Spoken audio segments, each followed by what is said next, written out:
And we are live! The good lawyer has returned. Hi, everyone. It feels good to be back in court. It's been so long. Yes, I can't wait. Hi, Anna. Welcome to the stream. I cannot act. I'm too excited. I need to calm down. I need to have a bit of composure when I see Edgeworth again. I am ready to prosecute. I am. Normally I'm a lawyer, but today I am a prosecutor. I don't know why I'm pointing to the chat. You're not visible in it, Anna. One day I will have to fix that. Or maybe I will, like, need to commission one for myself, but that's not for today.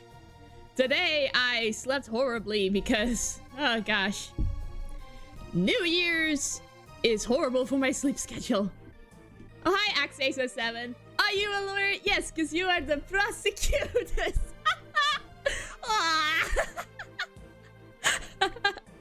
Oh, that was a cute pickup line. Hi, welcome to the stream. We are ready to go. Yeah, I don't think you've seen me in my lawyer outfit yet, haven't you? Yeah, this is what it looks like. Okay. There are people here ready to prosecute. I should start up the game. Let me see. Ta-da! Visual novels. I always do visual novels in this format. I don't do the full screen with these. It makes it more... makes you feel like you're actually reading with me. You know what I mean? Or... Anyway.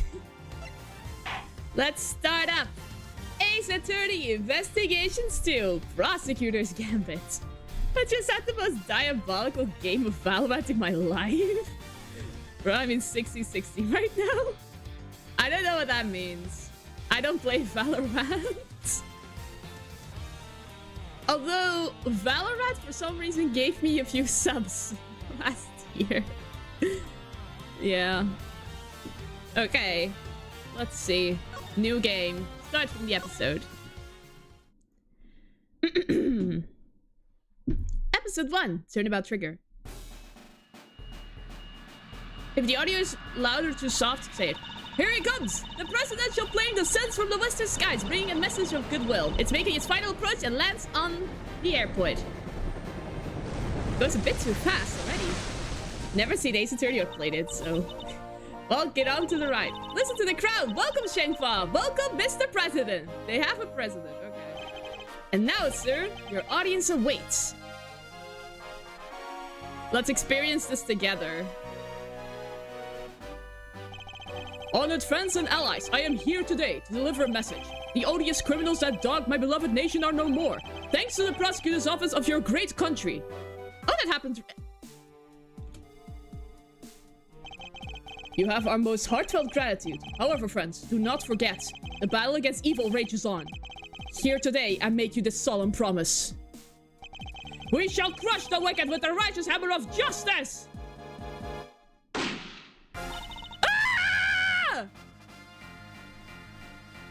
Oh my god!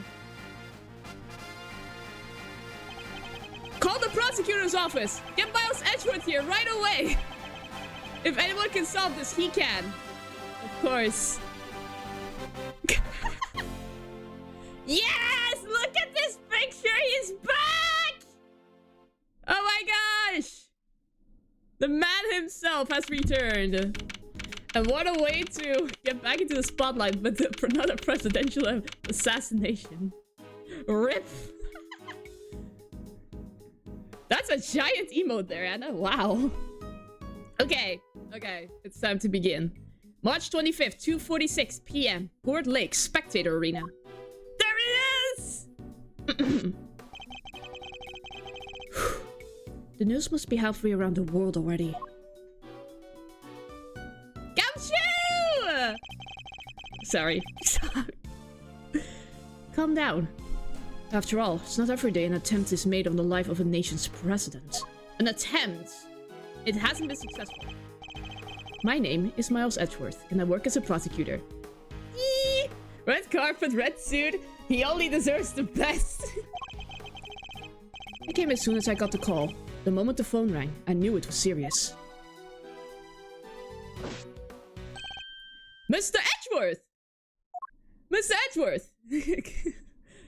I'm breaking my voice already. Thank goodness you're here, sir. Hi, Gumshoe. I miss you so much. This is Dave Gumshoe, a detective at the local precinct. He's the one usually assigned to my cases. Edgeworth, nice name, freaking edgelord. Yeah, that's the point. He's usually assigned to my cases. How's the president, detective? We still don't know, Mr. Edgeworth. The man just boarded the plane a few minutes ago. I see. I hope he's alright. And I suppose you better show me the scene of the crime instead. Right away, sir! Hey! I said hey! Yeah, you, Ruffles! Wait. I thought it was K. It wasn't K. Who's that? You're the prosecutor in charge of this here case, ain't ya? Wanna give me your first impressions? Anything strike y'all as odd? No comment. Detective Gumshoe, with me. Come on now, Mr. Prosecutor, don't be like that! But Mr. Edgeworth, wait for me! Now, detective, I'll need the facts of this case, in as much detail as you can give me. Wrong arm. Well, the scene was right here at Gourd Lake, as you already know. A bunch of people were gathered to welcome the president of Shangfa. He looks really well built for a president.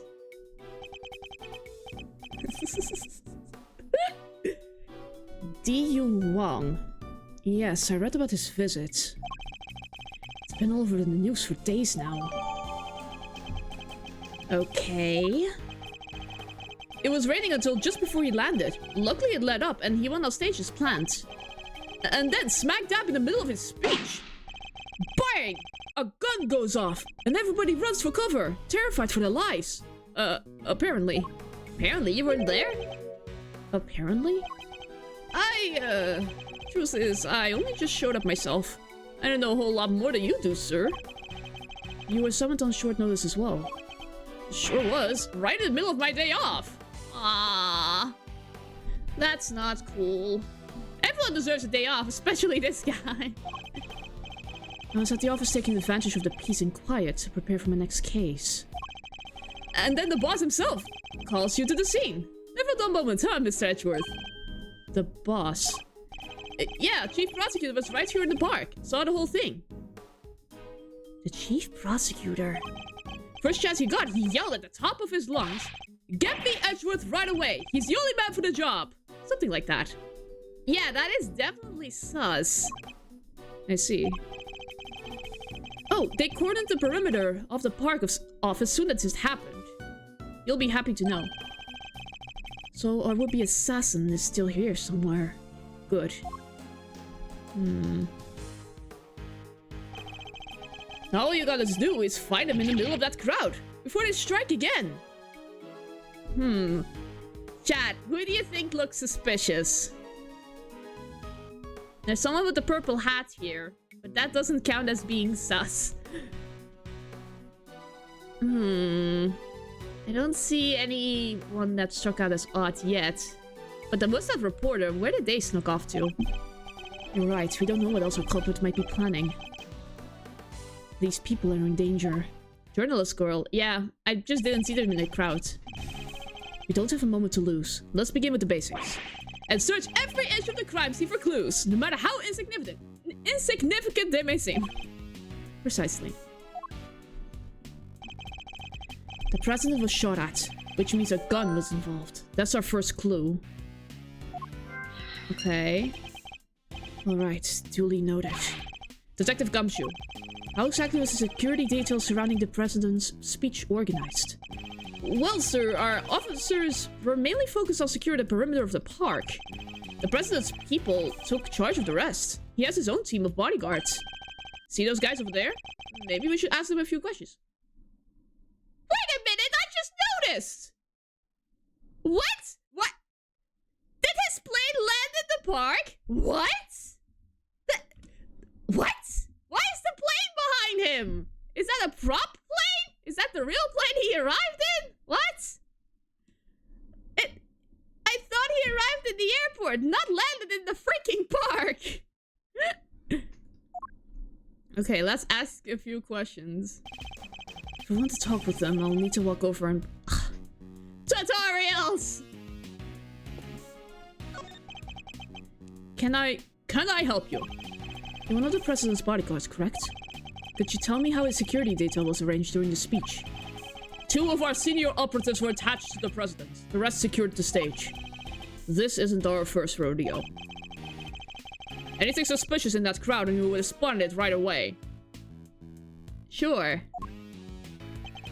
I see. So the president's security was tightly orchestrated for the duration of his speech. Girl, that's Buzz Lightyear, not a plane. The president's security detail was on the watch throughout for anything suspect. Let's investigate further. We should speak with other witnesses and continue to look over the crime scene. Can't afford to leave any stone unturned. So that's how y'all go about it, huh? Sure something seeing the process work. Can you share a little about what happens to that information when you get a hold of it? Excuse me? You're... what? Bystanders. This one seems persistent. But I can't afford to get distracted. Hey, Ruffles! I asked you a question, dang it! What happens next? Well, we put all the information together and try to find connections, right, sir? Detective! Aw, don't be so hard on the poor guy. So, connections, you say? And what next? Well, I guess you'd say, well, you connect dots. Connect one piece of information to another. Gumshoe! Staff! It's Mr. Edgeworth's forte. He's a logic master. I can view what information I have with Q, and then connect to a T. I should try it now. Just a quick press of Q. I can just press this button too. Check the body again, because I'm pretty sure the bullet grazed the president's ear.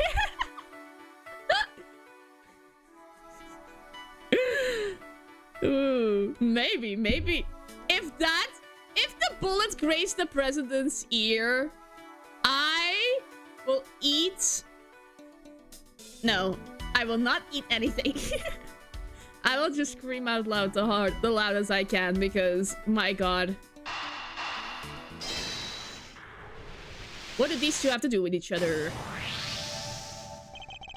Despite the president's tight security, the perpetrators still managed to carry out their attack. He's just acting dead so the guy doesn't shoot another bullet. I mean, the president isn't here. I think he managed to flee. Completely undetected by a contingent of highly trained bodyguards, no less. No mean feat.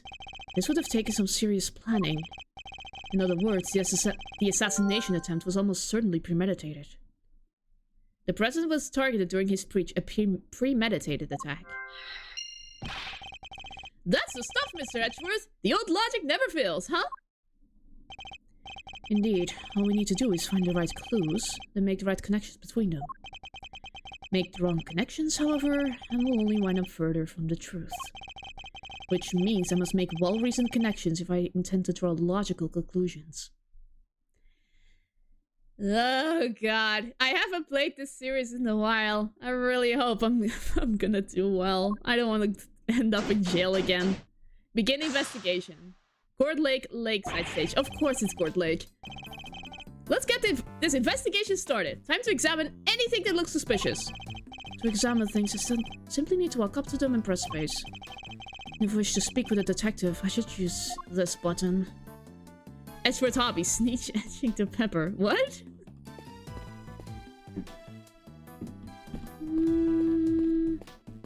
I don't know what that is, but for safety I will delete the message. Okay.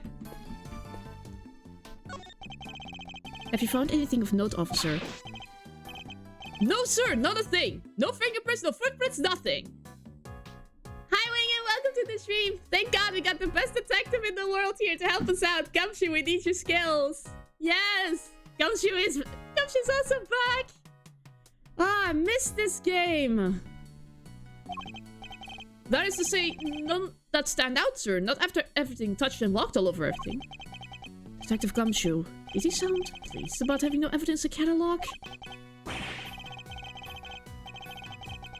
Sneeze edging when you want to sneeze but you can't sneeze. Oh! I am so sorry!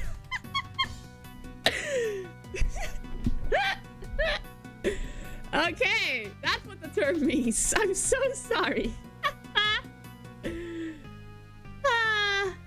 Oh well, it only did the year that just started and the word's already burning. I'll speak to his commanding officer about it, sir. Sadly, Celebrate's review's coming up soon and all. Okay, I learned a new word today. So the president had a nasty surprise while he was giving his speech. Same thing happened to me when I was a kid, right in the middle of a public speaking contest. There I was, yammering away when all of a sudden, earthquake! Almost jumped out of my skin! That sounds terrifying. Even the word earthquake makes me squeezy. But you were listening, Mr. Edgeworth! I thought we were ignoring my little aside, like always. President Edgeworth would like to make an announcement. What is this? The burning sticker about to be real. No! No what? I was as surprised as you, sir, but there's... Oh my god. Really? The Steel Samurai? It's the Steel Samurai. The Steel Samurai warrior of Neo Tokyo. It's a popular TV show. Old, young, it doesn't matter. It truly has something to everyone. Context. He likes this show, even as an adult. Beats me why they had a Steel Samurai balloon as a welcome party for a foreign president. It is a little odd, although now that I think about it, what better hero to represent our nation? Edgeworth! Edgeworth, your fanness is showing a bit. Oh man, I hope the old lady will be back. Oh my gosh, old back, where is the gal? I must scour the scene and inspect anything that catches my attention. Breaks your heart, don't it? It does. What villainy could have befallen him? Witnesses said they popped right about when the gun went off, which would strongly suggest that the bullet struck the balloon. Looks like we got a case of cold-blooded samurai murder on our hands. This is sacrilege. I won't rest until the culprit has been apprehended. Edgeworth, my dude, you weren't this fanboyish in the previous game. Detective, we cannot let this vile assassin escape. We won't, sir. You can count on it. There's also a bullet hole in the flag. It's the flag of Shinfa. The key motive is a blazing red phoenix. Wait, what's this? Something the matter, sir? I don't see it, detective. There's something unusual about this flag. Compare it with the one on the other side of the stage, if you will. Oh, that's a beauty right there. Just look at it flapping in the wind. It's immaculate. Exactly, which is how a flag should work. One measly bullet hole will not stop it from waving in the wind, Edgeworth. And yet, here we see quite a different picture. One thing in particular stands out, don't you think? Right, of course. Is it? I give up. Come on, spill the beans. You can lead a horse to water. I'll just have to move the cursor to this problematic spot. Here you are. The flag is dead. Look closely. Do you see the hole? Whoa, look at that. You're right, sir. And note the burn marks around the edges. That's a bullet hole. There's no mistaking it. A bullet hole? So you're saying a bullet went through this flag? I think I've got enough information for the moment. I'm gonna put the pieces together and see what we can figure out. Let's see. They were shot by the same bullet. There we go. Easy. But this is only the first case. It will get significantly harder. There is a bullet hole in the flag. And it seems highly likely the balloon was popped by a bullet too. No way! Logic. Everyone, Edgeworth superpower on display right here.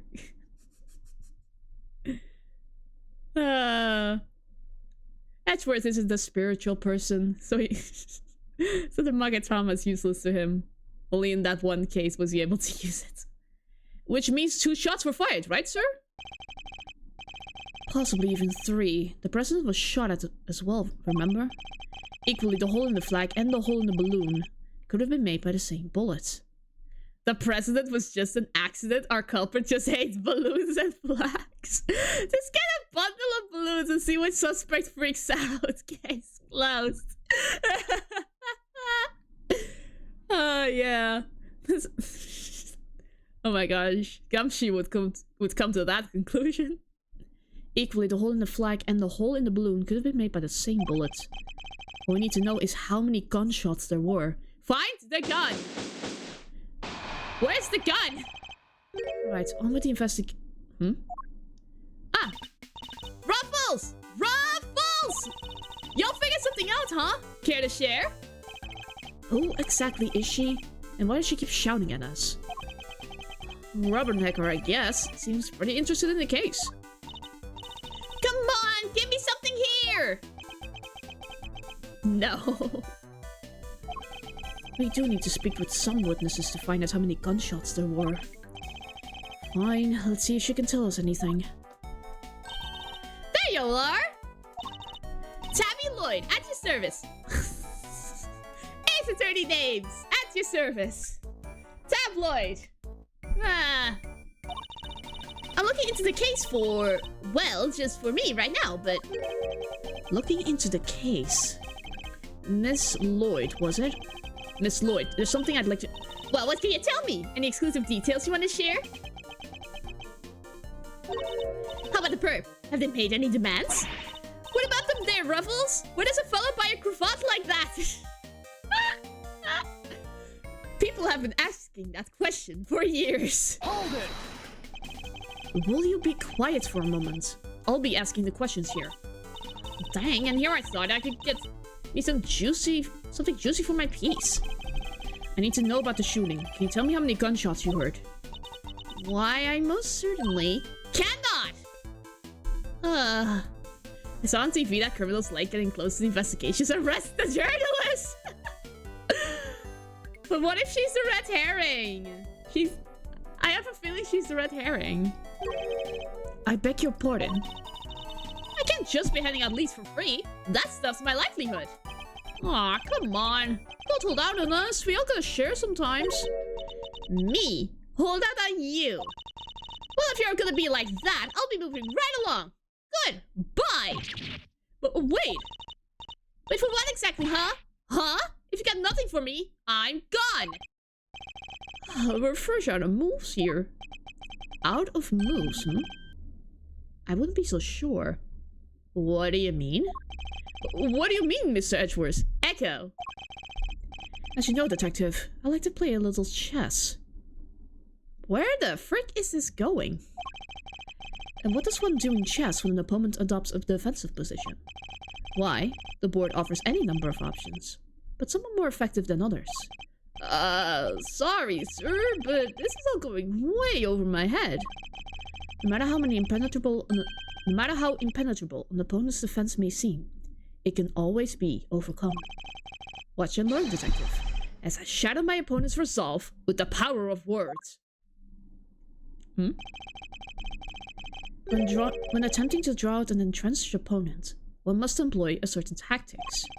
Let us picture the board to see if we can anticipate our adversary's next move.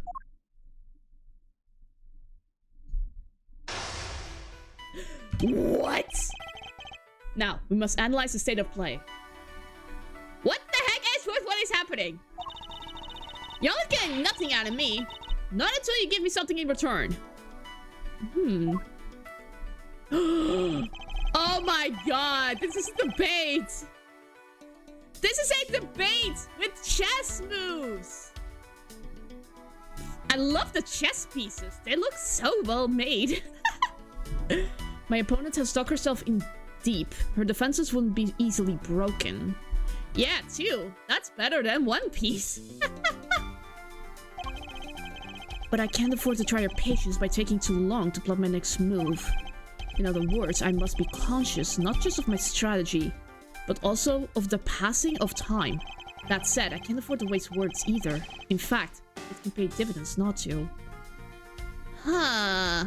Imagine if this is how they introduce a chess minigame where you not only need to put evidence together, but also win at chess. Oh, that would be hell! Please, let this only be a debate. Oh no, a timer. Yeah. That's not good! My opponent gets too agitated. If you're fixing to ask me something, will you then... Well, ask it already? May be able to gain a tactical advantage by calmly biding my time. Then, when I see a crack in my opponent's armor, I pounce. I should begin by finding out what it is that she does. Alright. Time to make my opening gambit. Mind chess! What is happening? What is it that you do? Why don't you begin by telling me about what it is that you do? Sure, I can totally not do that. Think I don't know what to keep my mouth shut? That's my job. Is it now? So you do something you won't or can't tell anybody about. No, shut up! I ain't no lawbreaker if that's what you're insinuating. Let's bide the time. I'm a law-abiding everyday citizen. You got no reason to say otherwise. Forgive me, I meant nothing by it. Ah, I see. Sometimes it's better to bide your time so that your opponent calms down. If it's something you can't tell me about, I imagine it must be very important work indeed. Huh? Well, sure, I guess? Leastways, it will be once I back me my first big scoop. Ha-ha! What was that about scoops? You're a journalist! I see. It's a scoop you're after. So, you're a journalist. Is that correct? Bingo! Dang! Sure. I'm your friendly neighborhood reporter. Not with that name, you aren't. The hungry's come with a beat. That's the mystery of what she does for a living solved. Perhaps our hungry young cop has gathered information vital to the case. Let's make that our next line of inquiry. Okay. We need to be quick with the options then. With the opening moves concluded, the mid-game approaches. What else does she have to tell us? Were you at the scene of the crime? At the time of the incident, were you present at the scene of the crime? Come on now, Ruffles, you ain't gonna little Tabby something first. Absolutely not.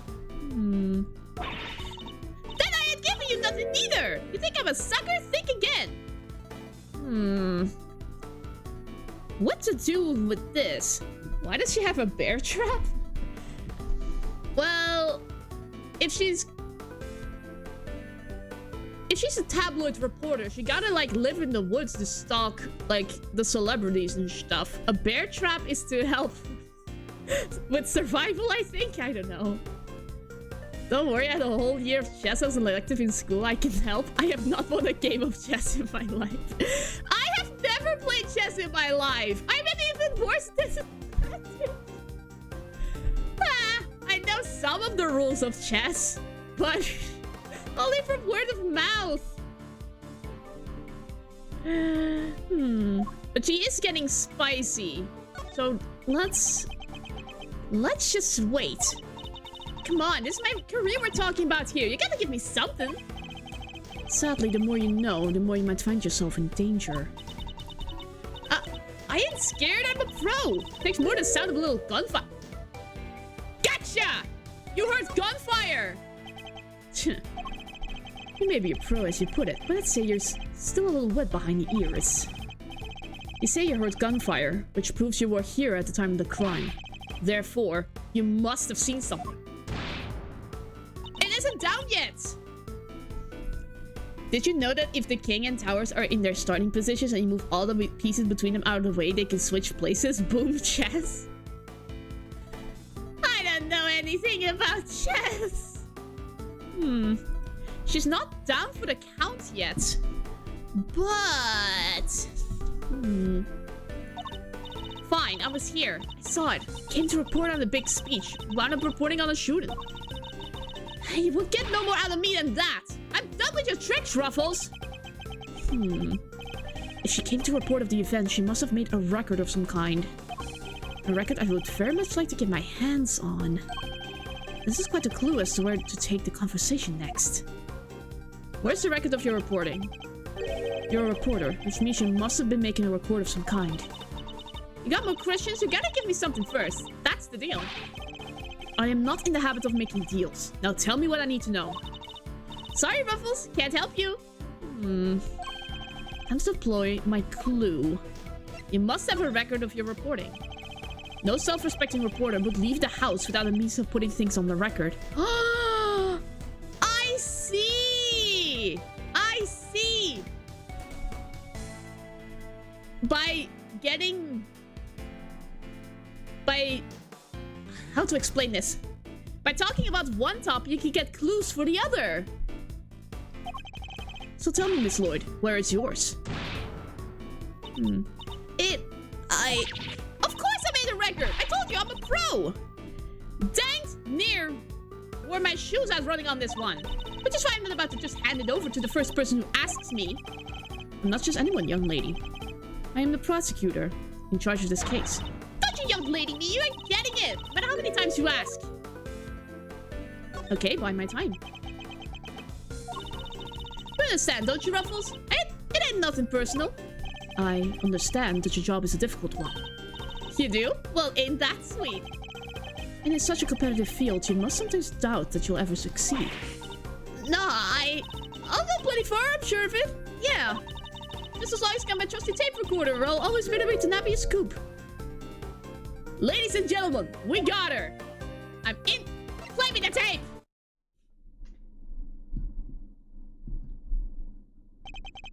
Intriguing. A young reporter, hungry for success. So dedicated to her craft that to leave such an important event unrecorded would be unthinkable. And indeed, she did not. She committed the entire event to tape! Yes! Dang it! This is my scoop you're messing with! My big break! Fine, sure. I recorded the whole darn thing. It's all right here. You got me, okay? Checkmate. My chest! Checkmate! That was so cool. But that will be very difficult. Especially if you're on the time limit. I'm scared. I am scared for the future chess matches. Oh god. You're something else, Ruffles. I was trying to be all strong and silent, but you had me singing like a canary. Never mind that. Now play us the tape. You should finally tell us how many shots were fired. Fine. You can hear it, but I got conditions. You play me like a fiddle, Ruffles. Only the chief ever played me so good. So you gotta agree to be chief number 2. And be mentor to a rising star. AKA me. Chief number 2, huh? Kinda like a second parent. That's a big responsibility, sir. One he's not gonna take. And one more thing. I want exclusive reporting rights for the first 24 hours. Come on, you gotta say yes. What kind of mentor would give his star pupil the exclusive, huh? She's a difficult woman to refuse. And I need to hear that recording. 24 hours is more than I can promise. But the story's yours until the case is solved. And the job of chief number 2? I think not. Ugh. You're no fun. But I guess a girl can't have everything. Oh, for the sake of the scoop, huh? Alright, you got yourself a deal. I got exclusive access starting right this second, Ruffles. Good. Then our first order of business is to listen to that tape. Okay. Honored friends and allies, I am here today to deliver a message. The odious criminals that dogged my beloved nation are no more. President's speech. The president passionately addresses the assembled crowd, as if trying to shake off the reports of his declining popularity by sheer force of will. That there's me! Get might be a little live commentary to set the scene. The meeting is scheduled for just after the speech, correct? Wait, I just realized the bear trap is armed. Really? I want to see. He seems pretty pleased to be able to put the whole Yatagarasu situation behind him. That happened recently. I was right. So as you should be. This is a great day for all of us. Whose voices are these? Oh, there was two old guys standing right in front of me. They were whispering away to each other the whole darn time. I know their voices from somewhere. Wait, the part where the gun goes off is right after this. The president thrusts his fist into the air as the excitement reaches fever pitch. The battle against evil rages on. Here today, I make you this solemn promise. We shall crush the wicked with the righteous hammer of justice. Chill. What the— ah! 2. She's one swing away from chopping off her arm. Oh god, it is open. Lady, watch out. Be careful, please. So, 2 shots were fired. Yep. And that tells us something? Yes. There was the flag and the balloon were struck by different bullets. So the one in the Steel Samurai... There's one in the Steel Samurai and one went to the direction of the president through the flag. That's my theory at the moment. Something very important indeed. It allows us to detect the trajectory of one of our bullets. 1 of 2 shots fired, 1 hit the president. Which means the other must have passed through both the flag and the balloon in that order. I was wrong. I did not realize they were so close to each other. Whoops. The good lawyer, everyone. This is what happens when she takes like 3 months of break. Ah. Once again, Edgeworth is a much more intelligent person than me. Which, as you can see, allows us to deduce the position of our sugar. Yeah. The only possible place for which a bullet could have been fired through the flag and into the balloon is... in the crowd here. Take that! Drawing a line between the flag and the balloon gives us a trajectory of one of our bullets. And places our shooter on the left-hand side of the spectator area. Yes! You're a genius, Mr. Edgeworth! Detective Gumshoe, I'll need to examine the left side of the spectator area. Roger that, sir! You need me to clear all those people out of the way, I guess? I do.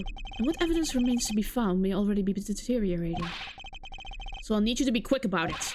Yes, sir! Chief! Hey, I'm talking to you, Chief! I suppose you mean me, Miss Lloyd. I surely do. You gotta let me help out. This stuff's my forte. I'm the best crowd herder you ever did see. I'll prop, pummel, and push him everywhere you like. With the threat of a bear trap. A very kind offer, but I think a less hands-on approach might be preferable. Also, about this chief business, I am nobody's chief. Whatever you say, Chief! Mr. Edgeworth, sir, your wish is my command. I somehow doubt that. Here you go, sir. It's all ready for you. I see a familiar-looking man in the distance. What is Payne doing here? Oh god, Payne did it, didn't he? Here you go, sir. It's all ready for you. Miss Lloyd here cleared everybody out just like that. You should have seen it. Oh, you ain't seen nothing. The chief, my other chief, that is? She sends him running twice as quick. He sounds like quite a formidable character. I should go easy on the poor girl. Thank you, but you really shouldn't have. All that running around. Your clothes are covered in mud. Allow me to pay for the cleaning. It's the least I can do. Uh-huh? You mean my jacket? Oh, don't you be worrying your pretty little head about that. It's reversible. All you gotta do is switch it out and alakazam! No more dirt. But then, the dirt is on the inside of your clothes. On the outside, perhaps. But you still have something of a problem with the inside. We're ready to get back to the investigation whenever you are, sir. The crowd has trampled the entire area. We'll be lucky to find any traces of a shooter at all. Well, begin investigation. What are you doing here? Sakura blossoms? This wooden sign looks almost brand new. I imagine it was placed here recently. What's it take? 50 yards to the Gordon Museum? And 70 yards to the... never mind. What's the matter, detective? Just read it, will you? 70 yards to the boathouse. Yeah, feels like a million years since this whole sorry affair unfolded. Fond memories, detective. Yeah, fond memories, sir. That was an achievement? I was trying to talk to this man!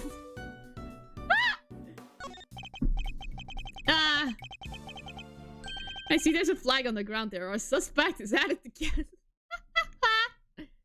Well, this is quite the situation. What did you say, Mr. Edgeworth? Who is he again? It's Payne, Mr. Edgeworth. Winston Payne. We work together at the prosecutor's office. He's a prosecutor. What brings you here today, Mr. Payne? What indeed? By only invitation of the chief prosecutor himself. His voice, I recognized from the tape recording. Oh, he was one of the two dudes! Was he one of the men who was standing in front of Miss Lloyd? Our suspect is a flag bump. And where's the chief prosecutor? He had to leave, I'm afraid. He's a busy man. They let him and only him out through the corner. So you had me summoned on short notice and then left before I even showed up. Rude. I wonder who the new chief prosecutor is. No, I examined the freaking flag. That's not... Fine, I'll check the garbage can. You even gotta pick through the trash yourself? A prosecutor's life ain't easy, huh? Detective Gumshoe. Right away, sir!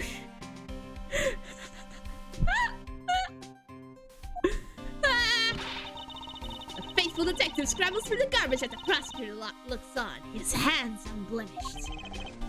Let's see now. Come to Papa, little treasures. Is he enjoying himself? Bingo, a popsicle stick! Gotta love the jokes they put on these! Detective.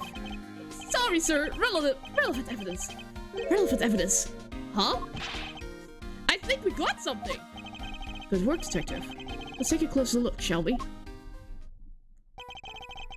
Pipe!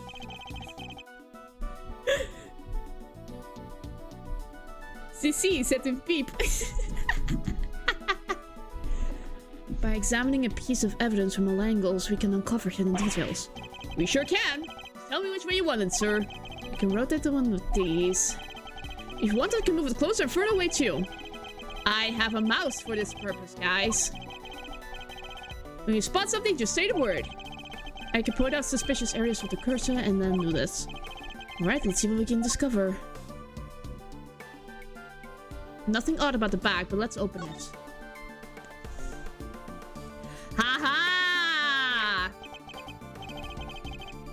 Oh, now this is juicy. This is a document of some kind. Let's cover for a lakeside now. Eyes on this area. Rock repositioned in light of the night's injury. So one of the guards was injured. Knight to immediately escort President to plane in case of emergency. Stay frosty. We know who might be in the audience. We know who? What are we looking at here? Presidential security plan? It's a diagram of the president's security arrangements. It shows how the president's bodyguards were positioned. It even has his people's names on it. Rook and Knight. So his bodyguards are natives of Shangfa. I heard he uses some private security firm. I see. But why not employ people from his own country? I know why not. Y'all want to hear a little tabulate exclusive? You really know something. Sure I do. I was over at their embassy not so long back, sniffing out a story. While I'm there, one of my sources tells me that the president's got more enemies and you got hairs over your head. Really? Including a bunch of bigwigs in the National Police Force. Interesting.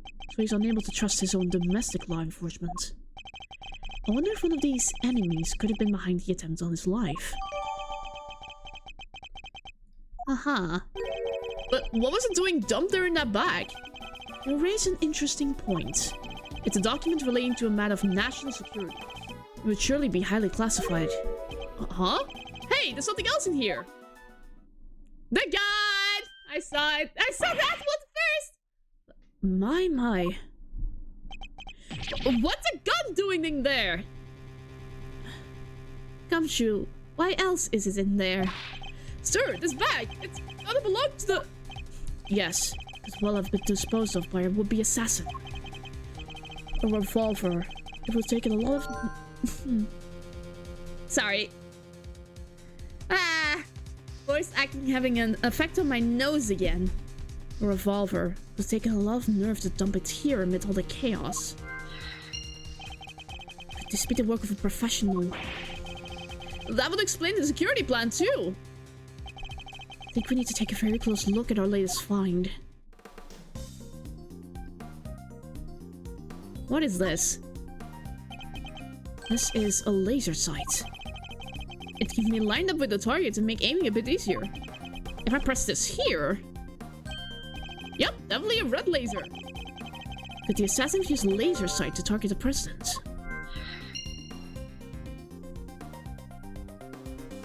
Gun. How many bullets? 2 bullets. 2 spent bullets in the cylinder, matching the 2 gunshots heard on the recording. That proves it! This must be the weapon that was used! Found in the trash can on the left side of the spectator area fitted with laser sights, 2 spent bullets. That bag was a real find, huh? This goes to show, a bag in hand is worth 2 in the trash. Nice work, detective. Now, there's something else I'd like to ask of you if you don't mind. I need you to take the bag and the gun to forensics and see if they can find any prints. On it, sir! Good, so the fingerprints could really help this investigation along. Got the results for you, sir! That was quick. You bet it was. Told the text was super, ultra, high priority. But, they came up empty. And they checked everywhere. Inside and outside, top to bottom, sir. They even took the bullets out of the gun and dusted them. I should have known it wouldn't be that easy. Yeah, he was probably a professional. You're with one of the news channels. Yep, can I help you?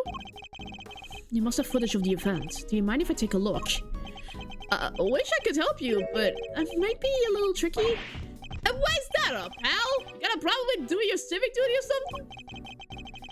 No, it's just that my camera was knocked over in all the panic. Now I can't get it to work. That footage would have helped immensely. Just our luck. What? What the? You look like you need a little help, Miss Edgeworth. I know that voice. Is it her? Yes! There she is! Yay! The gang's back together! Yay! Hi, Kay!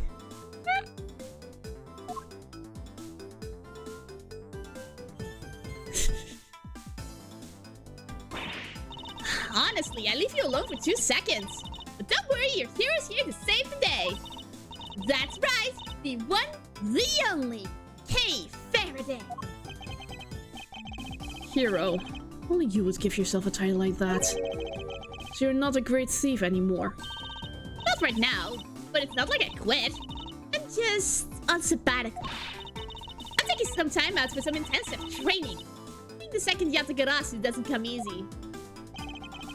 Kay helped me out on a few occasions about 2 weeks ago when I was working my case.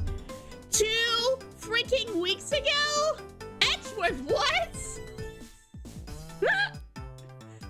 Phoenix only gets cases like once every 3 months. And Edgeworth like throws over a cartel in 3 days. Edgeworth. I feel bad and I feel kind of bad and kind of good for you at the same time. My boy is busy indeed. Yatakarasu sends a card to the embassy. The case of the Yatakarasu, a mysterious thief who seemed to appear and disappear at will, and who claimed only to steal the truth. She calls herself the second Yatakarasu, the successor of the so-called Great Thief. If you want to know what happened, the first investigation VODs are on YouTube. There's not a lock I can't open or a trap I can't escape. When it comes to stealing, well, I'm still in training. We'll get there soon enough. What are you doing here, Kay? What do you think I'm doing? I've been enjoying the festivities, of course. I suppose you didn't mention being fond of such things. And afterwards, I was thinking of dropping by your office to see you guys. But now I don't have to. Good to see you, kiddo. You're as bright and breezy as ever. Hey, Gummy, how you been? You're looking pretty full of beans yourself. So, Kay, are you really here to save the day? Yep. Prepare you for your jaw to hit the floor. Your best pal in the world here only went and took pictures of the whole shebang. Did you know? Then you better show them to me. Wow, your jaw didn't even drop an inch. What's a girl gonna do to impress you, huh? I know, right? It's the prosecutor here is about as much fun as a dang toothache. Don't even let me call him Chief. Aw, but I'm forgetting my manners. Tabby Lloyd, Ace Reporter, at your service. Nice to meet you, Tabby. You're right, he's no fun at all. This one time, You two can chat later. Okay, can I see those pictures? Boo! Fine. Here. I took this one right when the gun went off. That's the laser pointer. It was total chaos. People running everywhere. The president and his two bodyguards. The names on the security plan were Knight and Rook, I think. Wait, wasn't the Knight injured? Oh wait, Knight is standing in the right position, so this is Knight. What's that? Thank you indeed, Kay. I think you've provided us with a vital clue. Hooey! Your eyes just lit up like a pair of dang Christmas trees. Well, Miss Edgeworth, can I tell the readers what you've spotted? A contradiction. Huh? A what now? I don't see nothing strange. Allow me to show you. This picture shows the moment of the instant. Another piece of evidence shows something different. I need to highlight the point of contradiction, and then employ my powers of deduction. First, to find a contradiction in the photograph. The dot on his forehead? Yes, this is it. I'll simply press T to make my deduction. Now, to present the evidence that proves the contradiction.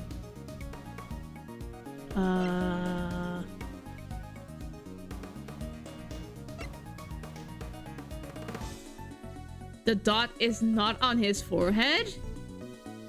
Because this doesn't contradict anything. Right?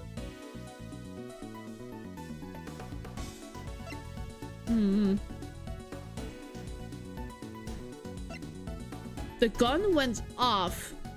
But if that's the case, the bullet was already fired. Does it really want me to show this? Let's try it, I guess. Oh my god. Look closely at the picture of the president in this newspaper clipping, if you would, Miss Lloyd. And look at Kay's photograph. Compare the two carefully. Huh? What am I looking for here? Well, I'll be.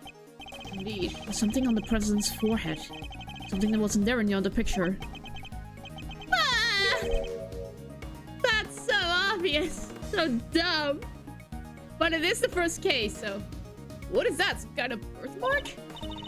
Yeah, guy's got a real big red birthmark right in the middle of his forehead. Guys, it's the laser pointer. I highly doubt the birthmark just sprang up there since the other picture was taken. Did you get bitten by a bug then, maybe?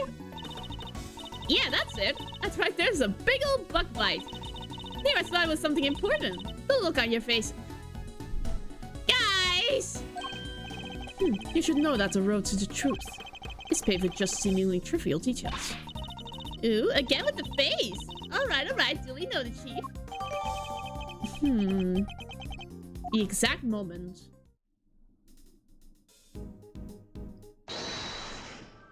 It's so obvious. But I'm gonna disappear for a sec. So I will be right back.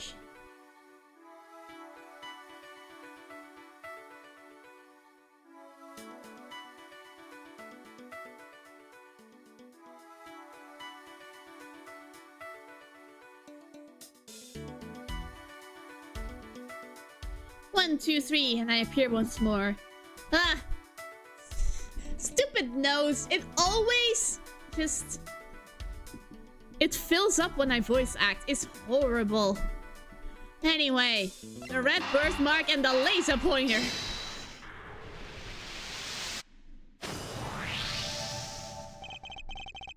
I have solved the mystery of the red birthmark. Really? So it wasn't a bug bite? No, what we're dealing with isn't something that would itch for a day and then disappear. It is, in fact, the beam of a laser sight. Then our killer was aiming to shoot the president square in the forehead? What? It's not a birthmark?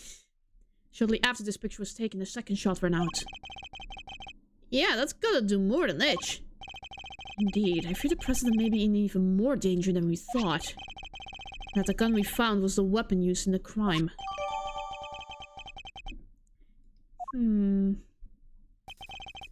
Why would the perp use a laser sight, though? He's right. You stand out like crazy using something like that. Pew pew pew! Not like you can just go around shooting lasers all over the place. No, and anyone who saw it could trace it right back to the shooter. Seems like a pretty bad idea all around. Oh, I almost forgot. Took a couple more pictures. Maybe the laser sight's in one of them. It's a long shot, but it's worth a look at least. Alright, Kay. Let's see those other pictures. Yes, sir! Right away, sir! Let's see. First up, here's one I took before everything started going south. It might be more useful to us if half the frame wasn't taken up with your face. Aw, but there's such a cute face! Hehe. Hey, can you blame me for wanting to get a selfie with the president? Lucky for you, this was right before the gun went off. And this one I showed you before, it's just from after the first shot was fired. The second shot came just seconds after this. And then there's... What is this? I can hardly see anything. I got knocked over when everyone started running right after the last picture. Guess I must have pressed the shutter by accident.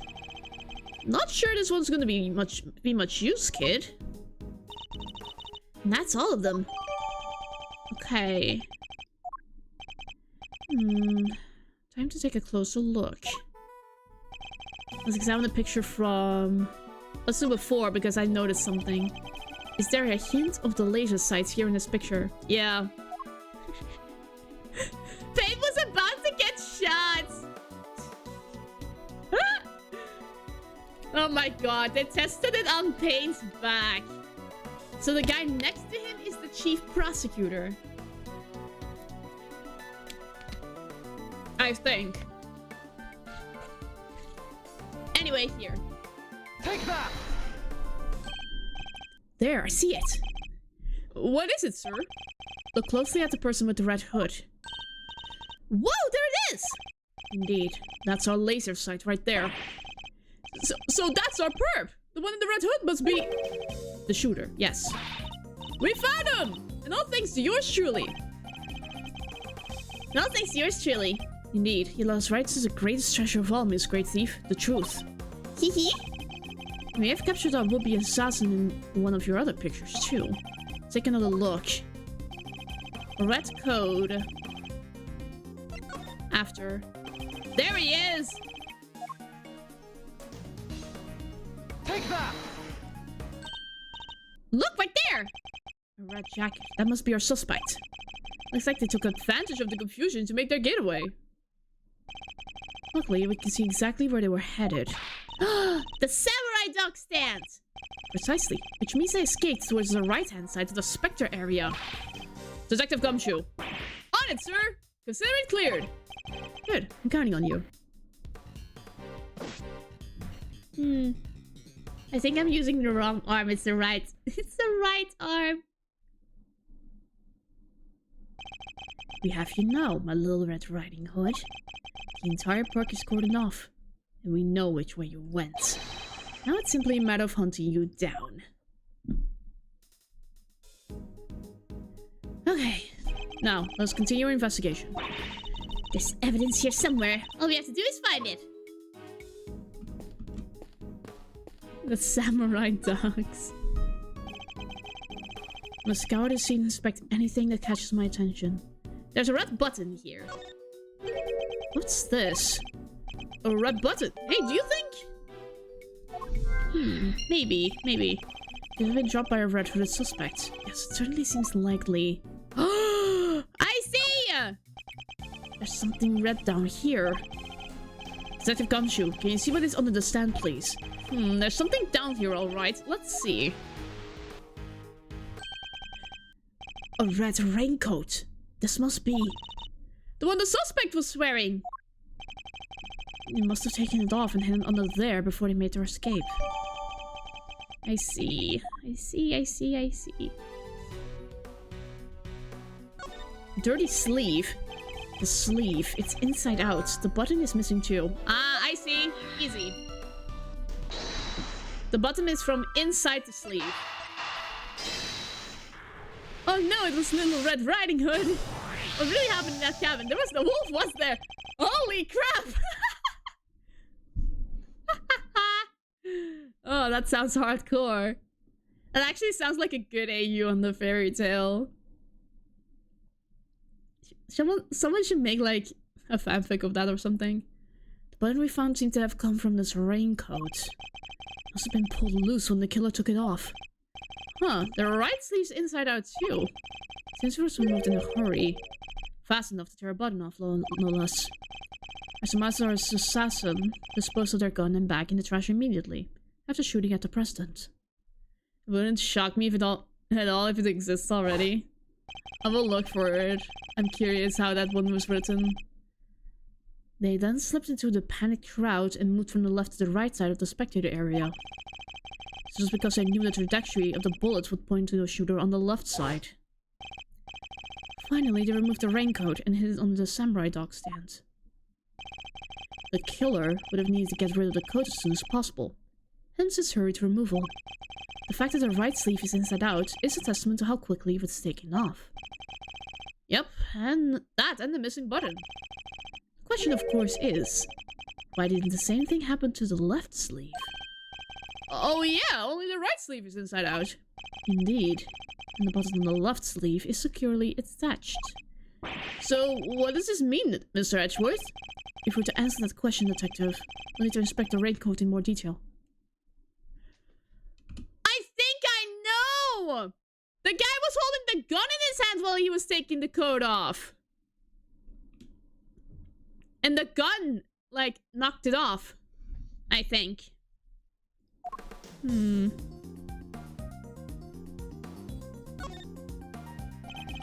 Right sleeve is inside out.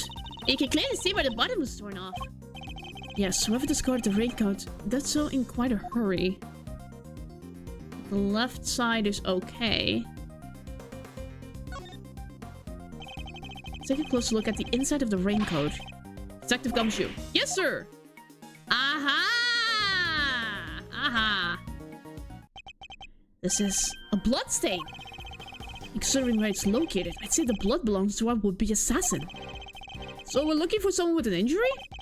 Not just any injury, Detective. An injury on their left arm. Huh? How do we know that? Gumshoe! It's simple. The right sleeve is inside out, suggesting that the suspect removed the raincoat in a hurry. Conversely, the left sleeve is just as we would expect it to be. Therefore, the suspect's left arm was never in the sleeve in the first place. And once we understand that, everything else falls into place. Oh! No, Detective. There's a bloodstain on the left side lining of the raincoat because the suspect's arm was too injured to fit through the sleeve. Precisely. Or at least, we can say that there is a good probability that was the case. Injured left arm. Pieces are starting to fall into place. Investigation complete. Detective Gumshoe, I need you to go and search the crowd for likely suspects. Yes, sir! Suspicious characters with injured left arms coming right up. You're even smarter than you look, Ruffles. All thanks to me. I'm the one in control here. Okay. Taking all them itty-bitty pieces and putting them together like that? You'll have your man in no time. Well, I looked at the Wikipedia article of Little Red Riding Hood, and in some of the earlier versions, the wolf tricks Riding Hood into eating her. What the frick? Early versions of fairy tales are terrifying. What the frick? That's horrifying. What? Oh my god. Big brain Mia. Aw, thank you. Mr. Edgeworth for you. Work is still cornered off, so a would-be assassin should still be in that crowd somewhere. Don't let me down, Detective Gumshoe.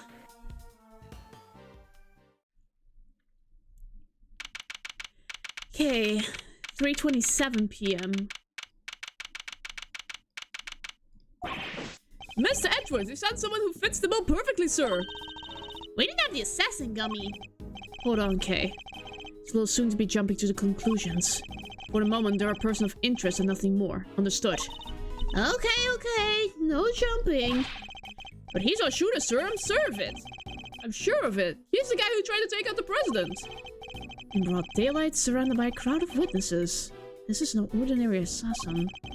Bring him over here, detective. Carefully. Yes, sir. Come on, boys. You heard Mr. Edgeworth. No freaking way. It's you. Shelly the killer is here in broad daylight. Ah! Oh god. No umbrella and a bandage on his left arm. Well, pal, state your name already. Doe. John Doe. Charmed, I'm sure. Just casually eating ice cream. Look at the ice cream! It matches him perfectly! John Doe. The name you often hear in real life. That's correct. I know this man from somewhere. I'm sure of it. Edgeworth. It's Shelly the killer! And you are Prosecutor Edgeworth. You know my name. Of course. I have been following the day's developments with some interest. Now, perhaps you'd care to explain why you've asked to speak with me. As you've been following our investigation, you're no doubt already aware of who we're looking for. So let me ask you, do you recognize this raincoat by any chance? Forgive me, but I am afraid I do not. I see. Well, I believe its owner to be the would-be assassin we are seeking. My. Well, isn't that just shocking? And the same would-be assassin happens to have an injured left arm. Just like you. All I can tell you is that I had nothing to do with this unfortunate affair. Two adversaries stare each other down, their eyes like deadly lasers. Can you tell the readers what happens next? A showdown, that's what! A battle of wits! A battle of words! Dare I let him explain any further what he thinks his upcoming battle will entail? No. It's a cross-examination. Detective Gumshoe, if you could finish leaking my professional strategies to the press. Yes, sir. Sorry, sir. Thanks a bunch, you big old grouch. As if it would have done any harm. Sorry, but I know how to cross-examine already. Doe's disposition. I can understand why whoever wore the raincoat would be of interest to you. But you have no proof that this person is injured, as you claim. My left arm may be injured, but I can still use my right. When it started raining, I simply opened my umbrella. No raincoat required. So you're content that you were not wearing a raincoat. Is that correct? It is. And is that so strange? Not everyone wears one after all. I happen to prefer an umbrella. Team Raincoat over here. They're perfect for when a girl really needs to move. Heck, I don't use either. Come rain, sleet, snow, or shine, it's my trusty Parker every time. Not exactly the line of inquiry I was hoping to pursue. So you see, I am not your would-be killer. And I'm not in the habit of making baseless accusations, Mr. Doe. Please, I am just a simple ice cream seller. Oh my... Forgive me, my wound seems to have begun bleeding again in all the excitement. Oh my god. The owner of the raincoat is definitely our assassin. And said owner also has an injured left arm. I'm on to you, Mr. Doe. It's only a matter of time.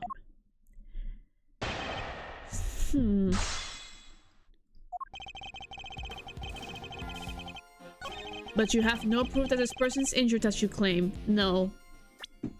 There's a blood stain. Back. We already know. Objection! Yes. There was blood in the sleeve. You seem like a careful man, Mr. Doe. I'm not quite careful enough. After all, you left something behind. Something of vital importance. I'm afraid you must have me confused with somebody else. The coat does not belong to me. Or do you claim to have some kind of proof to support your accusation? Your arm isn't troubling you too much, I hope. Your wound seems to be bleeding again. I'll survive, although I can't pretend it's not something of an inconvenience. You have my deepest sympathies.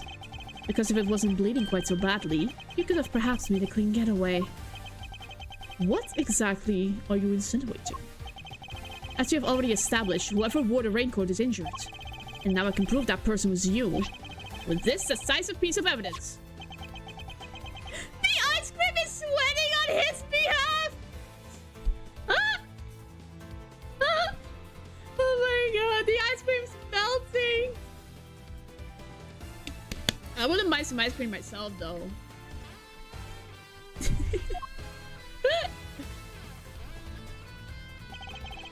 You see, Mr. Doe, there's a small amount of blood on the inside of this raincoat. Blood that belongs to our assassin. Oh my god. From this, we can conclude it was the ice cream. The guys...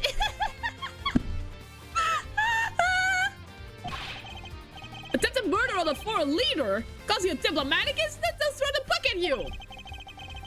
You can give us a silent treatment all you like, but we don't need you to talk. Simple blood tests will give us the answer we require. All it takes for us is to compare the blood on your bandages with that on the coat. That will be that. We have the evidence. Why don't you make it easier on all of us and come clean? Admit that you were the one who attempted to assassinate the president of Shangfa. I am not your assassin. You're stubborn, I'll give you that. But if this were a game of chess, you would already be in checkmate. Now do the honorable thing and admit defeat. He doesn't look like a man with no moves left to play. Very well. You have me. I'll admit it. I was wearing the raincoat. He confessed! Say the word! I'll slap the cuffs on him right now! But I did not shoot at the president. What? Mr. Edgeworth, the only thing you have proven is that I was wearing a particular raincoat. As far as I am aware, that is not a crime.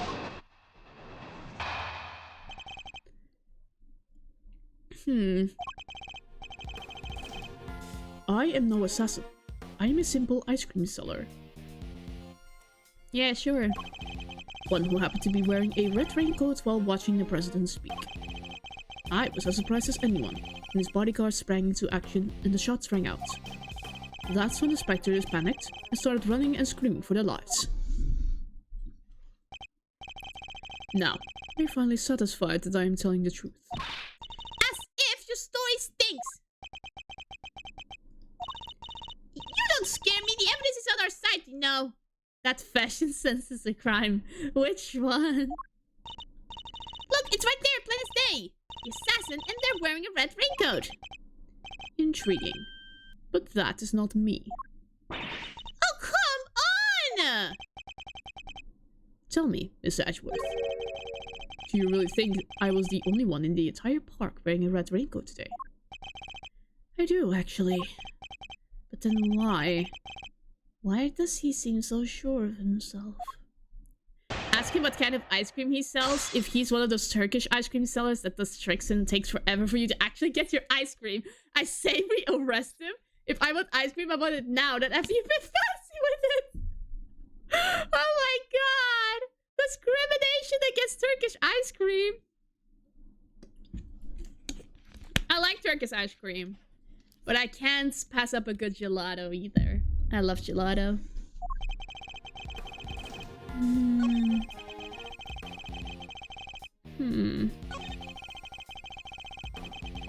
I need to press some things.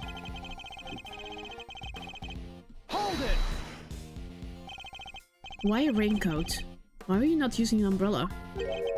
Is that so strange? It was a rainy morning. Most people were wearing a jacket of some kind. Well, I'd say it's a pretty strange choice considering you couldn't get one of your arms into it. Better that than have one of my hands occupied by an umbrella. I had ice cream to serve after all. And why go to such lengths to avoid testifying to that effect in the first place? Also, who would serve ice cream in the rain? Forgive me, I simply hadn't remembered until now. It's been an eventful day after all. Eventful? Well, I hardly know what else to call it, Mr. Edgeworth. The president of Shamfa was shot at. Surprised as anyone when his bodyguard sprang into action and the shots rang out. Hold it! So you saw the bodyguards move before you heard the gunshots? Yes. If I recall correctly, they moved first. At least, the one on the left did. You're rather observant, Mr. Doe. I am blessed with keen eyes. The names of the bodyguards were written in the top left corner of the security plan. And the one on the left was Rook. But that's not right! Because the knight has to escort him. That's correct. Bastion Rook, I believe. How do you know this man's name? I expect he knows the light from a laser light. The man is no amateur. Mr. Doe knows a little too much about the business of being a bodyguard for my liking. So our friend here is no amateur either. I'd like to append what you said to your testimony if you don't mind. As you wish. Bodyguard on the left, Bastion Rook, was especially quick to respond. No. It was the knight that had to act. Objection! Yes! As I suspected, you are more than what you claim to be, Mr. Doe. You overestimated me, Mr. Edgeworth. Oh? Then tell me how a simple ice cream seller knows one of the presidential bodyguard's names. Alright, that was also much more logical. What? You jest, surely. You were the one who spoke their names aloud. Rook and Knight, was it? But not Bastion Rook. We only know those names thanks to the security plan. But look closely. Only their surnames appear. It felt clearly heard you say the name Bastion Rook. How did you come to possess such information? Information we ourselves didn't have. Seems pretty darn suspicious to me! Well, how did you know? Explain yourself. It was merely a slip of the tongue. Another lie! He is the assassin, just like we said! Come now, miss. It's a little soon to be jumping to such conclusions. Is the ice cream trying to burn? What? Is the ice cream so hot from being angry that it's vaporizing? What is happening? I did know the names, yes. And the reason for that is... Well, I know Mr. Rook. He and I are acquainted. What? We have something of a connection. Ah, he's an accomplice. And his is a name I could never forget. You say my stupid pal, stop lying! I am not lying. I am, as I have always been, a simple ice cream seller. An acquaintance of Bastion Rook. Yes. Objection! I suppose Mr. Rook will confirm that. It should be easy enough for him to remember his good friend, the slippery ice cream seller, correct? Please, you are more than welcome to ask him. Although I think that might be difficult right now. I would imagine he's rather busy ensuring the president's safety. But suppose you are able to speak with him, and he does deny that he and I are acquainted. How will that help you prove I was the shooter? Objection! If you weren't the shooter, why take off your raincoat? Because it was no longer raining. In fact, it had grown quite warm. Or better to let my wound breathe, no? Or would you rather I had let it fester? Is he actually going to worm his way out of this? He's Shelly the killer. Of course he's gonna worm his way out of this. What are you waiting for, Mr. Edgeworth? Hurry up and arrest the man! He's clearly guilty. How are you? He'd be in jail already. You might be willing to arrest the man without sufficient proof, but I am not. No! Come on, Mr. Edgeworth! There's gotta be something you can do! Shocking scenes here, as the culprit seems all but certain to escape justice! It seems the court of public opinion has spoken. Very well. As I will clearly be viewed with suspicion no matter what I say, I might as well share what I know. What you know. What is angle here? Payne saying stuff like that, very suspicious. I saw them. I saw another person with a red hood. What? Are you kidding? It's the person you captured in your photograph. I first noticed them before the president's speech began. It was still raining then. Their outfit was the same color as my own, which is what drew my attention. As did the laser beam that was aimed directly at the president's head. It's claiming there was another red-hooded person. Preposterous! I knew that if anyone saw me dressed similarly to this individual, I could fall under suspicion myself. And so naturally, I removed my raincoat. Not only did you see the assassin, but they were wearing exactly the same thing as you? How very convenient. I had thought you might find it far-fetched, hence by not mentioning it until now. I know you law enforcement people are very skeptical types. You would never have believed me. Especially not if I had said that the shooter was standing right next to us with the prosecutor. Well, I know you don't mean me. I wasn't even summoned until after the shooting. No, not you, Miss Edgeworth. Your colleague over there. Huh? Me? Yes, the photograph will prove it, I am sure. You see? Right there, in front of the person with the red hood. That's me, yes, but what exactly are you saying? What's his endgame here? As I mentioned, I have been following your investigation with some interest, Mr. Edgeworth. And while pondering the details, I noticed something strange. Strange? What exactly? Come now. A man of your talents should be more than capable of spotting a contradiction such as this. I'm afraid I don't follow. The picture shows the chief prosecutor, Mr. Payne, and the shooter. There's nothing weird about that, is there? Think carefully. The picture was taken right in the middle of the president's speech. One of the other pieces of evidence you've gathered is inconsistent with what I see here. What is Mr. Doe talking about? Which piece of evidence is consistent? Gotta go for today. Have nice criminal catching. Thank you for coming by, Anna. It's always a pleasure to have the ghost of my chat here.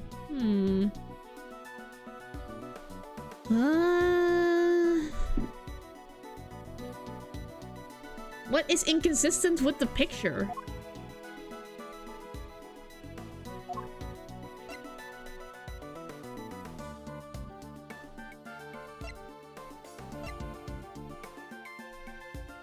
What the heck is inconsistent? 2 gunshots can clearly be heard. What is inconsistent with this?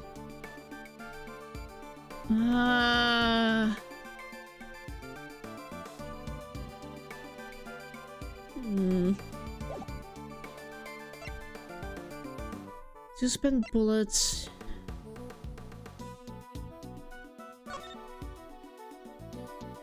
Leaders work second his night.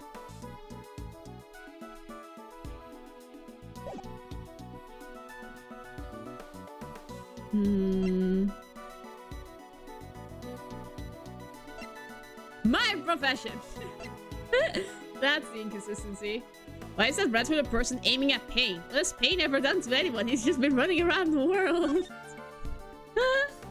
Yeah, poor Payne. The tape?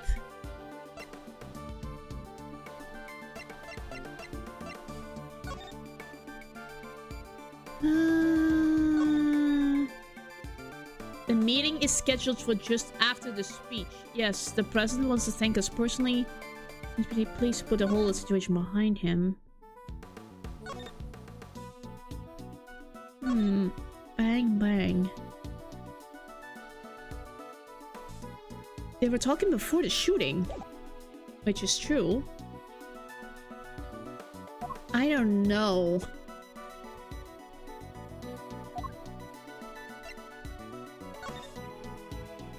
No mention of the sleeves. You don't see the arms either. Something is fishy about this tape. I don't know why. I don't know the inconsistency. What is happening?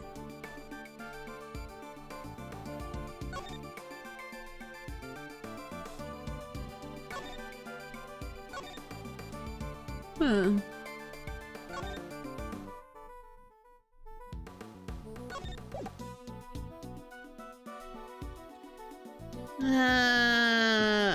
I think they want me to present the tape, but I don't know why. Take that! Yeah, it was the tape. Of course, the tape, it contradicts the photograph. How, may I ask? How does it contradict the photograph? Ah, so you have noticed at last. What's he going on about, Mr. Edgeworth? Someone's missing. Oh my god! The reporter! They're not there! That's why! Huh? But who? Who indeed? The person who is missing from this photograph is... Oh my god! How did I not notice that? Huh? Miss Lloyd? How do you figure that? Mr. Payne's voice can clearly be heard on Miss Lloyd's tape, considering that he was conducting a private conversation with the chief prosecutor. No! They were whispering away to each other the whole darn time. She must have been very close to, indeed, to capture it on tape. You're right! But she's not in the picture! Precisely. Well, Mr. Edgeworth, do you still believe that you have been hounding the right person? Miss Lloyd, would you mind answering a few questions? Whoa. Y'all are fixing to put me under the microscope now? Alright, sure. Knock yourself out. I got nothing to hide. Miss Lloyd's testimony. It ain't like I was standing still the whole time. Nah, I was running all over. Roving reporter style. And that was a big old crowd.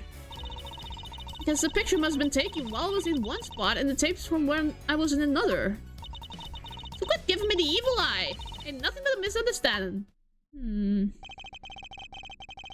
There's no doubt about the voices in the tape. That was Mr. Payne and the chief prosecutor. I'm certain of it. Debbie would lie to us! I know she wouldn't! If she did, that would mean that she's all perp! Will you quit messing with me? As if I could have done a thing like that. Little old me. You were standing on the right side of the stage when we met you! I was...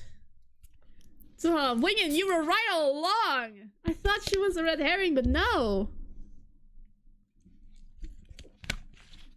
I might be glad to believe you, if your testimony didn't contain a glaring inconsistency. It does? I thought it was pretty good. Since I have no choice but to present her with the evidence and expose the contradiction.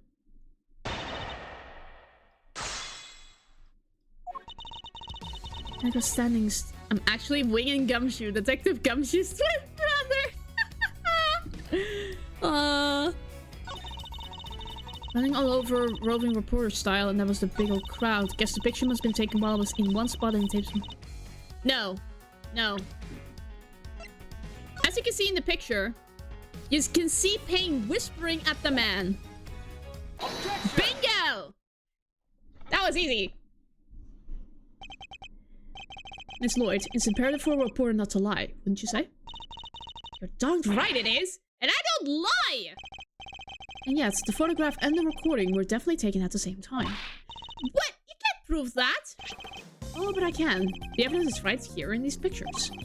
This one in particular shows something that lines up precisely with when you were making your recording. But part of the picture indicates that it must have been taken at the same time as Lloyd's recording. Pain whispering to the man! Here, look closely. Wait, what? No. What? Here, right here. Look again. No. Huh. It's not Pain whispering to the man. They might have said something else. I should listen to the tape again. To point out the part of the picture that proves it.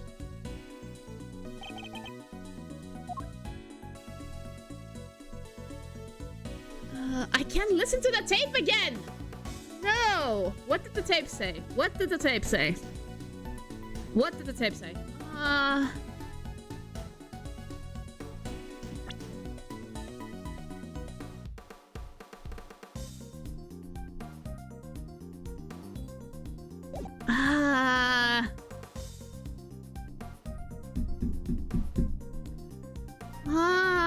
Maybe something to do with the president's speech? What if I aimed it at the president? Take that! Oh my god, it is! See here, the president has his fist raised. Let me see!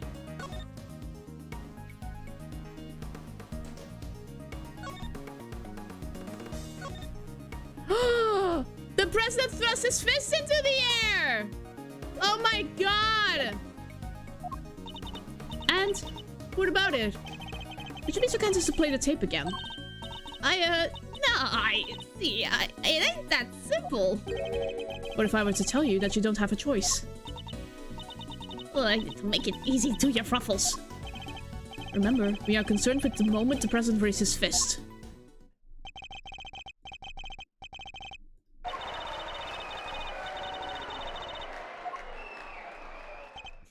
There! That's the moment right there! Correct. We've now confirmed when it occurred in the recording. Which means... Tabby should be in the picture too! And she is. Right there for all to see. Miss Lloyd is in fact the person with the red hood! What?! So you are a shooter, huh? No, I don't even know a jacket like that! That's right. From everything we know, the owner of the red raincoat is... John Doe. We have already proven that the raincoat belongs to Mr. Doe. You, Miss Lloyd, were wearing something else. Something that also happened to have a red hood! The parka that would get me switched inside out! Oh my god! Anything for a headline and a scoop indeed! So there were two people with red hoods all along! Indeed, Mr. Doe's last statement was true.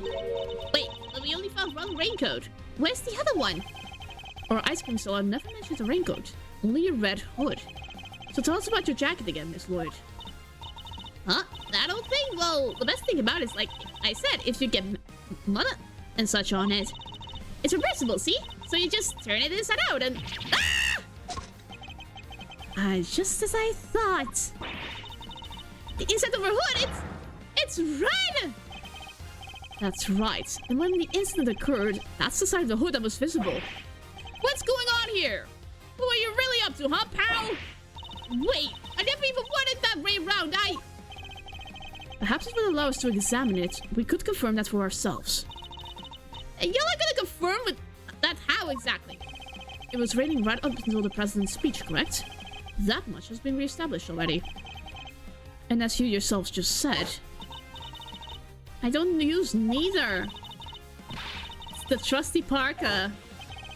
If you haven't resourced your parka since the rain, then the inside should be dry. Wait a second now, I got this big old backpack on. See, so I can't take off my jacket, yeah. Maybe I can show y'all some other time?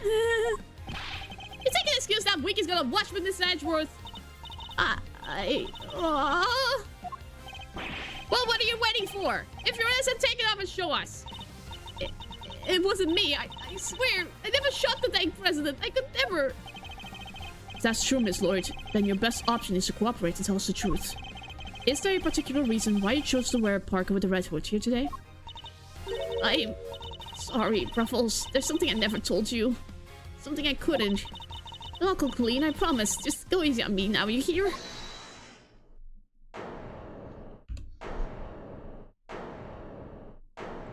Is John Doe gonna shoot her? Who said that? Hold your horses, it's a little soon for the endgame. Huh? One of the guards! Hello. That goes for you too, Mr. Prosecutor. You lost this one the moment you made your opening move. That's one of the men from Kay's photograph. Guess I better introduce myself. Ooh! Neat little tricks. The name's Bronco Knight. I'm the president's personal bodyguard and second in command on his security detail. Ah!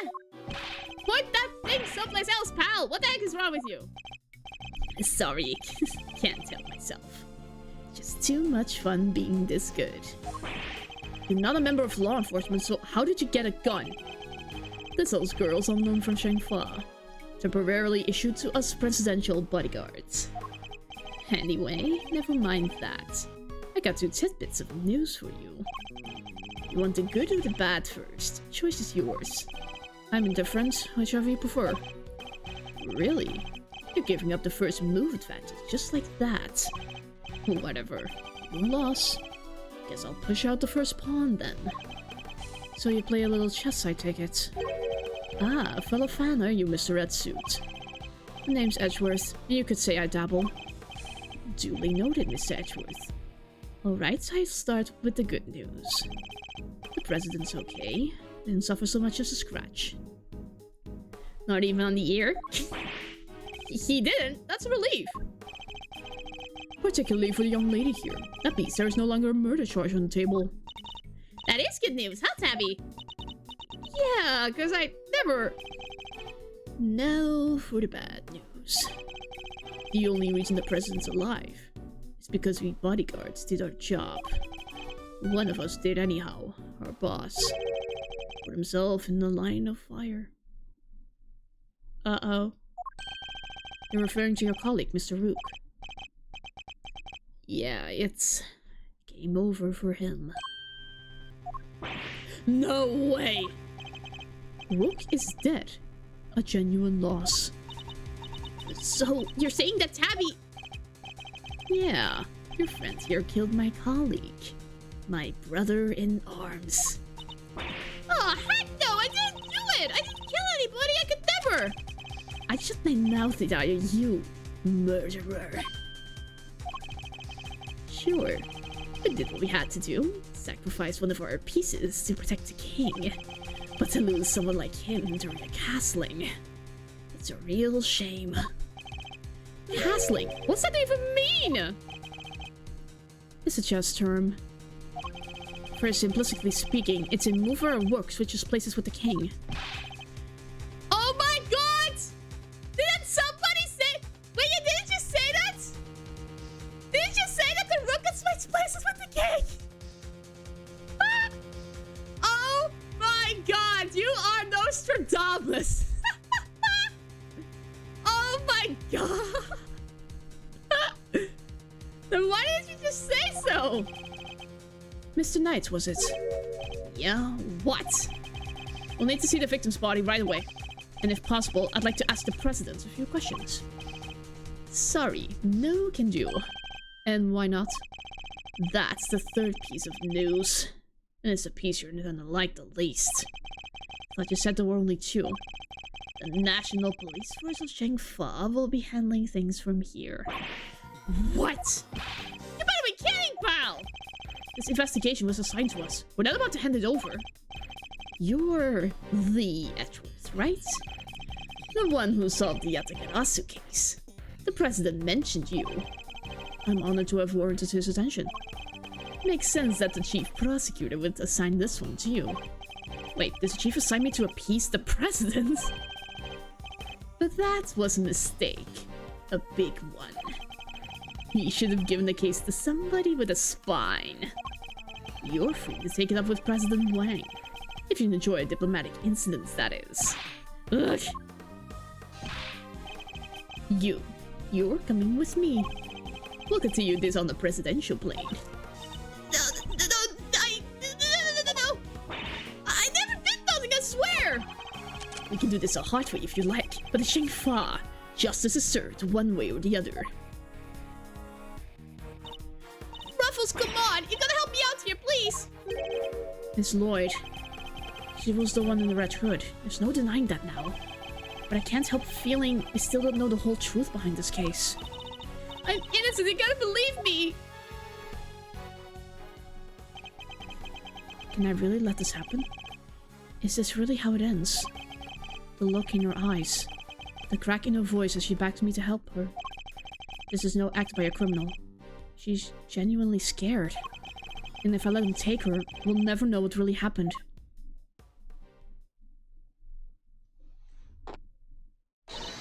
Ah! What? Huh? What the? What? Get your filthy hands off of... I knew it! I freaking knew it! He is involved! Quiet now. Is that really any way to greet me? Your neck has barely begun to heal. You've already forgotten who I am. I'm disappointed. He did business with Shelly the Killer! It's you! Ah, so you do remember. I gotta head out, which is some timing as this is getting very intense, but I'll leave the stream up and see you. Yeah, thanks for coming around, Wingin. What do you think you're doing, pal? Put the knife down and give it up! Got some nerve pulling a stunt like this in front of a bunch of police officers. Don't even think about it.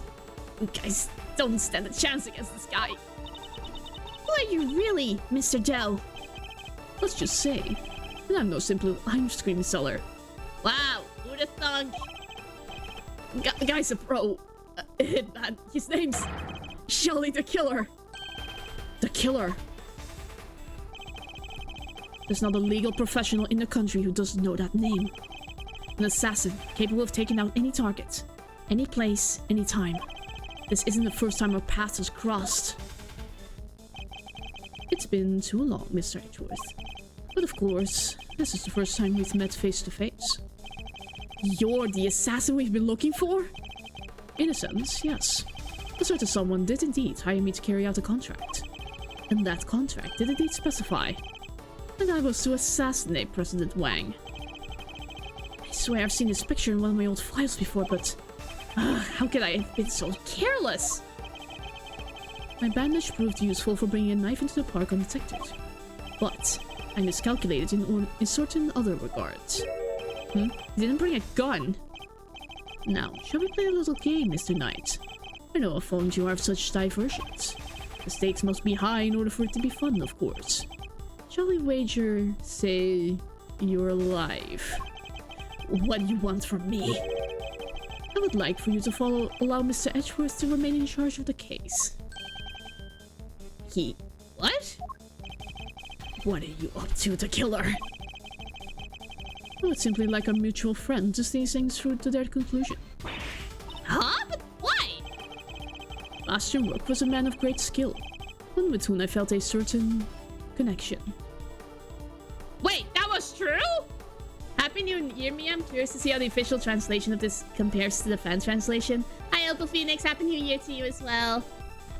This is getting intense. I have never read the fan translation, so this is completely new ground for me in all aspects. It is only right that the truth behind his death be brought to light. With Mr. Rook's departure, this case is now yours to investigate, is it not, Mr. Knight? I'm simply asking you to transfer that authority to Mr. Edgeworth. It's not something worth losing your life over, surely. You're just using the investigation as an excuse to get close to the president. Am I? Really? I suppose it is true that in order for the investigation to proceed, we will need to enter the presidential plane. You think I'm gonna let you near him? I'm his chief bodyguard! Are you? I thought you were only second in command. Rook's not around, that means I'm number one! I wonder if you have what it takes to step into such capable shoes. You, of course I do. I'm the leader now. Me! If that is indeed the case, I will ask that you make a choice worthy of a leader. Will you needlessly throw away your life? Or will you allow the investigation to continue? Is he really doing this to gain access to the president? Does he even need to? What is he plotting? They look so shocked. You have no objections, I trust, Miss Edgeworth. Come, let's continue the investigation. What do we do, sir? It would seem we have little choice but to do as we're told. That said, listen, detective, listen well. I have instructions. I'll buy us some time as I investigate. Meanwhile, you gather the other officers. Have them surround the plane and make absolutely certain that there is no way he can escape. Yes, sir, you got it! To be continued. It's already been 2 hours?! This is a long case, sheesh. I don't think I'm gonna start with the next case today. Oh my god. Where to save you? Where to save you? Here you go. You deserve your own save slots. With the death of Bastion Rook and the revelation that Shelley the Killer was in our midst, the case had taken a turn we could have never predicted. Mr. Knight ordered that the door to the presidential plane be opened, and the emergency personnel attending to Mr. Rook's body were asked to leave. With the scene cleared, we stepped cautiously aboard.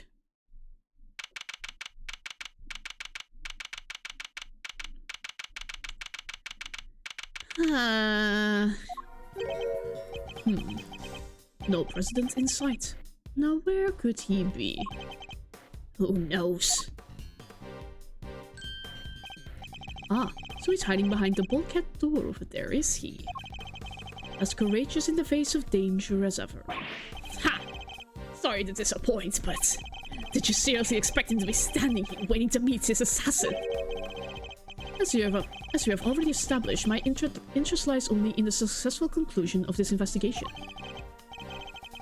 Now, Mr. Edgeworth, if you would be so kind as to examine the body. Alright. My only option right now is to play along. The rest is up to you, Detective Gumshoe. So the attempted assassination of the president has become the murder of a bodyguard. Look like you could use a little help there, Miss Edgeworth. Not that I need it, but yes. That's what I thought. But there's nothing else for it. Okay, Faraday. Great thief extraordinaire. We'll just have to take it up from here. Oh, really? You're going to solve the case for me? Nope. I thought not. But I will provide vital assistance. And let's get to scouring this crime scene from top to bottom. Yay! It'll take Detective Gumshoe a while to assemble our backup. So I need to draw this part of the investigation out for as long as possible. Okay, let's look around the place then. Someone has left an inflatable boat and an oar here. Probably so it's ready to go at any time. Wait, but there's only one oar! You can still row with one oar, you know.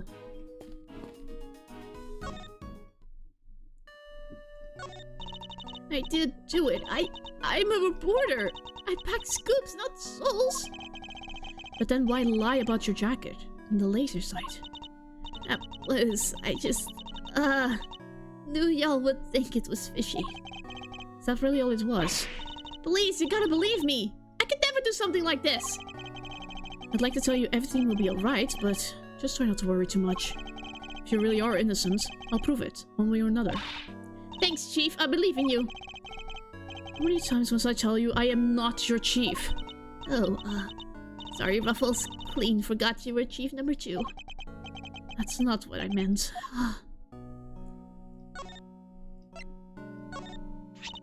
Sure, I was the one who made that recording, but I know, you don't need to say anymore. At the end of the day, I'm just a lousy reporter who can't speak for herself, let alone the people. That's not true. And if you can't, the evidence can speak on your behalf. The truth is always hidden within the evidence, and will always reveal itself in the end. Thanks, Ruffles. I'll be stealing that line if you won't mind. Sure. If it'll cheer her up, I suppose I can let it slide.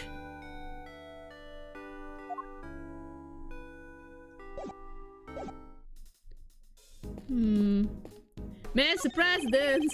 The President is on the other side of this door. And what a door it is! Bet I could get the better of it, though. Get the better of it? Doors aren't there to be beaten. Look at how heavy it is! Look at that lock! It's just sitting there, begging me to try it. Calm down, Kay. And think. Why might this door be locked? For me to open it, of course? Precisely, for you to open it, of course. Wait, what is the right answer anyway? It's a bank of monitors displaying camera feeds from in and around the plane. Must scour the scene and inspect anything. Why is this one not working? These monitors are displaying the cockpit and park shuttle plane's exterior. I don't see anything out of the ordinary. What on earth is this?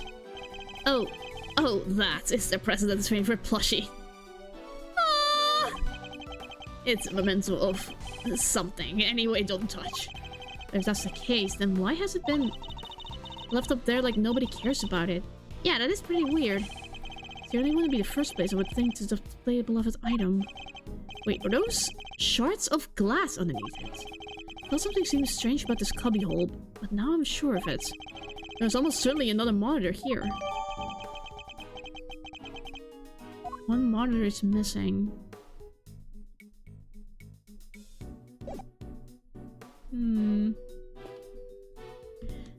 What is this?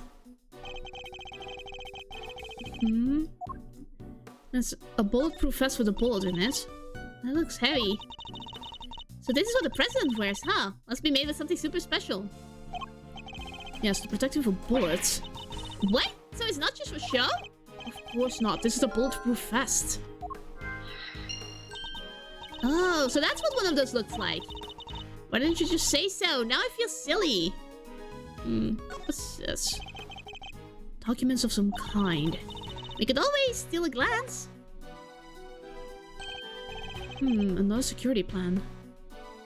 Senator area should be covered at all times. The senator was standing there. Oh, spectator area should be covered at all times. Also covered in case of amphibious assault. Oh yeah, like the one for the trash can. Precisely. But wait, something feels off.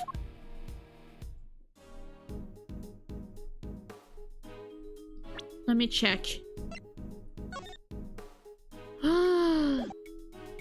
They switched positions!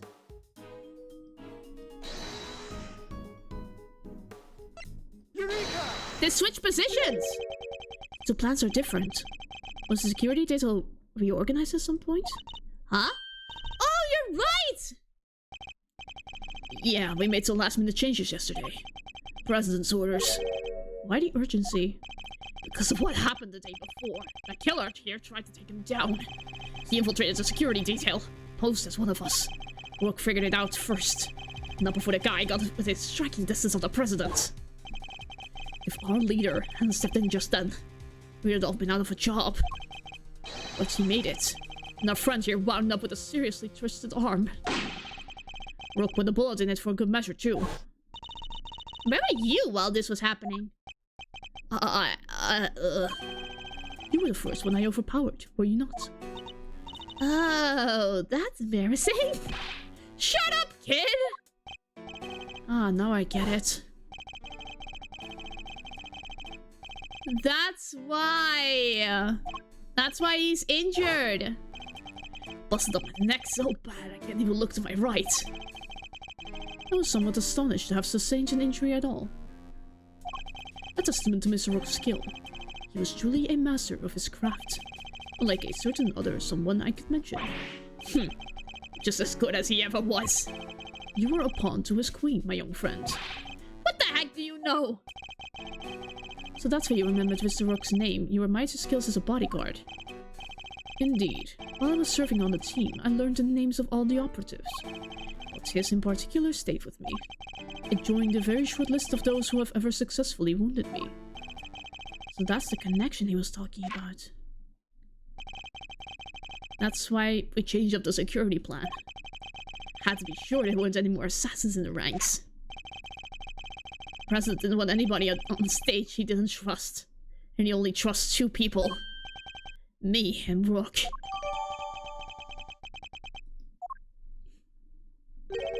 How does that explain your change of position? Oh yeah, you switched over to the right-hand side. I told you I can't turn my neck to the right. I can only cover the president's left side. So I wound up moving to the right side of the stage.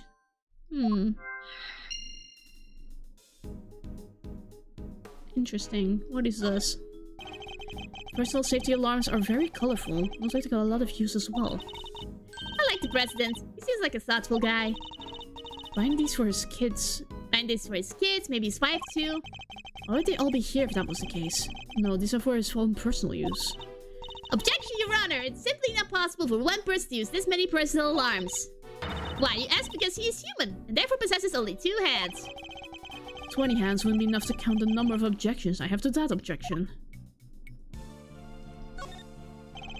Curious figure of a curious animal with a curious expression is staring straight at me. And look, there's a big lever right by its butt. Don't even think about it. Oh, I wasn't thinking anything, I swear. I imagine the lever opens the panels beneath my feet. Ah, I see. So he's standing on the trapdoor. I strongly advise you not to pull it. Do so, and you will regret it. You know, I'm okay with taking some advice. Especially when it's from a professional killer. What else? We investigated everything, I think. Yeah. What else? What else? What else? What else? Riot shield, next to the canary in the cage. Aw, she's so sweet. I want one. Did you ever see a cuter partner in crime? Partner in crime? Well, yeah, she can help me with the lockpicking. Stuff like that. Great Sea has no greater ally than nature, Miss Edgeworth. Sadly, such birds are the most commonly used for detecting poisonous gases. Wait, this one isn't actually for that, is it? Then what are the gas masks for? 2 gas masks in case of a poison gas attack, I suppose. President Sorley seems to think he's at risk of assassination at all times. Woo! Gas masks! I've never seen one before. I've heard plenty about them, of course. Oh, from a fellow thief, I presume. No, from the Shaman Ninja. You know, my favorite kids' TV show. Princess Murasaki was getting married. The toxic ninja Wolfsbane showed up to lay down some sick burns. And time to tune out. Might as well save a brain cell or 2. Fine, let's examine the body. The briefcase is open. It's a bulletproof attaché case. Bodyguards use them to shield their clients from gunfire. There were some... Ah! There were in some of Kay's photograph too. It looks like Rook and Knight each had 1. Where's Knight? Oh hey, that's the photo I snatched. You can hardly steal a photo at a public event, Kay. But I'm snatching up a moment in time with every picture I take, you know? I think it's snatch is your new favorite word. Maybe. Okay, bullet wound. Bullet seems to have entered just under his armpit and went clean through his body. He was hit in an area his bulletproof vest didn't cover. Like it was on purpose or something, huh? Cause of death would appear to be loss of blood. Attempts were made to stanch it, but to no avail. Okay. Medics must have been brought in to try and save... The medics must have been brought in to try and save him. Sadly, it was too little too late. So the victim was also carrying a revolver. Looks like he was trying to use it. Probably drew it on instinct when he felt threatened. You should check to see if he managed to find any rounds off. All there, and no other signs of the weapon having been used. Was Was this one on loan from Shangfa too? Yup, sure was. We've always issued with the same model gun. We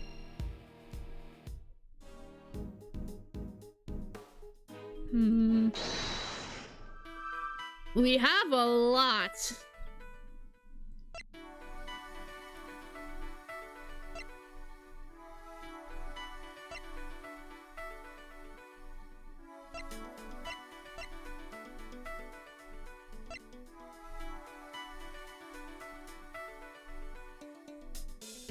Wait. Do these guns have a connection? They're both 6-gun revolvers. Let's see. Yes! It's true! The 2 guns are exactly the same. Meaning it's likely that the one we found is also from Shangfa. Yes! But you guys all got their guns from the Shangfa authorities, right? Yes. Are they, like, super rare or anything? No, I don't believe so. The small isn't exactly easy to come by in this country, but it's certainly not impossible either. Boo! And here I thought it might be valuable as treasures. Yes, it is something of a shame. Whoa, I just mentioned treasures and you actually responded for once! I only mean to point out that if the guns were rarer, it would be much easier to trace them. Which would have made them treasures of the evidence variety, I suppose. Ha! See? Everything's a treasure hunt one way or another, including this investigation. You could say that. Alright then, it's treasure hunting time. On with the investigation. He suddenly seems a lot more enthusiastic all of a sudden.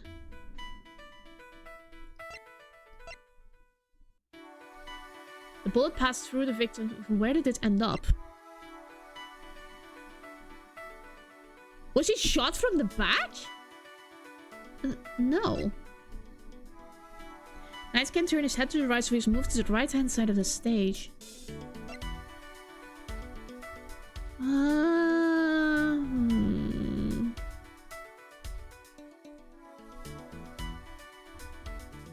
I mean, I only saw one bullet and was in the bulletproof vest, so probably. Yeah. But how? 2 bullets were fired in total. You know this because 2 shots were heard. One traveled through the flag and into the balloon. The other took Mr. Rook's life. There's a bullet in the president's vest too, right? How is that possible? How indeed. The numbers don't add up. However, there is one possible explanation. There is? After passing through his body, the bullets that took Mr. Rook's life then found itself lodged in the vest. In other words, 2 of our bullets were in fact 1. No way! He's right. If the president hadn't been wearing that vest, things could have been a lot worse. It passed through the guy's body into the bulletproof vest! And he wasn't injured at all by the impact. Even obstructed by a vest, a bullet can inflict serious damage. Sure, I've known guys who got broken bones that way. But the president's okay. He's made of strong stuff. Sounds like he didn't even need a vest. Let's not get carried away here. When that bullet's ballistic markers is analyzed. Remind me what those are again. We are reminded of that every single case. Let's leave a unique pattern of grooves on every bullet they fire. By examining these grooves, we can use them to identify which gun it came from. Think of them as fingerprints of a sort. You can tell all that from a bullet? What are we waiting for? Analyze away! Might be easier said than done. The bullet hit solid armor. The impact will have completely flattened it. You'll be lucky if there's anything left for forensics to find. What? That was all set from some analyzing. Bullet was crushed flat. Can we remove it?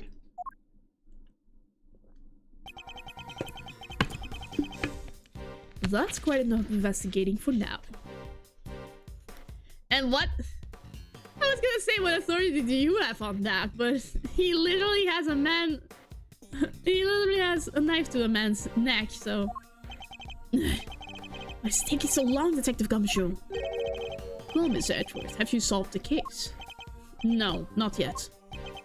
Is that so? And perhaps interviewing another key witness might help you do so. Another witness? Who? You don't mean... The most important piece of witness of all. The man on the other side of that door. He really intends to have me question the president? Now, if you'd be so kind as to summon him, Mr. Edgeworth. Stop right there, the killer. You're nuts if you think I'd let him anywhere near you. Well, Mr. President, I'm sure you're watching us through your security feed, aren't you? In which case, I politely request that you show yourself. That is, if you value your bodyguard's life.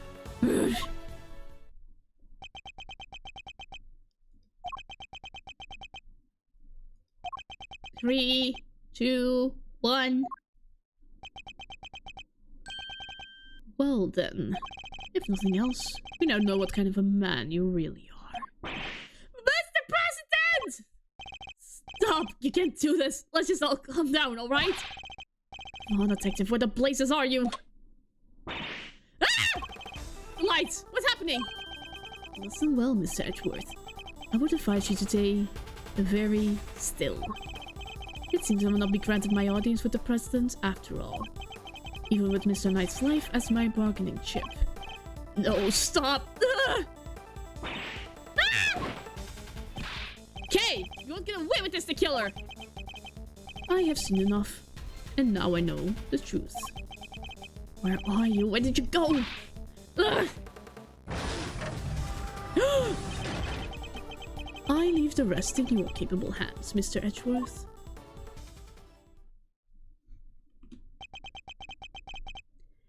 Where is... Mr. Edgeworth! Detective Gumshoe? Sir! Mr. Edgeworth, sir! Oh my god, we're dead!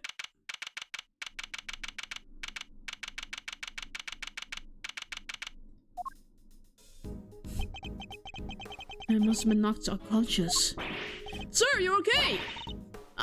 Are you alright, Mr. Edgeworth? Never mind me, he didn't hurt you, did he, Kay? Nah, fine. I just woke up myself. My head will be sore for a while, but that's about it. So you can stop worrying. Detective, did you manage to stop the killer? No. Well, see, Miss Lloyd came running out of the plane and, she told us he'd flown the coop. We were too late. I'm sorry, sir. Bodyguard over there told us something too. Seems there's an inflatable boat missing from by the window. The killer must have stolen it and rowed himself across the lake. What about the cordon around the park? I called everybody back in to stake out the plane. Including the guy stationed across the water. No. So it's completely slipped through our fingers? Not the best look for the department, but yeah. Hey, Edgeworth. Mr. Knight, you're alive. Yeah, that's thanks to that murderer. Oh, that reminds me. I found this lying on the ground next to you, Mr. Edgeworth. A calling card marked with a seashell. Guess you wanted to leave a message. The killer usually leaves things next to the bodies of his victims. But you're not dead, sir. But I could have been. Maybe that's the message. Can't stop thinking about his parting words. He already knows the truth? What? And now I know the truth. The truth about what? Roger that. I'll clear out here, sir. Over. What's going on? That was the president. He's coming out. Now? Oh my god. How the heck did this man get elected president? Look at this man! Ah! Is bodybuilding his hobby? Like, what? So he's the president of Shangfa, Mr. Diyu Wang.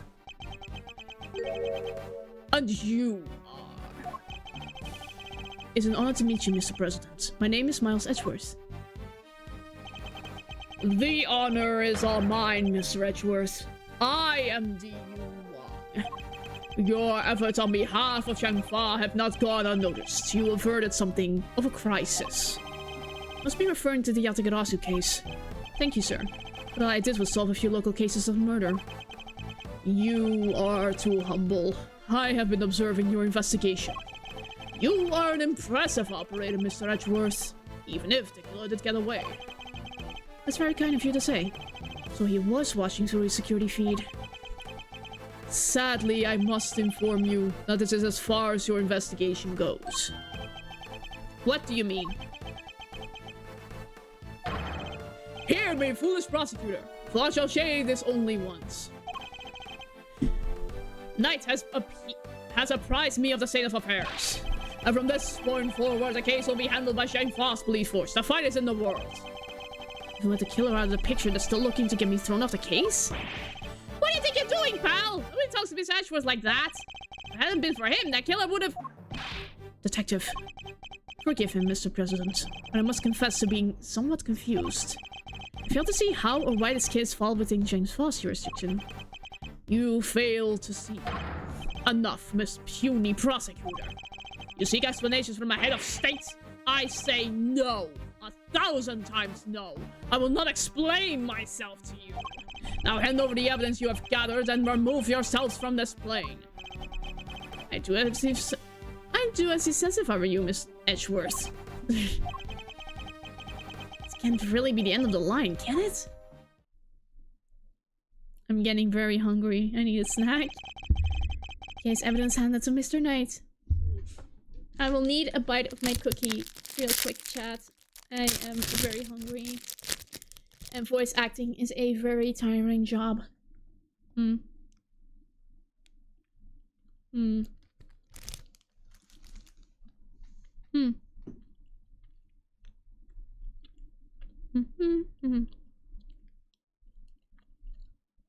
Okay. Oh, that's better. Why? Why let us come so far only to pull the case out from under us? Now you may leave. Knight, detain the suspect. Yes, sir. Right away. To make an attempt on my life, the murder of one of my faithful servants, the effrontery, the villainy. I didn't murder nobody. Cause I...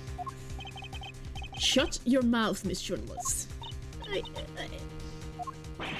Answer me this. In a world already allows you with lies, with deception, with sin, and inequity.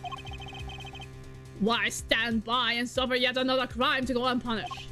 I say no. 1,000 times no. There can be no forgiveness. There can be no surrender. Why, you ask me? And I will tell you. He's hiding something, I'm sure of it. Just look at him, just monologuing and Edgeworth not even listening. And if I leave now, we'll never know the truth. Mr. Edgeworth, sir! Mr. Edgeworth, there's gotta be something we can do.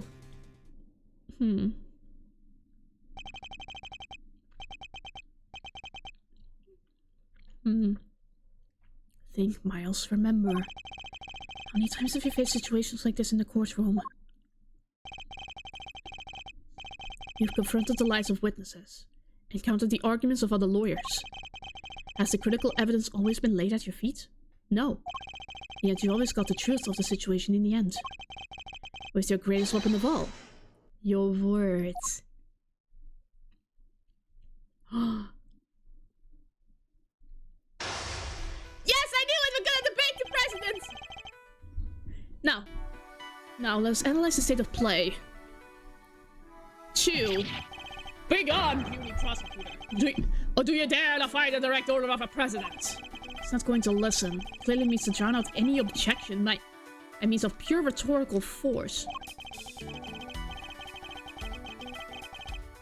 When an opponent is on the offensive, the best thing I can do is buy my time and wait for an opening.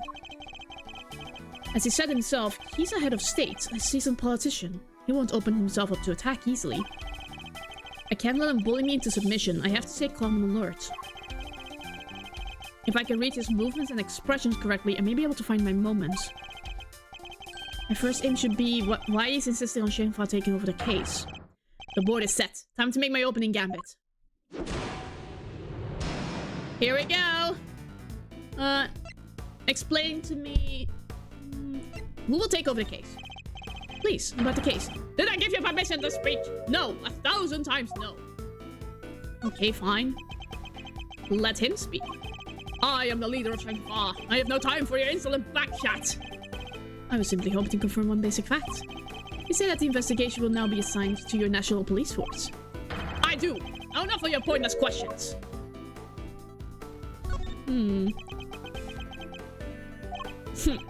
Good boy. The interior of this plane is a sovereign territory of Shangfa. You have no rights here. Is that so? Could it be that our current location itself is significant somehow? Should keep that in mind. Could be a useful clue. Explain to me why I'm off the case. Just at least explain to me why I'm off the case. Imbecile! Cease your insolent jabbering! I need not explain myself to you! My reasons are my own! And they are none of your concern. I have decided to exploit my clue. Are they related to our current location? In the course of our conversation, I've declared certain facts from your behavior, Mr. President. For example, you seem particularly aggressive when discussing our current location. You smarmy smart-aleck. As you said yourself, the presidential plane is the sovereign territory of Shangfa. And from that, we can infer that you believe the rules of extraterritorial apply inside here. Is that correct? Enough! Cease your objectionable whining! I think it's getting too hot for you. Why not? Aha! You can rant and roar all you like, but you won't escape my scrutiny. It was unmistakable. The moment I mentioned extraterritoriality, you became visibly agitated. Ah!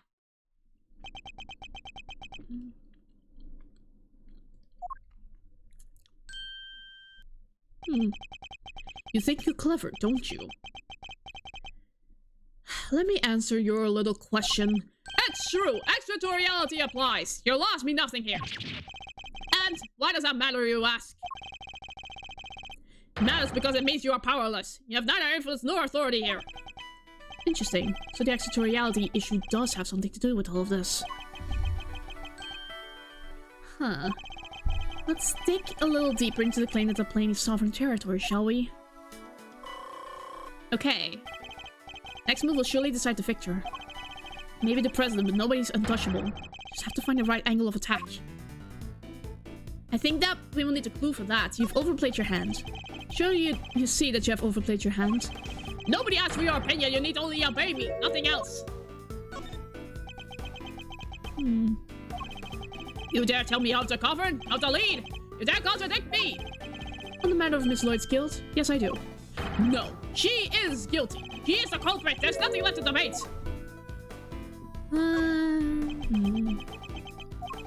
Who else could have fired from outside the plane? There is no other viable suspect. Outside of the plane, you say? Fascinating. Just claim that Miss Lloyd fired at him from outside the plane. This could be a vital clue.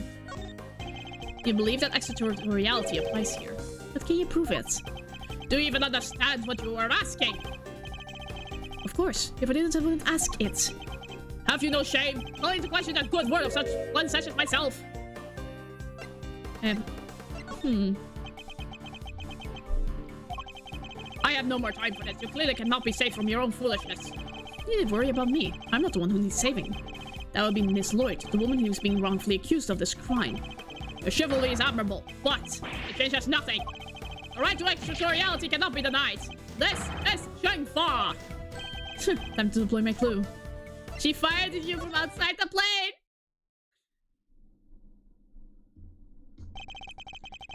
I may not be able to call the extraterritoriality of the presidential plane into doubt.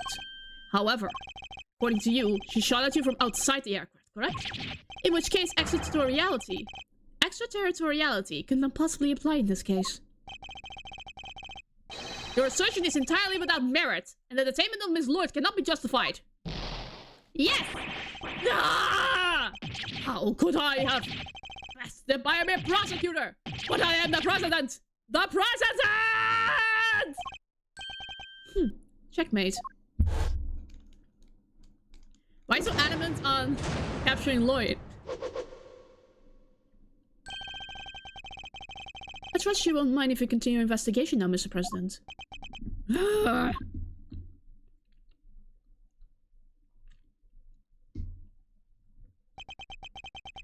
I hereby officially and unreservedly confer my approval. Consider it a gesture of the magnanimity and generosity for which my good office is known. Yes, for without noble acts such as these, unmistakably and irrefutably, for which reason we hereby. There can be no other outcome. For our goals are lofty in our hearts. People of Shangfa, I swear... My guy! What? The investigation will continue. All that when you could have just said, okay, you got me? Mr. Knight, if you would care to return the evidence... Take it. Ah. No! I dropped my cookie! I'm sorry. No. Ugh. Okay. 5-second rule. Okay. 1, 2, 3. I appear. That was awkward. I'm sorry. Oh, we're at it. Okay. Let's continue. We did it, Mr. Edgeworth! We sure did. And now the investigation can continue. Whatever. Enjoy your pocket full of pawns. I'll be over here enjoying how you put him into play. Then you will definitely enjoy my next move. Mr. President, one more favor if you would be so kind. What is it? Could you please give us your testimony concerning the incident itself? Now you want me to testify? Whoa, that's your next move? If you want the president to testify, you'll have to take him to court. All in good time, Mr. Knight. You will get a day in court soon enough. But if a person of interest refuses to cooperate at the investigative stage of the process, they are obliged to provide detailed justification as to their reasons for doing so. That's... What's the matter? This is something you'd rather didn't know. Stand down, Knight. I'll do as the prosecutor asks.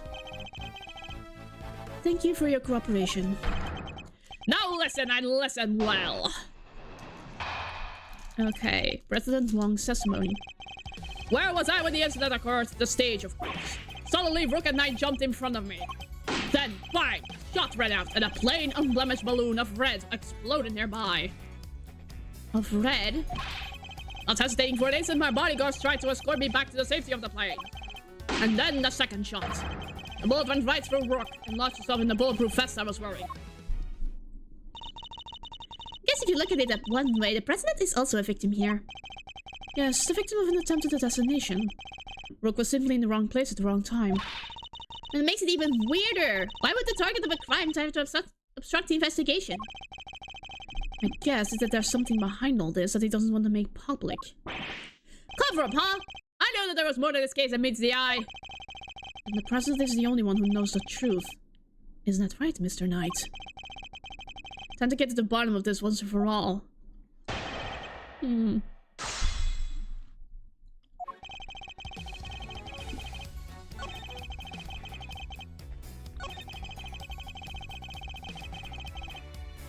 Unblemished balloon of red. That's not... That was a steel samurai balloon. Objection!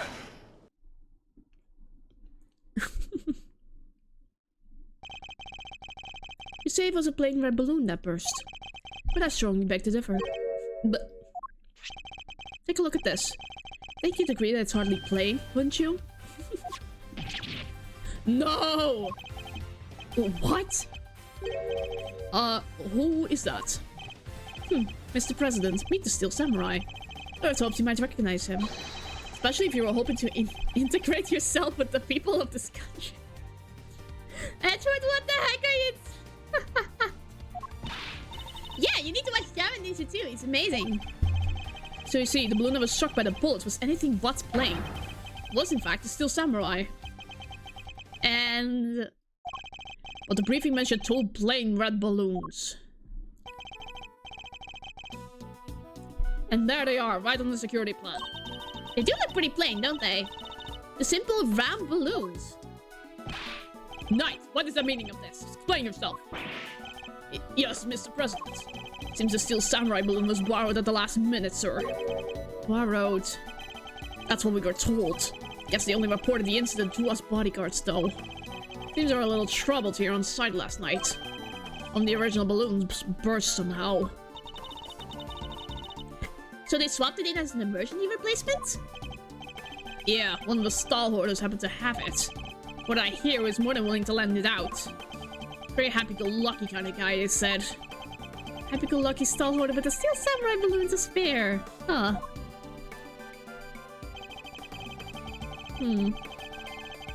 They filled just the bottom part with air to make it look like the other ornamental balloon. Ah! So while it was a steel samurai balloon, it was made to look like a plain red one from above the water. Is that the long and short of it? Knight, why was another thought of this? Sorry, sir, we didn't think it was a pressing issue. And indeed, you saw it and knew no different, correct? Yes, I suppose so. Did you really have mistaken the steel samurai's pants for a plain red balloon? Still, Mr. President, I struggle to see how you wouldn't have noticed something different about the balloon. Of course! What's that alphabet for? Now I remember. I could barely see the balloon. You couldn't see it. No, that's right. The wind was blowing too hard. Flags to the side of the stage were flapping incessantly and blocking my view.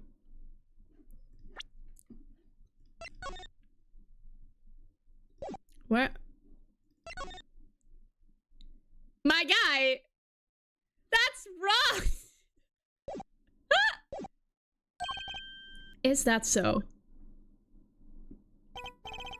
Yes, those two flags. They were blowing back towards me. Oh! There would have been a strong wind blowing right around the time of the incident.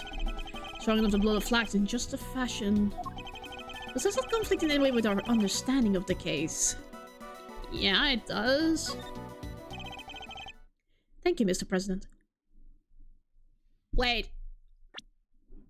Oh my god! If that was the case, it wouldn't have struck the flag! Your testimony has revealed yet another contradiction. It has. Yes, a contradiction that could turn this entire case on its head. When I arrived on the scene, the wind had died down and the flags were resting calmly for the most part. If the wind had previously been blowing the flags as the president describes, such a piece of evidence suddenly takes on a very different meaning.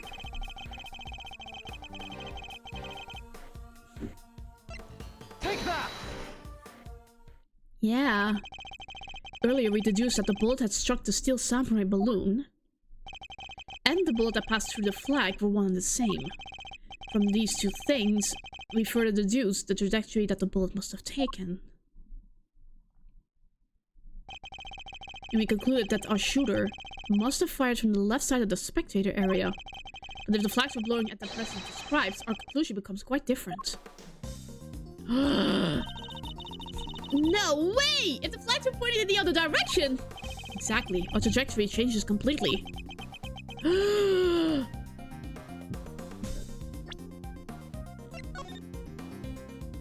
Knight, you son of a gun!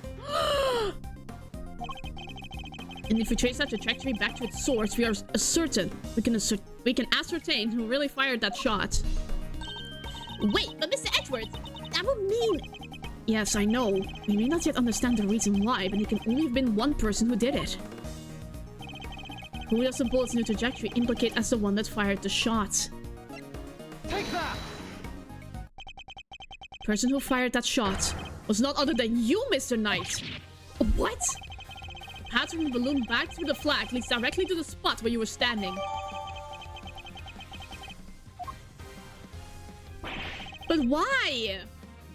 But the guy's one of the president's bodyguards! Why the heck would he go around shooting balloons? This is absurd. What exactly are you trying to imply? That Mr. Knight, a man who has saved my life countless times, is my would-be assassin. Seriously, Edgeworth, we put a lot of this. President Wang's bodyguards, with the pieces put on the board to protect the king. I'll handle this, Knight. Sorry, sir. Mr. Edgeworth, the wind was indeed blowing quite fiercely around the time of my speech. But the wind can pick up and die away in an instant, can it not? Therefore, I need proof. Proof that was blowing hard enough to lift the flags during the crucial moments. My shot was fired right around the time the president raised his fist. The tape!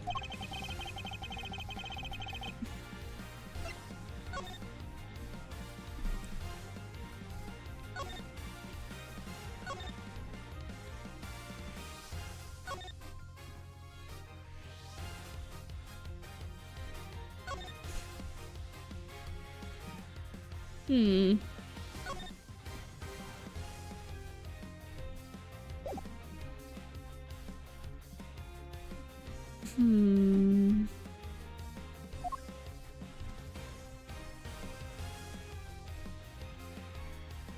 What was happening with the flag?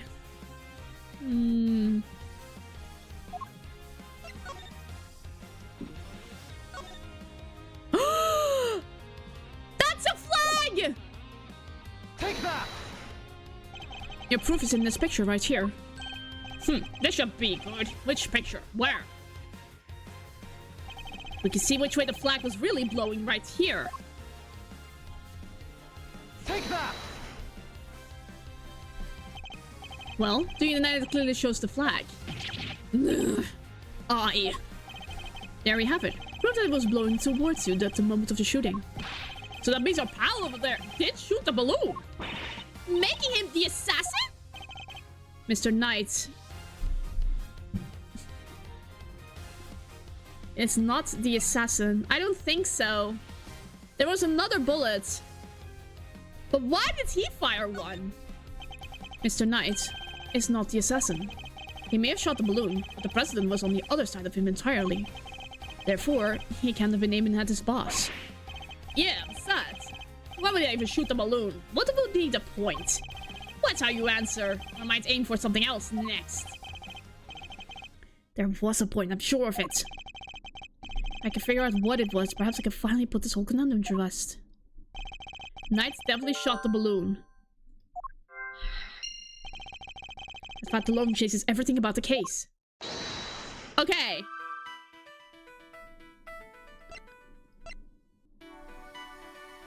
He can move his head to the right.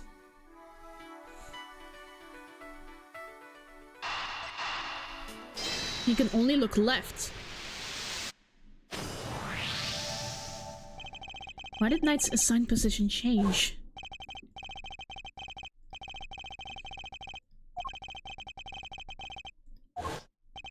But is that the only reason? Well, suppose that the plan hadn't changed, and Knight had remained posted on the left. Given that he is unable to turn his head on the right, would he even have been able to shoot the balloon closer to him? Could it be that the security plan was changed for the express purpose of popping one of the balloons? And if you suppose that to be the case, so plans are different. Was the security detail reorganized at some point? President's orders. The president was the one who ordered the change.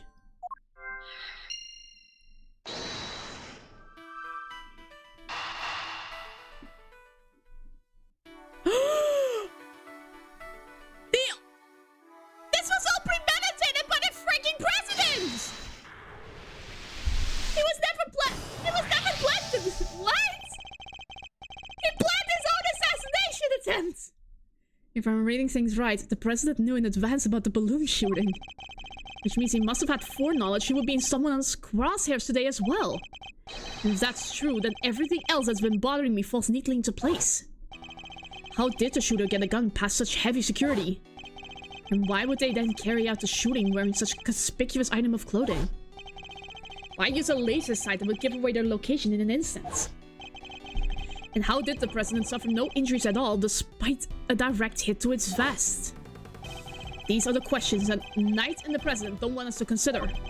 There's only one possible reason for Mr. Knight to have fired his gun. To create the illusion of an assassination attempt. What? Huh?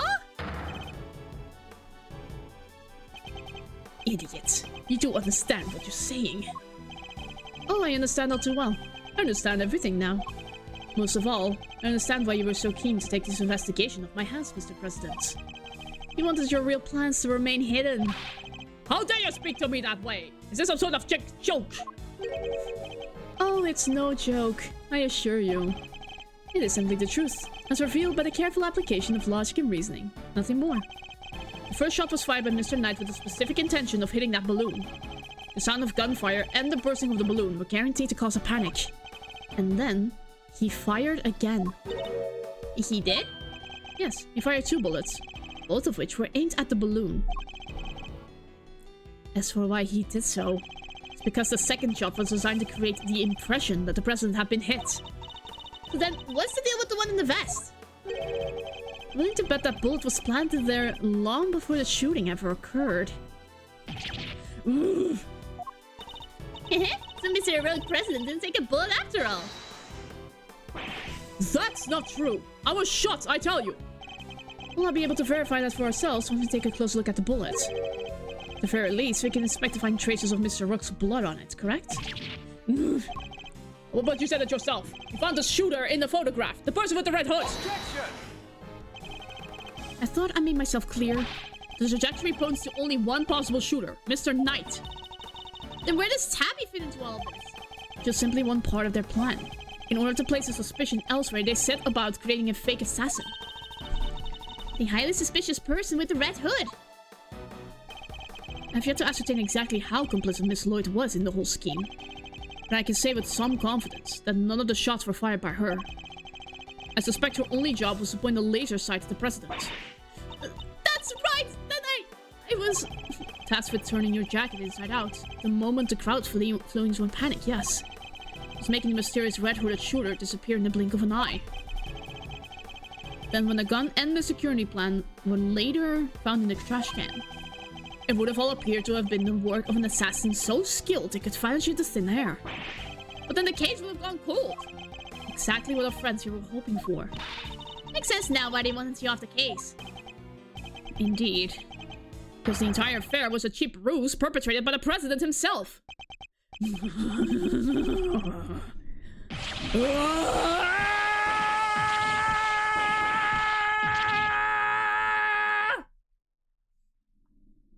Hear me roar.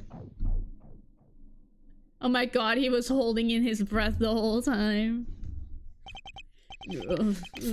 No, ugh. Is this a metaphor for something? Gee, I sure wonder what this metaphor is for. Let's continue. The presidential mask has well and truly slipped. Minutes, the entire assassination was a lie, wasn't it? Ugh. If that stupid chief prosecutor hadn't insisted on assigning you. Ah! How could I let this happen? Objection! Oh my god, he sounded much chiller. That's enough, Edgeworth. Mr. Knight! Sorry, but I'm speaking with the president right now. Yeah, well, I'm doing my job as a knight and protecting my king.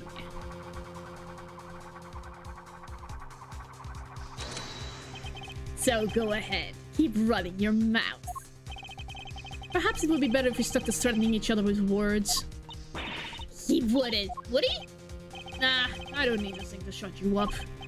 Alright, my move. Question. You claim I fired my gun from on stage. How do you figure I did that in front of a crowd of thousands? An excellent point. Time for my counter move, I suppose. You had a certain something that allowed you to conceal your actions. A certain something, huh? Mighty specific.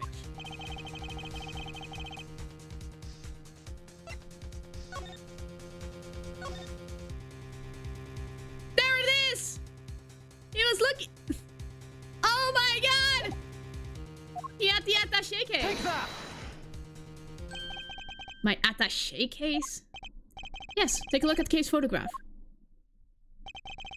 Your right hand is completely obscured by the case. At the very moment this picture was taken, you were firing your gun. And in such a way that you wouldn't be detected. Objection! You don't like to let facts get in the way of a good theory, do you, Edgeworth? Simply don't seem to have noticed. Notice what? That theories are all you have. Conjectures, nothing more. The flag was billowing in the wind at precisely the right moment. I hit my gun with my attaché case. We changed the security plan because I couldn't turn my head. It's all just speculation. Circumstantial evidence at best. You can't prove any of it. If you at least had the bullet that burst the balloon, you might have a scrap of credibility. Imagine, you could have run forensics to see if it matched my gun. But nope. That bullet is at the bottom of the lake. You're gonna go dredge it up. I hate to say it, but he's right. Don't have anything concrete. I thought not. Maybe now you can shut your mouth.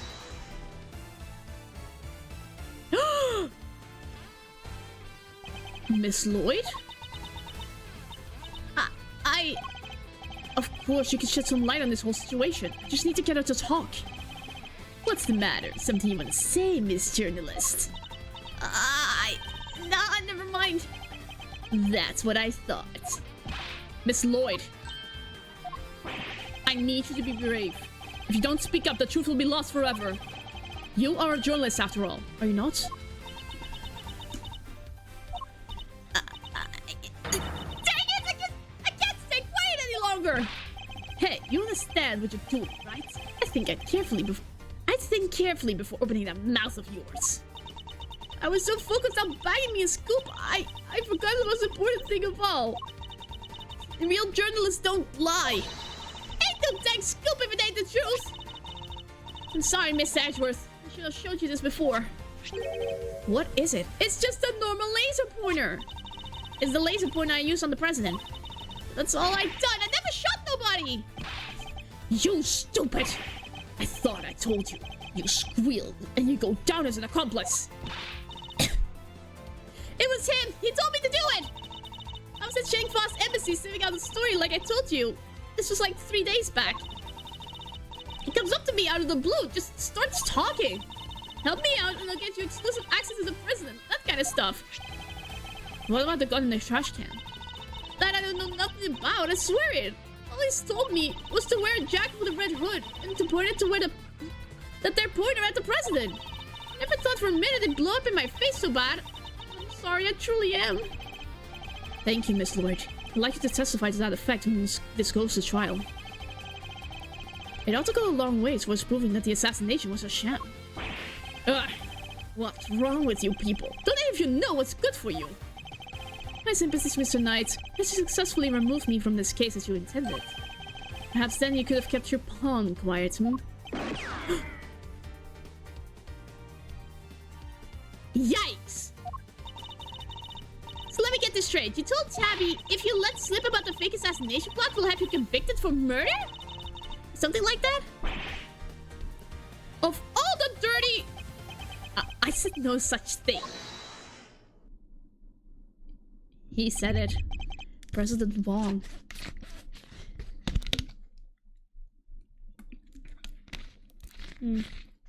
I need a sip of water. I was about to go into a coughing fit. Sheesh. Give it up, Knight. It's time we came clean. It's our only choice. So, Mr. President, you admit it. You admit that there was a plot to fake an assassination attempt.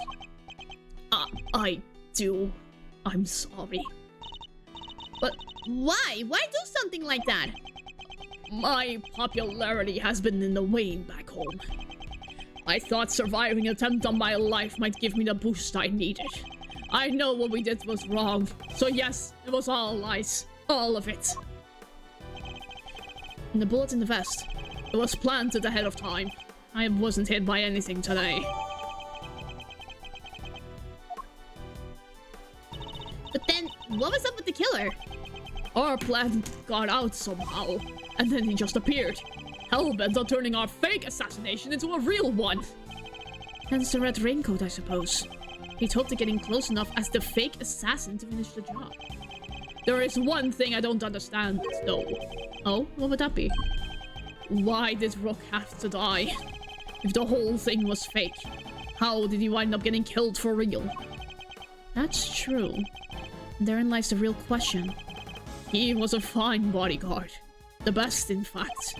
He may not have been a native of Shangfa, but he was someone I could fully trust. Are you looking away? Or are you rolling your eyes?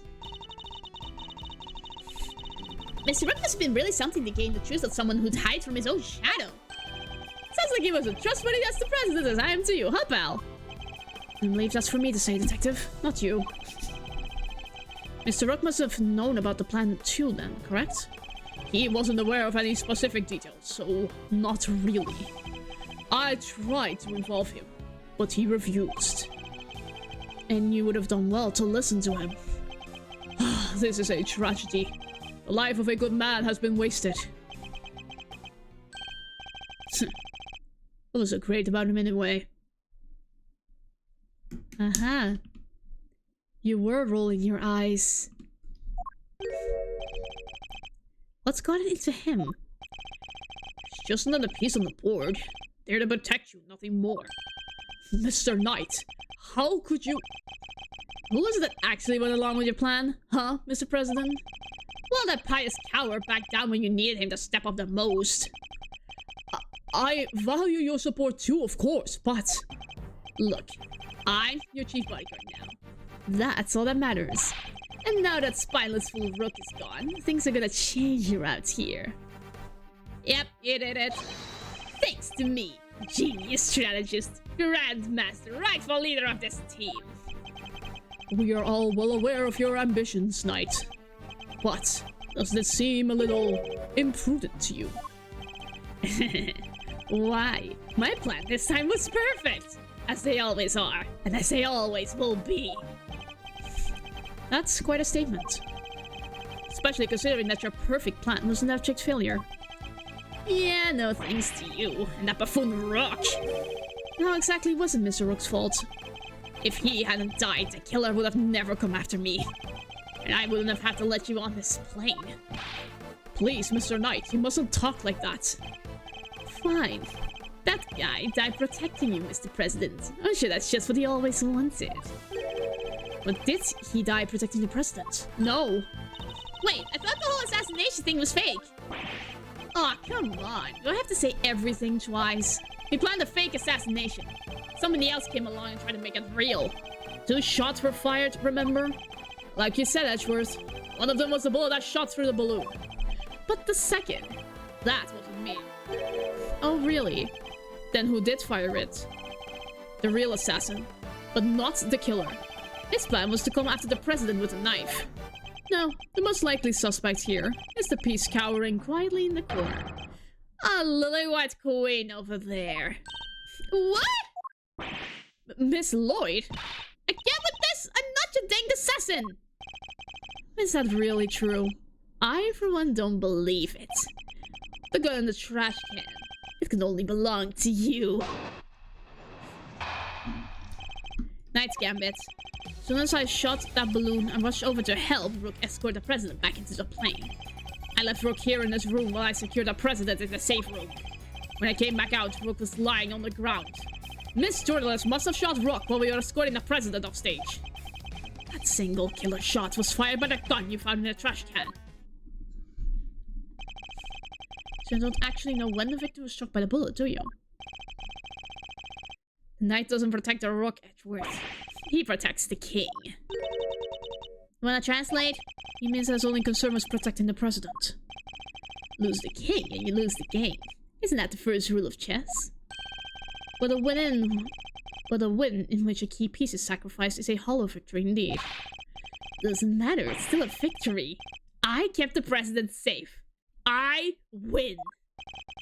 Well, it's a bit early to be calling our little match in any case. For this is where our battle really begins. Nice, Gambit.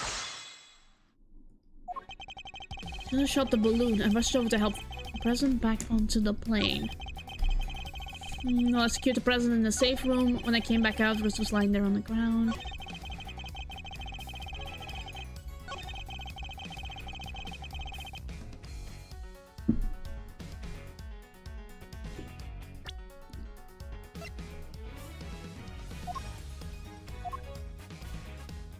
But there were 2 bullets in the gun, right?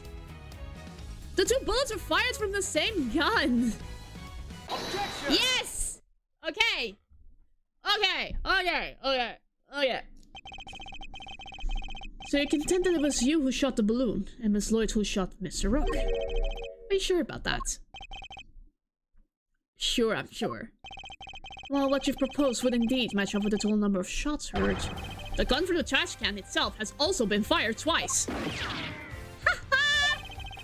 And why would the supposed number of shots heard from this gun differ from the number of spent rounds? It's simple, because it was planted. Planted by the real perpetrator of the crime. Somebody faked the evidence?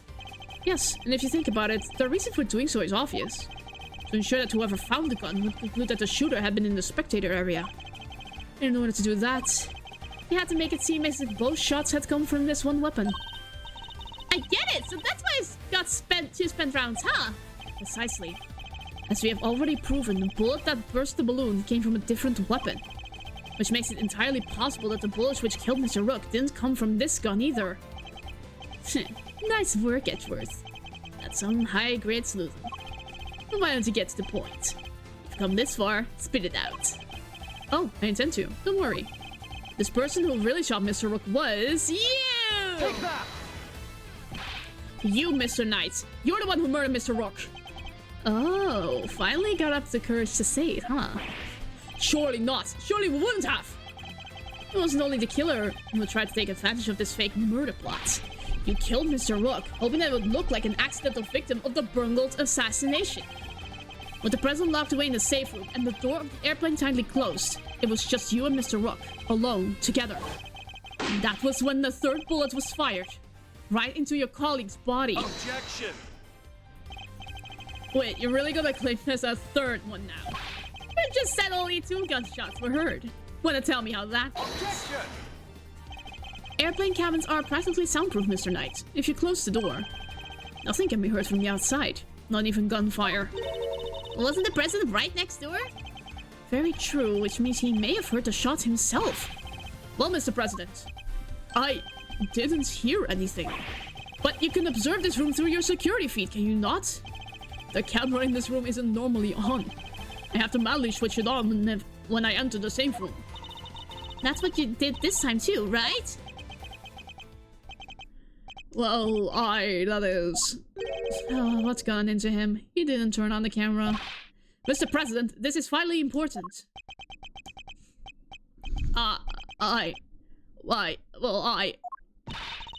Please, President Wong. Fine, I was so busy hiding under the bed covering my ears. What? Even though you knew the whole thing wasn't real? Yes, because I hate the sound of guns. Oh.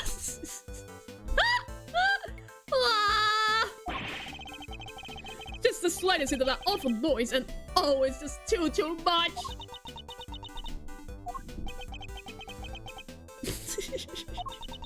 Oof. That they're sadder than a pot of overcooked crawfish. Mr. Knight, you saw that President Wong was cowering beneath the bed. And what's more, you knew from the monitor bank that the security camera from this room hadn't been switched on. Which means you knew that the circumstances were perfect. For you to fire the third shot straight at Mr. Rook. Knight, how could you? Could you really have betrayed my trust so horribly? You think I killed the old half-wit? You don't trust me much, huh? This is the thanks I get for putting my life on the line for you day after day. I want to believe you, but... I don't get it. I just don't get it. What is there to doubt here? What, you don't believe that the girl over there could have done it? No, because this gun is the murder weapon. We know this from the number of bullets fired. Yeah, well, how do you know there wasn't a spent bullet from the start? What? Someone could have fired a bullet from that gun yesterday or the day before. Then today, another bullet. The bullet that hit Rook. That's pure speculation, pal! And you know it! Maybe, but can you prove it's not true? Not with any certainty, no. You're nothing without conclusive proof, so come on! A single piece of evidence straight through my heart, I dare you. Well, what are you waiting for? There must be something, wasn't there?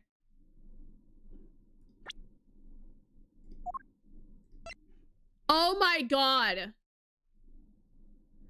One of the monitors broke because it was shot! If we can't prove it, Tabby's... Please, Ruffles. I messed up, I know I did. I should have never have done what I did. Not even for a scoop. But murder? Nah, that ain't me! And the murder's bone in my body! Conclusive proof. Only I could prove that Knight's gun is the murder weapon. Wait, perhaps I can.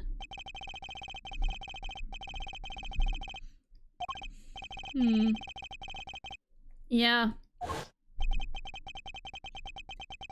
If we had the bullet that killed Mr. Rook, Francis could tell us which gun it was fired from. No proof, no case. End of conversation. Objection! Hold it right there. What now? You're not about to claim you do have proof. Of course I do.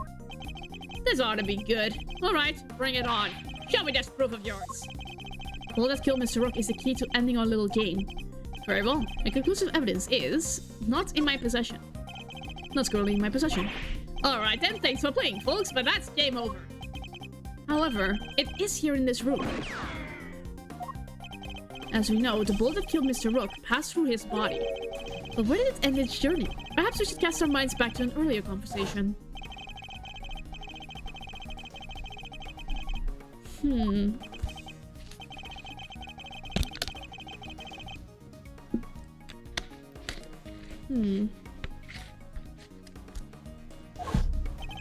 now, of course, we know that this so-called assassination attempt was a complete fabrication. The vest was prepared in advance, made to look as it had been hit by a bullet. Which begs the question, where is the real bullet?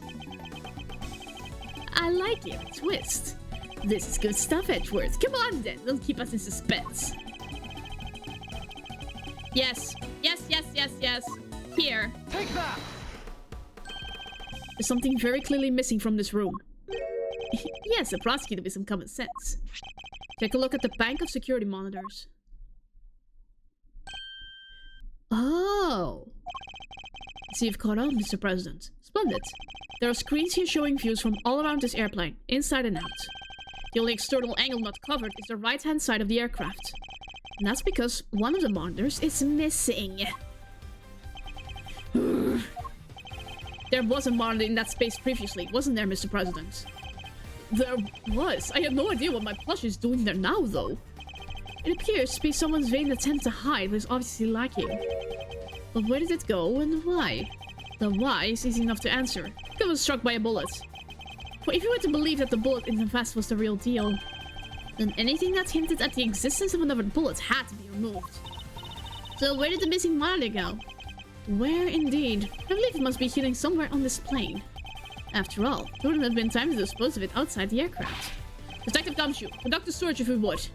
Right away, sir! Mr. President, extraterritoriality, remember. I have no objection to the search. Please, go ahead. If it will help us discover the truth behind what happened to Rook, I will not stand in your way. What are you? I don't believe this. Rook this, Rook that. Don't you ever think about anybody else? The search has been authorized, Detective. If you wouldn't mind. Sir, I found the monitor!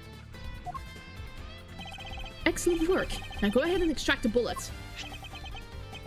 Let's see, if I put my hand in there and just... Come on, come on, come on. Got it! Oh, would you look at that blood. This is the bullet that killed Mr. Rook. There's no doubt about it. Bingo!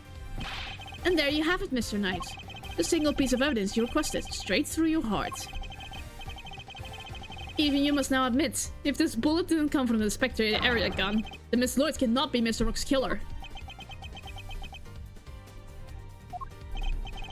What? No pity, come back.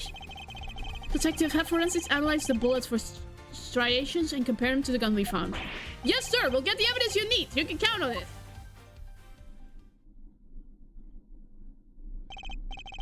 Alright, let's hear what forensics has to say. Our findings are as follows, sir!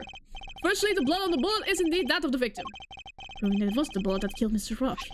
Secondly, we found Mr. Knight's fingerprints on the gun, probably from when I handed the evidence all over to him.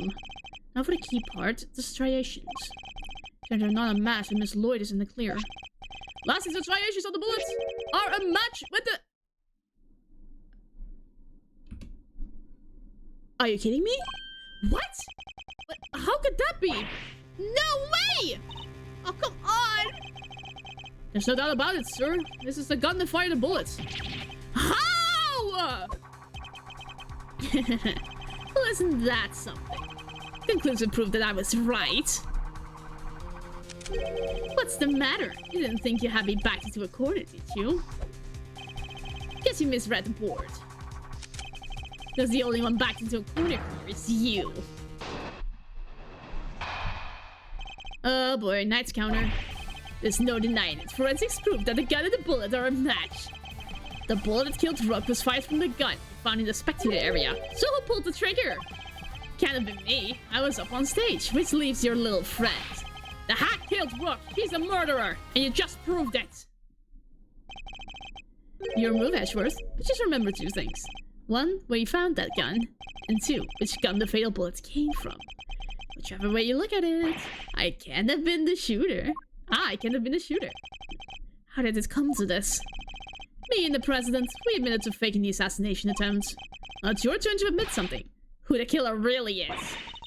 There's no way Tabby did it, is there? Let him get you, okay? You just need to get over his statements again. There must be something further we can deduce from them. Okay, let's do this, Mr. Edgeworth.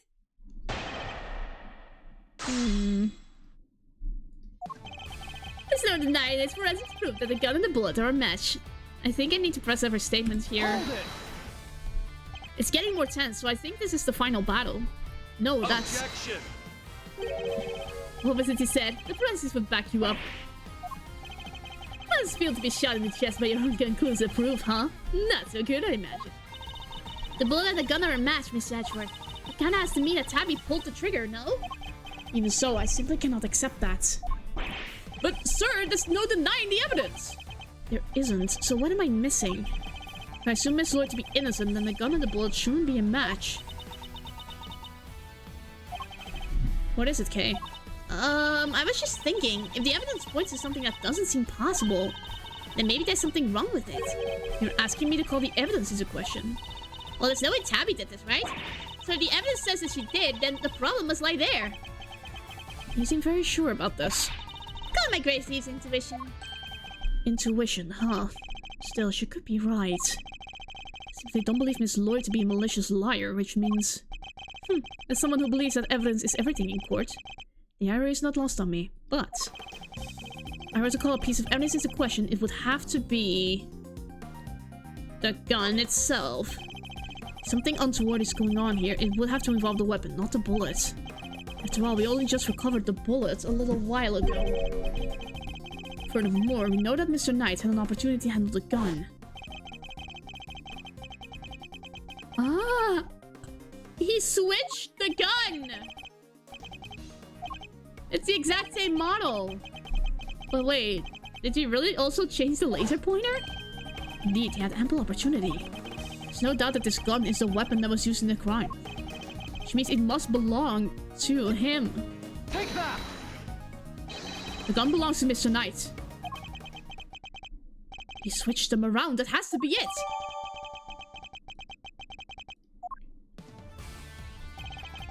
The bullet that killed Rook was fired from the gun you found in the spectator. No.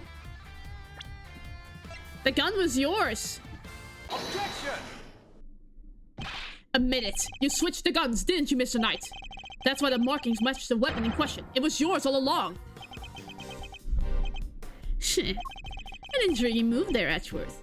And you must have made the switch when I handed over the evidence, while I was busy trying to make a case for remaining on the investigation. You took the laser sights from the gun we found in the trash can and put it on your own. Then, not long afterwards, you handed that gun back to me, instead of the one we found. I did, huh? You think I'm someone who you'd find letting a run for access on that bullet sometime in the future? Is that so strange? You're a chess player after all. A man well used to thinking several moves ahead.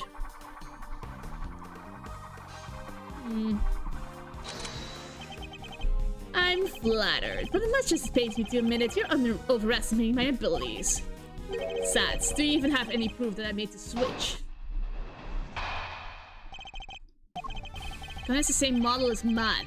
Weird, sure, but it's just a coincidence. No. And look, there's a laser sight attached. Also take a look in the cylinder. 2 spent bullets, just what we'd expect to see. So what proof do you have that I switched the original gun out from mine, huh? None, that's what.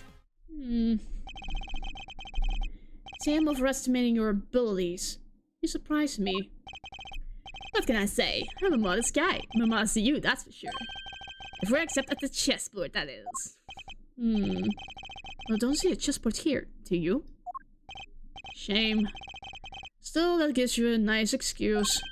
I didn't mess up, I just didn't have the right evidence. I don't think I'll be the one making excuses, rather... I didn't mess up. They just got lucky with the evidence. Will be your excuse, I'd imagine. As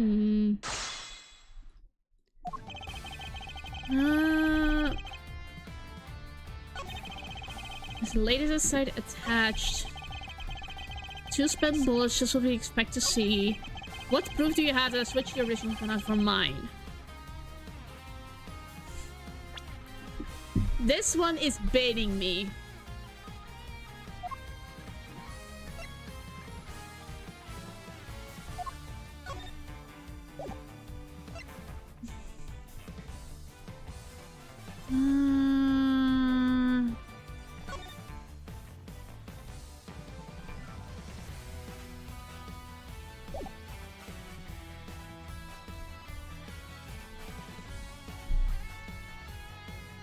Wait.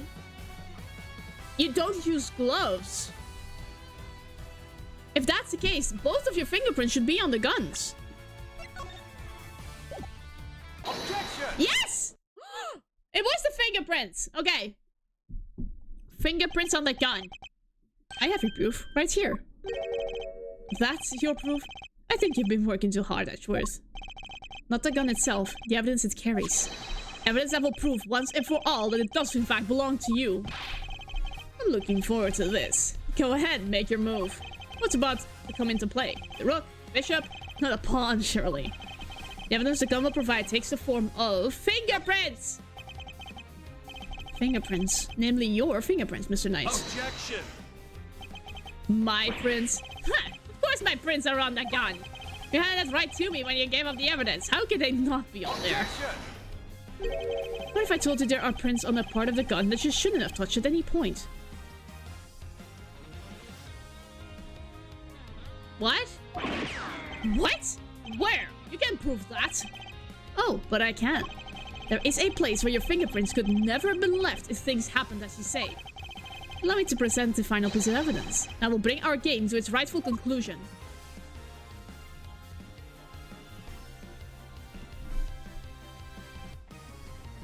Surely not! Here, look closely at the cylinder detector. 2 bullets fired, but where are the prints we're looking for, sir? On the bullet? You did indeed switch the guns when I handed you the evidence. But... what? But if that were all you had done, your deception would have been easily detected. Because the number of bullets fired by each gun was different. There were 2 spent bullets in the gun we found. Yeah, but what about Mr. Knight's gun? We know that he fired 2 bullets from the stage into the balloon. And he fired another bullet into Mr. Rook, ending his life. So 3 bullets in total. Plus the few odd ones he let loose in shock during a little game. And after each shot, he reloaded his gun out of habit. With his bare hands, of course. Ugh. Officer, where exactly were Mr. Knight's fingerprints found? The ones you mentioned in the report. Sir, they were found on the exterior of the weapon, but also on the bullets themselves! I'm not sure they could have gone there from just me handing you the evidence, Mr. Knight. That! And there we have it. Proof that they did indeed switch the guns. This gun, the one which fired the bullet that killed Mr. Rook, is yours. And in taking his life, you are the true assassin! I didn't. Come on. Let it be over. Checkmate. No!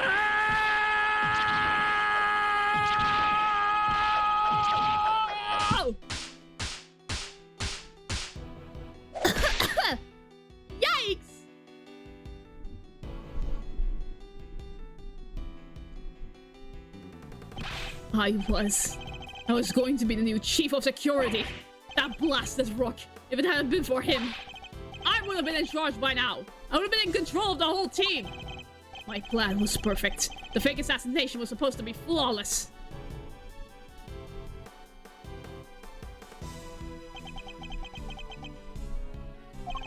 Detective Gumshoe?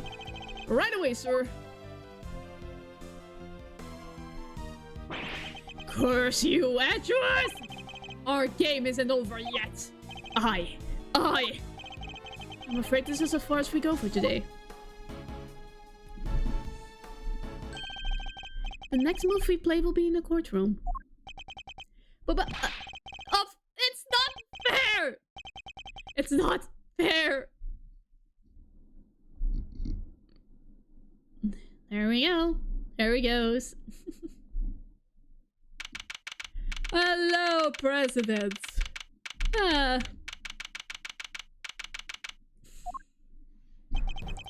Mr. Edgeworth, I owe you a debt of gratitude.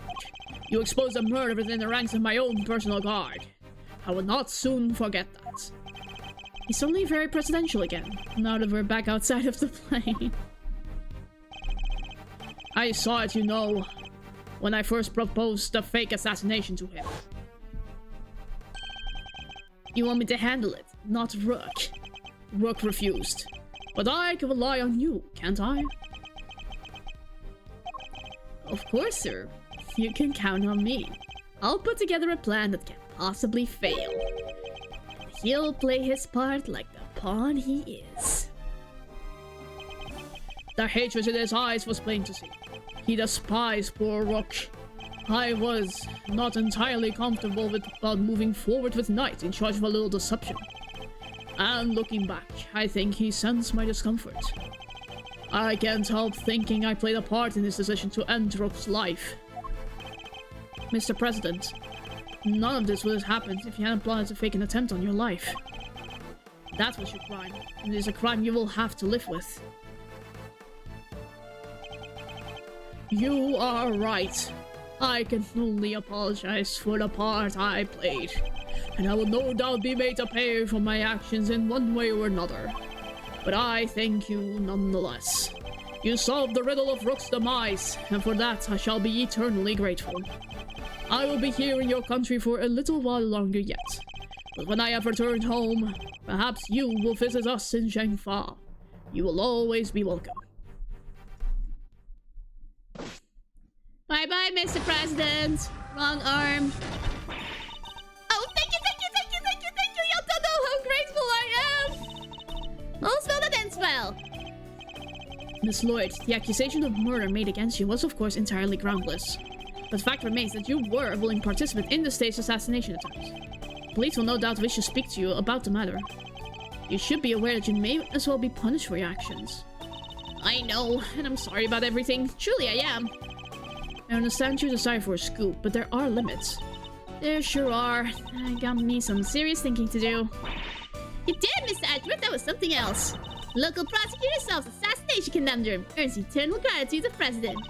How's that for a headline? Hey, that there's my department. Mr. Prosecutor, I just feel that you solved such an important case. You must be over the moon. She suddenly doesn't stay down for long. No comments. Dang, you're one tight-lipped son of a gun. So as I should be. This case is not over yet. It isn't? How come, sir? Because until we unravel the story behind this, the case will never be completely over. Aha!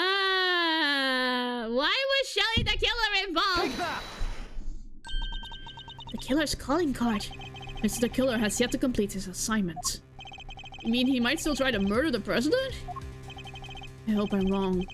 But if I'm not, this could all blow up into something more sinister yet. As one would expect with the attempted assassination of a president. The case was all over the news. And my preparations for Mr. Knight's trial were constantly interrupted by requests from the press. I wasn't the person in the land who didn't know about the case. Everybody was talking about it. But in the midst of a frenzy that followed, nobody noticed that this was only the first move in a game far bigger than any of us could ever have imagined. We did it! The first case is over! Ah! That was so long! It's already over 3 hours! Oh no! Oh no! What to do now? The problem is, I don't know how long case 2 will be. And with previous experiences, I need 2 streams to finish that. So, and I don't have a lot of streams this month to begin with, so... let's just bet the odds and see if we can clear it in an hour. I hope so. I don't think we can clear it in an hour, though. Oh god, what to do? What to do, what to do, what to do. Let's take the risk. I need to continue. Yay! We did it! The captain's turnabout. Let's hope this will be a short first chapter. Start the episode. The captain's turnabout. Let's see.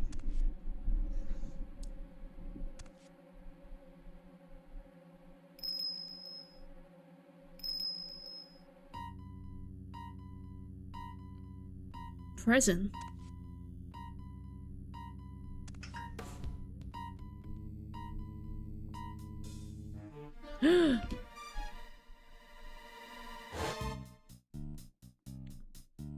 Wait! Wait! What? Why is he dead? Did Shelly commit revenge? What?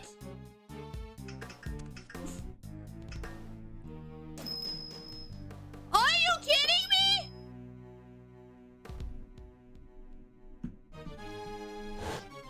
A dog! What?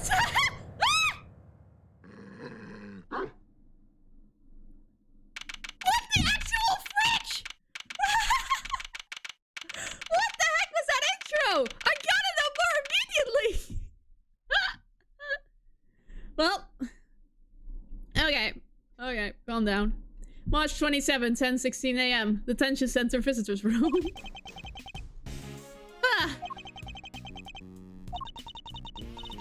Still no sign of them, huh? Yeah. How long do they intend to keep us waiting? Now, Mr. Edgeworth, I'm sure the guards will bring him in any second now. The killing of Bastion Rook. It's been 2 days since the incident at the park. And today we're paying a visit to the detention center. Our aim, of course, is to interview Bronco Knight, who has been charged with the murder. His trial is due to start tomorrow, and I am to be the prosecutor behind the bench. What's taking so long? You there, what's going on? I don't know, sir. I'll go and check. We've got a situation. It's Knight. He's been killed. What? Killed? In the detention center? Come on, Mr. Edgeworth. What are you waiting for? Right, guard. Take us to the scene of the crime at once. Yes, sir. Oh my god. We're actually exploring the freaking detention center? So it didn't happen in the holding cells. But surely that was where he was being held. What's the holdup? The crime scene's this way. Where are you taking us? Does this door lead to... The prison proper, yes. You mean those other cells aren't part of the prison? Not exactly, no. Those are the detention center's holding cells. That's where defendants are kept while they're awaiting trial. The area beyond this door serves as a rather different purpose. Yeah, it's where the people who are convicted serve out their time. I suppose you could say it's the last place a great thief should ever want to be. I've unlocked it, sir! Please follow me! Oh my god, we're going to prison.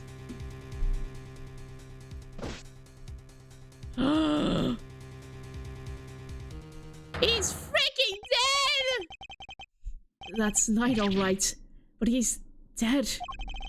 How could this have happened? How did he wind up inside the prison proper?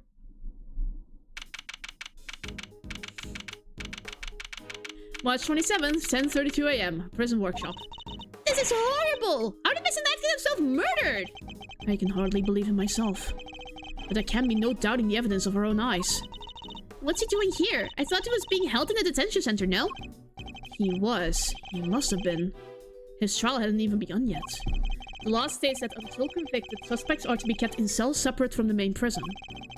Only those who have been found guilty are sent to the prison proper. There's no way Knight should have been in here. Maybe he wanted his way over. No? The detention center and the prison are separated not only by 2 heavy doors, Also a lengthy corridor. That would have been a long way to wander. Especially for a detainee. Suppose we better take a closer look at Knight's body. We'll need to examine the scene of the crime carefully if we want to get to the bottom of this. This is a really interesting start. Let's go. Let's look around first before the pills. What's with all the weird equipment? I'm not sure, but I don't see anything particularly suspicious here. Smells weird though. Kinda musky, like with fur. I didn't know you had such a keen nose. Oh, it's nothing special really, except when it comes to sniffing out treasure. It reminds me to seal all my valuables away in airtight containers. No way, Mr. Edgeworth, I'd never steal any of your stuff. But you would happily steal someone else's. I'm not sure that's entirely reassuring. Wait a sec. This looks like a bath? Stirrups? This looks like where you groom dogs. Like a dog salon. It's safe. Doesn't seem to contain any useful clues. Nope. No way for treasure either. You do know without actually looking for treasure, right?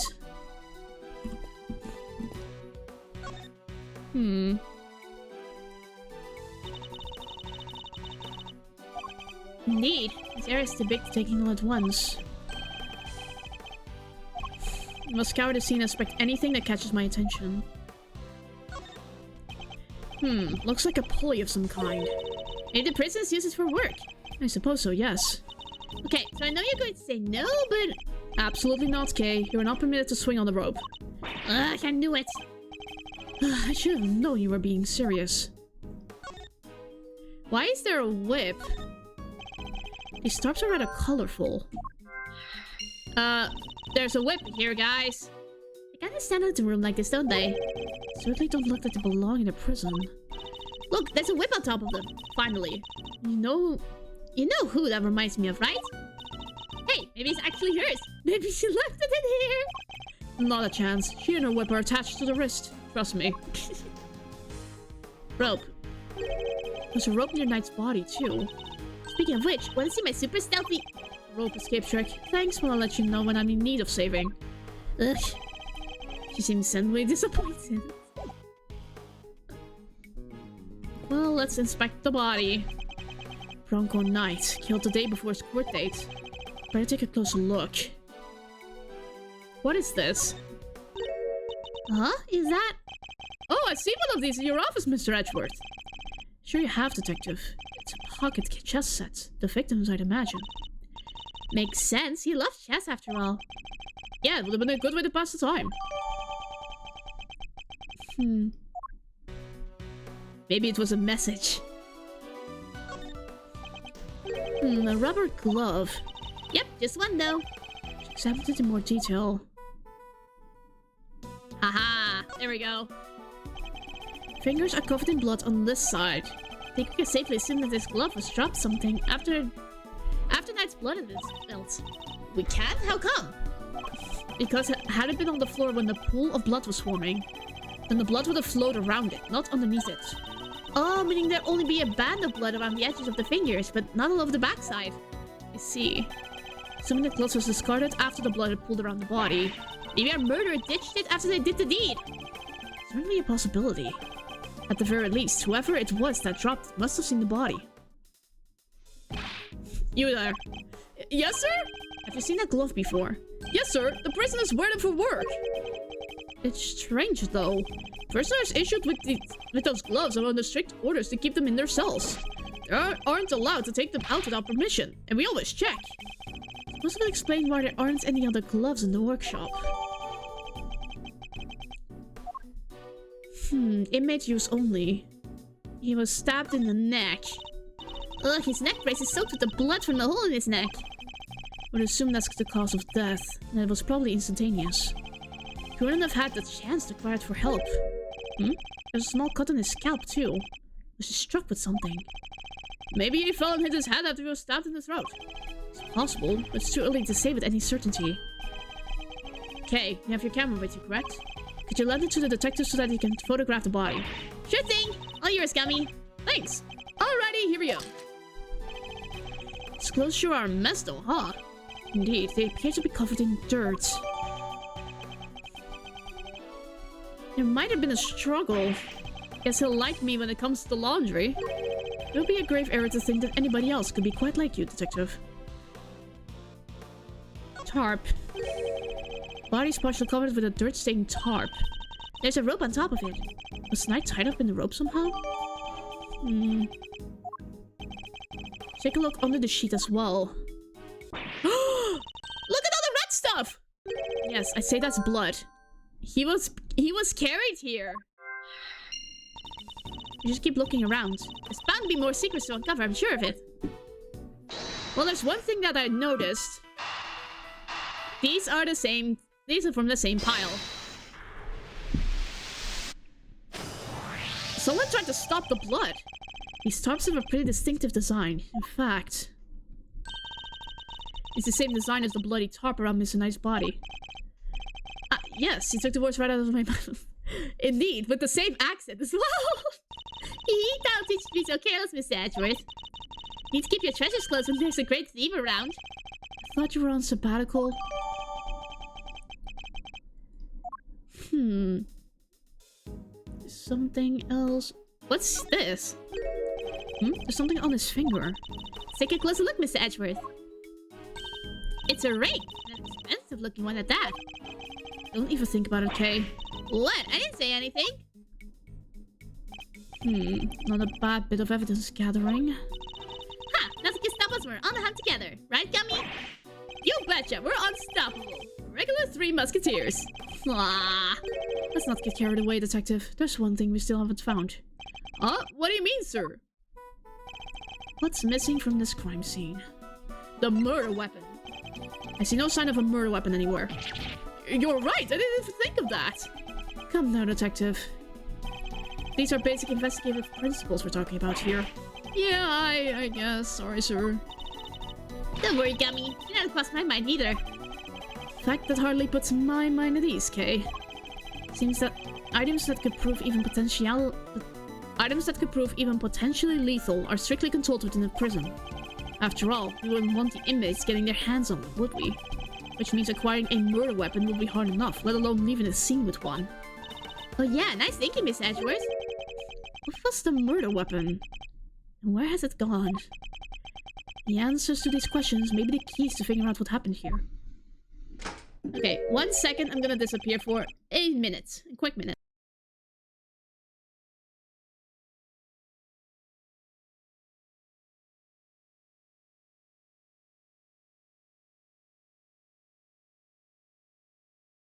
One, two, three, and I appear again. Ah, that was needed. Huh, didn't know the guy had a whole entourage. Who are you? Excusez-moi, but this is the scene of the crime, right? Wait, you know this man? Wait a second. Are you? No way. Those piercing eyes, that furrowed brow. Mr. Fender. It has been far too long. I know, right? And even after all this time, I'd know that deep down bow anywhere. And that neck whereof. Manfred von Karma. The man, the legend. Gotta say, I didn't expect to see you here.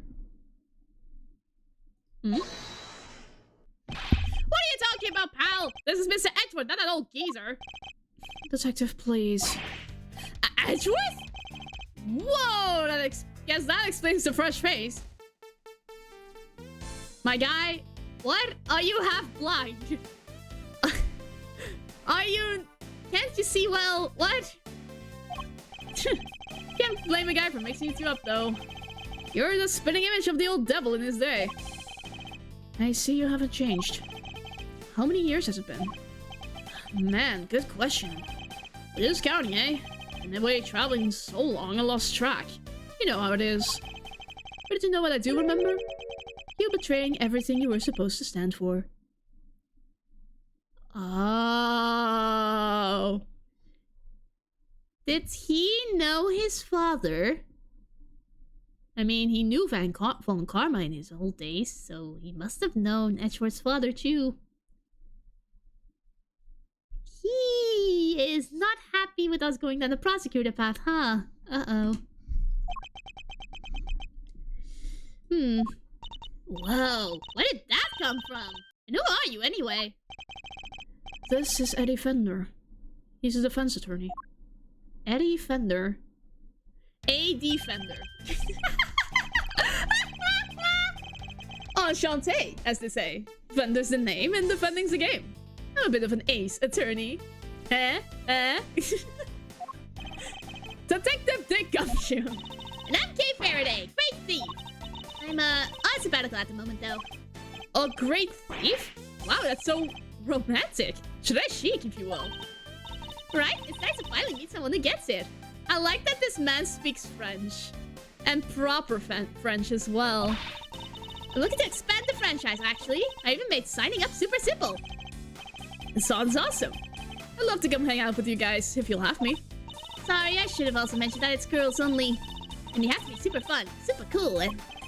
Hey, I totally get it. No hard feelings, yeah? Come on, bring it in.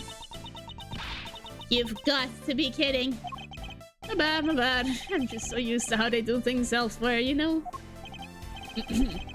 And why are you here, Mr. Fender? Oh, whoops, I almost forgot this is your scene. Keeping the defenses... Give the defense out is strategy number 1 in the Von Karma playbook, after all, isn't it? He's really bitter towards these guys. Hey, quit it without the Von Karma stuff, pal! What gives? Hold it! Detective, calm yourself. His attitude is, unfortunately, understandable.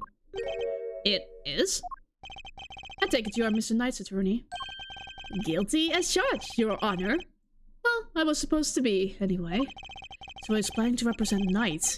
If his client hadn't been murdered, he and I would have faced off against each other in court. But let's see what he has to say for himself. Get over here! Current case. So the victim asked you to represent him? Sure did. You were supposed to have a little chat today. As was I. But a guard showed up instead and told us that his body had been found. I'm as bummed about it as you. Even brought him some weenies to cheer him up. Oh! Mr. Fender, you know you can bring food into the prison. Oh yeah, well, it's here now. Want some? Little advice I picked up on my travels. So Moorish. No, thank you. Fine, you. What are you doing here anyhow? Don't tell me you wanted to hear Knight's side. Von Karma was always more of a convict the defendant at all costs guy. He didn't teach you that? That was a long time ago.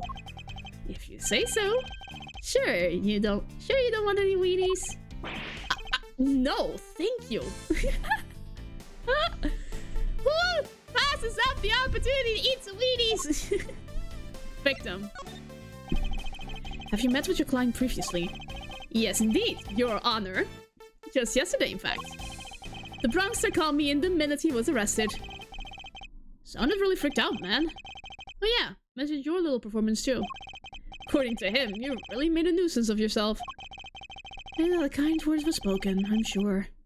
Well, sticks and stones and all that. Boy, did he not like you. Trash talked you something fierce. Can't say I didn't join in the fun, though. Fun? How dare you, Mr. Fender? Lighten up, kid. I'm kind of a fixture in the visitors' room here. And I don't think I ever had that much of a gas. Oh, so you come here a lot. Hey. Hey, don't go getting the wrong idea, little sis. I'm never on the wrong side of the bars. Just happen to know someone who is. The visitors' room is usually where I'm at. But this isn't exactly my first time in the clink either. In which case, I better ask him what he knows about this room. Wait, he was in prison?! Huh. He's something of a phoenix after all. Tell me, what do you know about the scene of the crime? Huh? Oh, this room. No, dude. What do you know about it?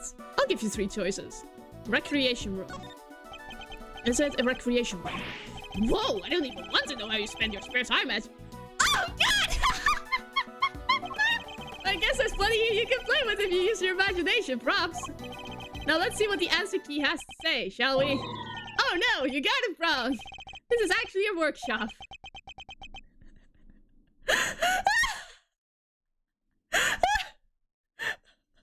Oh god!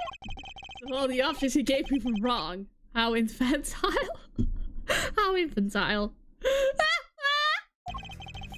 The cons come here to perform various duties. They can learn new skills too, thanks to qualifications for when they're back on the street. I see. And how is access to this room controlled? Who has the key? Chill out, Edgeworth. I don't have all the answers. My man over there probably does though. Right, compadre? Yes, sir. The workshop is unlocked with physical keys. The doors are fitted with sensors instead. What kind of sensors? Inmates are issued with special bracelets, sir. When they walk through a workshop door, the sensor checks their bracelet. And if they're not supposed to be there, ding-a-ling-a-ling! An alarm sounds. If they let it ring for too long, then bzzz. They get a real shock, if you know what I mean. And if they try to break or remove the bracelet, bzzz. A shock 3 times worse than that. What? That's brutal! Guess they need to ensure that the inmates follow the rules. It sounds a bit excessive. If they wish to pass through a door like this one, prisoners need to be accompanied by a guard. We disable the sensor for them and let them in. You get all that? Have any prisoners used this workshop today? No, sir. No one's been in here for days. I know if they had. So no prisoners have entered, let alone used this workshop today. Fitted to each workshop's door, the detective reacts to prisoners' bracelets by raising the alarm. Which means that there's a contradiction in this crime scene. Namely, there's something here that shouldn't be. I'll take another quick look over the crime scene and employ my powers of deduction to solve this mystery. Okay. Something on the body, maybe? Let's see.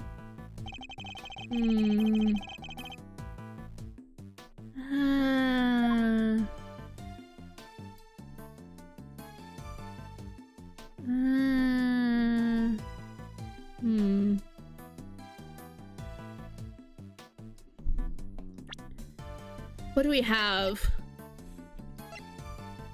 Prison use equipment for working inmates staying for inmate equipment. Well, how the heck did it get here then? Prisoners can't enter. How did prisoner equipment land up here? Yes! Prisoners aren't able to come and go from this workshop as they please. The door sensor will detect their bracelets, and the alarm won't sound. What's more, according to the guard, no prisoners were authorized to be in this room at all today. And yet, here we have a rubber glove of the kind issued to inmates. This is a clear contradiction. So where did the glove come from, sir? I don't know, detective. Not yet, anyway. All I know for now is that the glove is a valuable piece of evidence. Okay. Ooh, nice! Okay. It's not even 4 hours yet. I think I can make it. You. Apart from prisoners and guards, who else has access to this room? No one, sir. This is a prison, after all. Prisoners and guards are pretty much all there is. Mr. Fender? Come on, don't play us like that, friend. We both know that's not true. You know as well as I do that prisoners and guards aren't the only ones who could come in here. Huh? Oh, do you mean? But, sir, they're... Mr. Fender, would you care to get to the point? Who exactly are you talking about? The prison warden! What, you don't have a pair of peepers in that hardhead of yours? You didn't see him on the way in? Wandering about in the corridors, chilling with their butts. I bet if you mosey down out of that door right now, you'd trip over one of them before you take a step. Listen, pal, we've just about enough of your baloney. Take a chill pill, big guy. I'm on your side. You know, for such a white fella, you have a very narrow mind. Oh, bird! What did you... Hold it! Fender out here looking for fights. Detective. Sorry, sir. Look, just follow me, okay? Seeing is believing. Isn't that what they say? Oh my god, I love that. I love his posture. It reminds me of a detective I watch on TV. It's like... Like, I've been watching Murdoch Mysteries lately. He reminds me of Detective Watts. With that posture. I love it so much. Okay, March 27th, 11:06 a.m. Prison corridor. This is no ordinary slammer. Here the humans share their space with some special friends. Oh my god, it's not just dogs! There's a rabbit and a horse, a pig, cat, monkey! Oh my god! Animals? Yep, burden for this fellows of all shapes and sizes.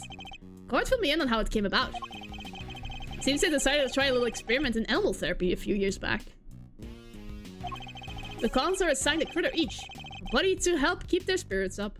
Ah! Wait a second! Wait! Wait! Wait! Is this how Blackwell met Taka? Is this... Was he in this prison? Is he in this prison? I want to see! Is he in this prison right now? Does he have Taka with him? Holy crap! That's how he was able to have a hawk in prison! Ah! That is amazing! What? Did I really remember that when making Dual Destinies? That's amazing! Because this game came first. This is only a remaster. That is amazing of a detail to remember! That is awesome! That's amazing! Oh, Blackwell! You're so lucky you ended up in this prison. Under the circumstances which you have ended up in. I'm not saying you are fortunate to have ended up in prison. Not by a long shot, but you are fortunate to end up in this particular prison where Taka was. So... Oh my god. Really? Wow! That sounds like so much fun! Plus, inmates can even earn a pet care qualifications if they go through some job training with the animals. Oh, so that's why the pet grooming room is for. Oh, that must be what all the equipment in their workshop is for. You got it. The room's set up specifically for that training stuff. So, when you said somebody else could have been at the scene of the crime... Exactamundo, big guy. I was talking about these guys. That just means you're still talking baloney. How did they manage to open the door? What would an animal do with rubber glove? Good question. All I'm saying is that it was possible. The rest is Mr. Prosecutor's problem. Mr. Edgeworth, sir, if you want me to arrest this piece of baloney, just say the word. Oh my god.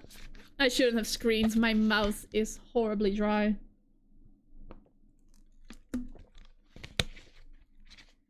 I was just so excited at the prospect that Blackwell and Taka actually met in this prison. Let me get this straight. Are you saying these animals can wander freely around the prison? You know those sensors on the doors? They detect the prisoners' bracelets and sound the alarm when somebody goes walk about. Well, for our furry friends, it's the other way around. They're fitted with microchips that open doors right up. Why? They are? Uh-huh, they're implanted just under the skin around the shoulders. Big needle, quick jab, and voila! What? Doesn't it hurt? Nope, they don't feel a thing. That's what they told me anyway. Now, where was I? Ah, right. So the point is, they're not the baddies here, so there's no reason to punish them. It's ironic, really. Here in this institution where the humans are caged, the animals are free to roam to their heart's content.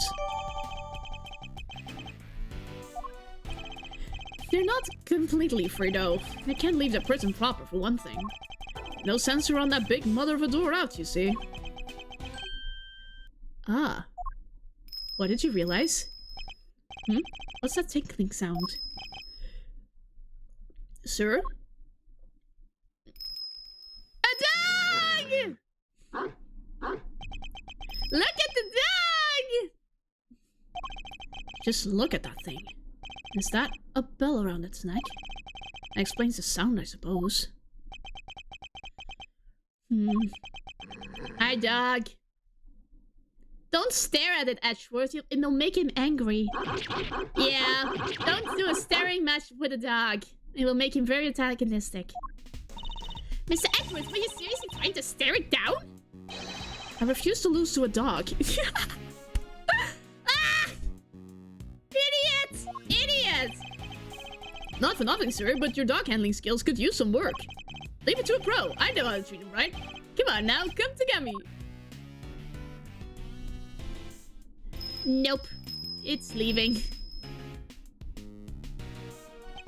Man, ignored by a dog. That dog was certainly very different to the other animals. And it seemed to have a real thing against me. Only me. Alrighty then, you've met the menagerie. What's next? It's ready to interview some witnesses, right, sir? Indeed, we need more information regarding what was happening around the time the body was found. Let's start with that guy! Hey, you there in the cell!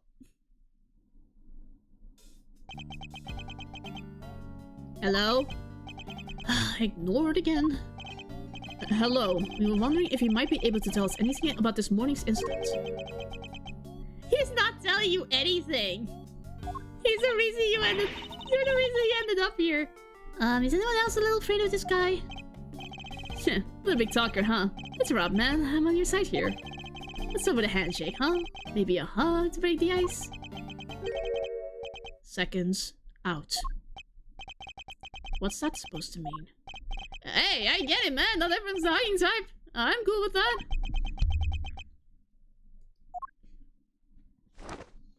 What? Oh my god! Does he have a polar bear cup? Do you know how freaking dangerous that is, my guy? Round 1. 10 reps each. What is this man up to? Let's see what he has to say for himself. Your name. From the blue corner, it's Rocco D259 Carcerado. Don't mind if I keep up moving, do you, boss? Fighter can't let his heart rate drop, see? Doesn't look like there's any danger of that. Don't you worry you'll lose too much weight doing all that? I'll make weight before a fight, boss. Won't even make it to the ring if you don't. So you're... Wait, I get it. You gotta be a boxer, right? Was back in the day. It's good to say fighting fit. At least wait, that's how I see it. So is the bear part of your training too? Hehe, looks kinda like an apron. So cute. And nothing cute about Teddy. That's my partner, see? This here polar bear keeps me on my toes. Yeah, he will eat you alive. Does he fight with the polar bear? He seems to have loosened up a little. Now's my chance. Where were you and Teddy at the time of the incident? Come on, boss. I ain't no stoolie. I don't know nothing know-how. I'll be the judge of that. Please answer the question. You punch drunk or something, boss? I told you, I don't know zip. So he won't play ball. Guess there's only one thing to do, huh, Miss Edgeworth? Oh god, no, not again. Indeed, the more he protests his ignorance, the more certain I am that he's hiding something. Alright, let's see exactly what you do and don't know. Shall we, Mr. Carcerado? It's time to begin chess again. I really need to learn how to play chess one of these days. Now, let's analyze the state of play. 2. He adopts a boxing stance when he's on a high alert. My guess is that things won't go well if I push too hard at such moments. Okay. Don't strike when the fists are up. When my opponent is on the offensive, I should remain calm and bide my time. It's bound to reveal an opening eventually, which is when I'll pounce. First, let's see if our friend here knows anything about the incident. Start by asking about his movements. Bring his fight to an end before he knows what hit him. Mind chess commence. Tell me about your day so far. Why don't you start by telling me what you've done today? You will answer me, Mr. Carcerado. What? You want a shot at the champ? Is that it? Then put him up, pal. No. Fight the time. Calm down. Let him speak. Throwing in the towel already? It's gotta be a record. Fisticuffs is hardly my style. I'm more than happy to take you on in a game of chess. Incidentally, don't you get tired ducking and diving like that all the time? You think I'll get the stamina, kid? Oh, just you try me. Nope.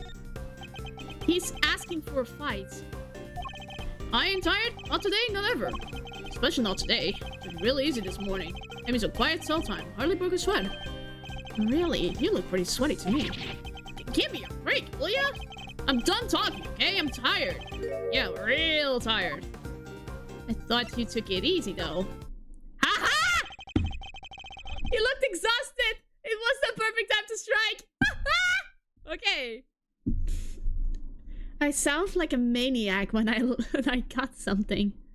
I make my glorious return probably just in time for streams, and I already started the new case. So yeah, the culprit was... the culprit of the first one was the victim in the second. So yeah, I'm now in prison.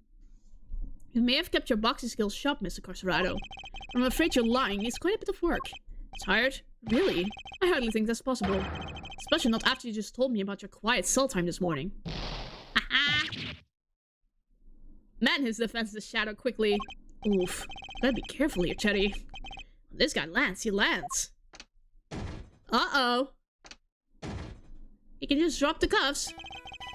He's hiding something, I'm sure of it. Should I ask him about what was happening at the time of the incident, both in and outside of his cell? I won't need to use my fists in this next round. No, I'll deliver this knockout using carefully chosen words alone. What was it like around here? Did you notice anything strange at the time of the incident? What do you mean strange?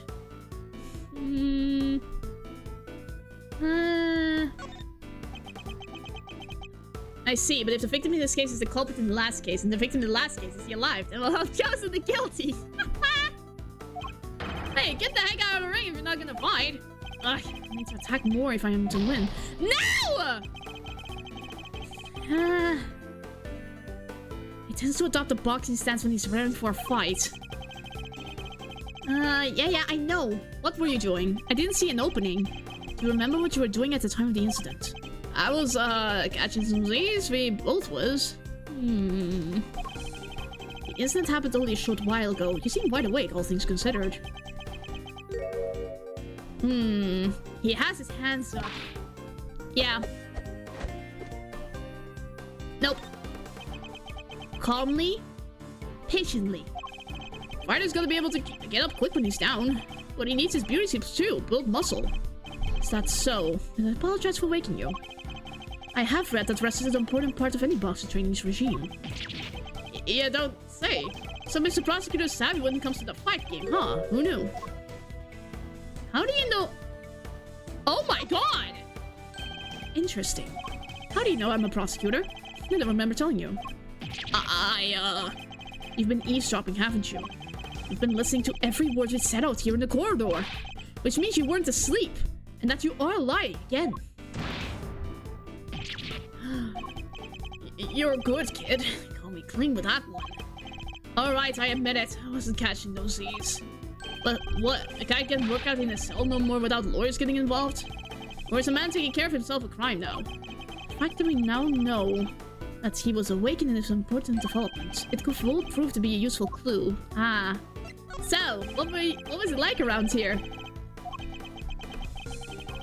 What do you mean strange? Well, not already. Haven't you noticed yet? You're backed into a corner here. Gotta look at this guy. Oh no! Curses. No. That was not it. What was it like? Don't play dumb. Answer the question. Tell me what was going on around that time. Yes! Wish I could help you, boss. I was asleep. Both was. Time to play my clue. You were exercising. Enough of your barefaced lies. You weren't asleep. You were exercising. You told me it's not yourself. Oof. A counterpunch, huh? Should have seen that one coming. It seems I have you on the ropes, Mr. Carcerado. It's time to come clean about what you know. Alright. You don't gotta shout about it. Stomp around like you own the place. Eddie and his pals have been scared enough this morning already. Already, you say? Aha! You've done well to endure this long, but I fear you'll soon be out for the count.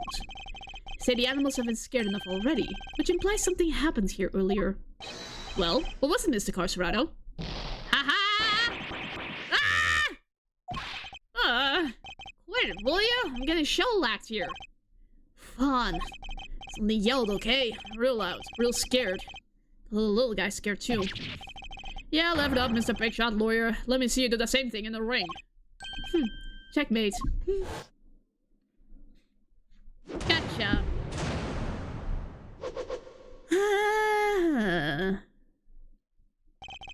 I think we've now established that you know more than you're letting on, don't you? Yeah.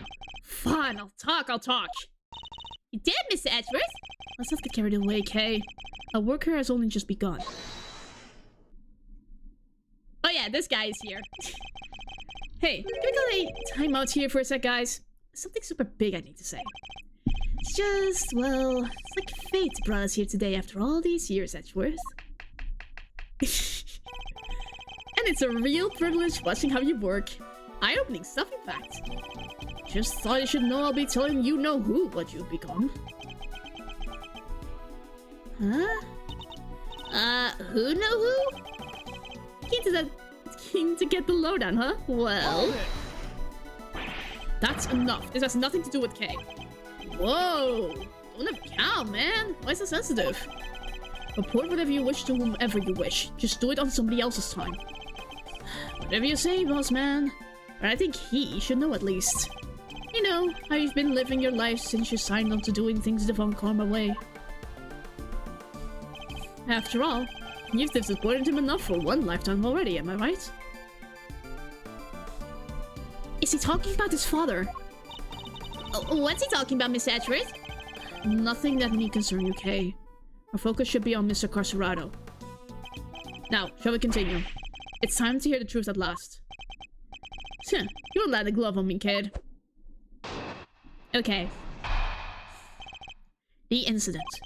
It was a show, finished right around 10 AM. Came back here after, did me some training. What show? At least the ways I tried to, barely got the count of two before somebody screams, "What the? Ah!" I was hollering and howling, crying for help. What can I do? I'm locked up in here, right? So I tunes it out and I get back to work.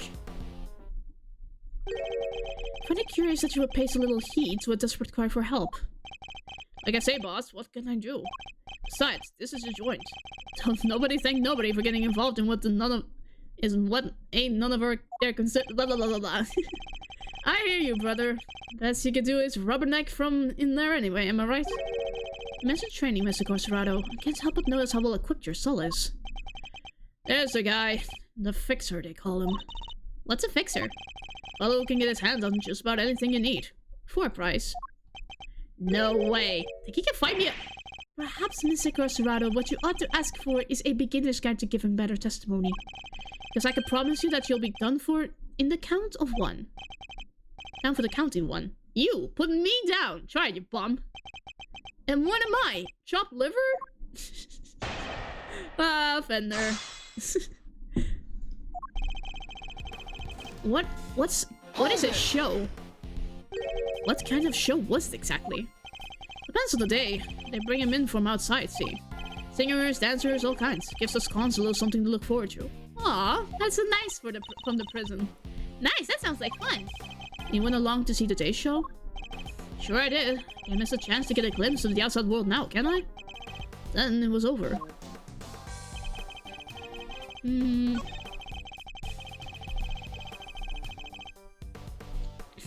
Hold it!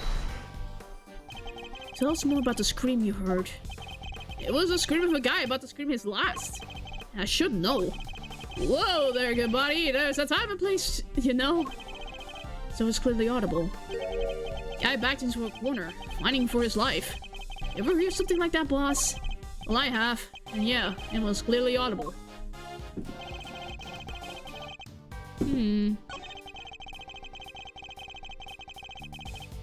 I have a feeling.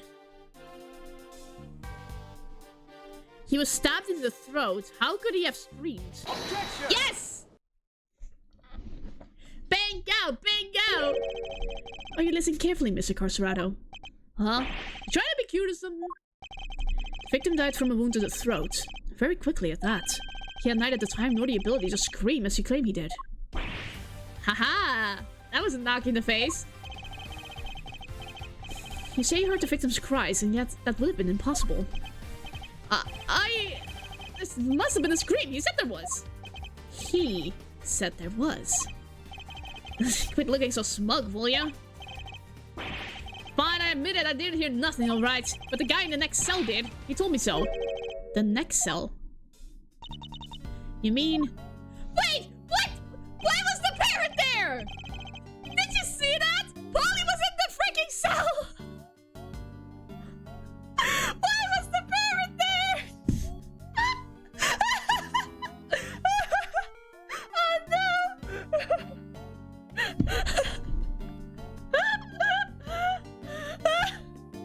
Oh no, Polly, how did you get to be there? Huh? What do you mean? I heard a scream. What of it? You came back from the show and they put us in our cells, and as always. And just like I told this guy, I heard it. Scream. Real scary one. Scary how exactly? Didn't tell this part, I guess, but it was kind of like... Ah! Don't let anyone come quickly, he's... Something like that. Ah, so there was a witness. Well, I guess it's safe to say that probably wasn't the victim.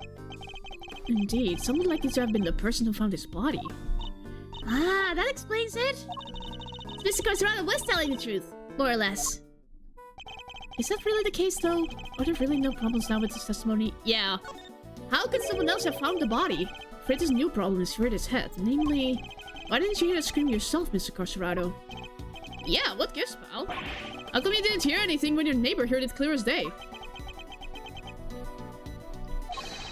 Ah! Ah! What do you think I did, a crime or something, huh? From inside of this here cell? Guy died over in the workshop, in case you forgot.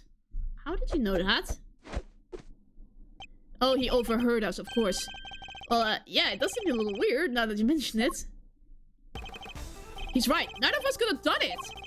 Because let me tell you, if I could get out of this here cage and murder somebody, you'll all be toast. Ah! Isn't that the truth? Your bones ain't leaving this place in one piece if any of us can help it. Why is the parrot there?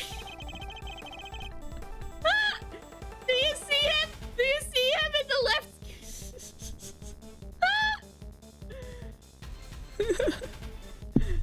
Ah! Ollie did a crime! I almost forgot that these men are hardened criminals. Well, I won't be doing that again anytime soon. I'm guessing this wasn't how you saw this going, Edgeworth. What's my next move here? I won't get much more out of it in this state. Overruled. Huh? Who's there? Overruled? Hello? She looks like a judge. She is a judge! Order in the court. Who died that made you the boss of me, huh? Can't you see we're busy here? Hush now. Silence is golden. It is? Your hand, if you please. By the power vested in me, I hereby sentence you to blissful silence. Praise be, a simple life awaits you. No money, no possessions. May the goddess of justice watch over you, now and always. What? What are you on about, lady? Guard, if you would. Looks like you'll be spending the night in solitary, but... What the frick? What? Come on, please, boss! Any place but there! There is no need to be afraid, my child. If anything, you should rejoice. This is a blessing, a chance to redeem yourself, to be reborn. No! At least the polar bear's with him. Oh, goddess of justice, bless your child and keep him in your care. Oh, Holy One, we give thanks in your name. Justice is not a religion, my lady! And you are? Verity Gavel, at your service. It is my honor to bear the title of judge and to work at the pleasure of the law. And what is a judge doing in a place like this? Since you ask, Mr. Edgeworth, I have been sent here to find you. I come bearing a message from the Committee for Prosecutorial Excellence. Committee of what? And it is my sacred duty to deliver it. The Committee for Prosecutorial Excellence? What the heck is that? It is first and foremost a name that should not be taken in vain, my child. For it is a sacred phrase from the goddess of justice herself. She treats justice like a religion. Why did I fill you in, kiddo?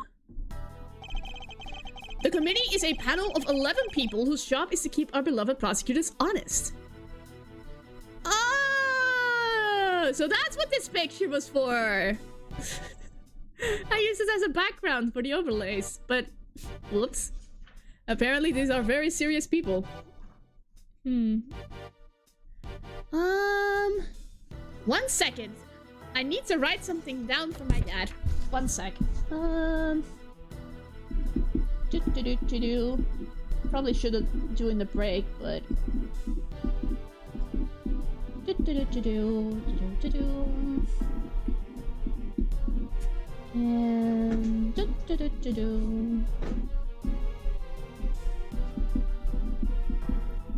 1, 2, 3, go!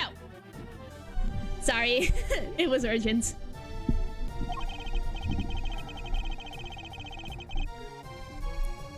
In other words, to make sure that people like Edgeworth here don't cross the professional line. Panel is comprised of people from both the legal and political professions.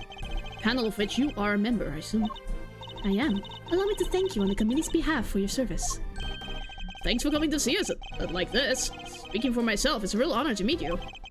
It's always great to hang out with a judicial compadre. Come on, bring it in and chillax. We're all friends here. No. May I remind you that the committee has a long-standing relationship with the Bar Association. Hey, I didn't mean anything by it. I was just trying to lighten the mood, okay? So your job is to find bad prosecutors and punish them? Precisely, my child. Praise be to the goddess of justice for bestowing her gift of insight onto you. The committee has the power to remove problematic prosecutors from cases. And, should a prosecutor truly unworthy of the title be brought to our attention, we are vested with the power to confiscate that prosecutor's badge. And? What is a committee for prosecutor? Whatever you said, what was Mr. Edgeworth? We're in the middle of an investigation here. Objection! Hello? Oh, the dude! Don't point that thing at me! Hello? The music sounds very... It makes him sound like an idiot. So, I'm gonna voice him like he's an idiot. Pitiful. You really don't know, do you? What an ignoramus? Excuse me, my guy? What the frick is that word? And who are you, pal? Winner. Just...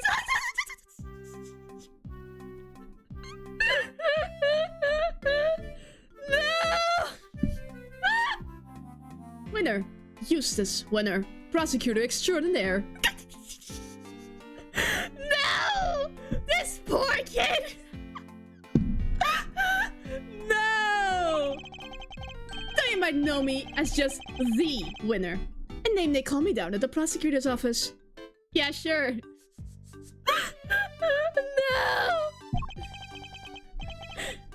No! Okay, this guy is guilty.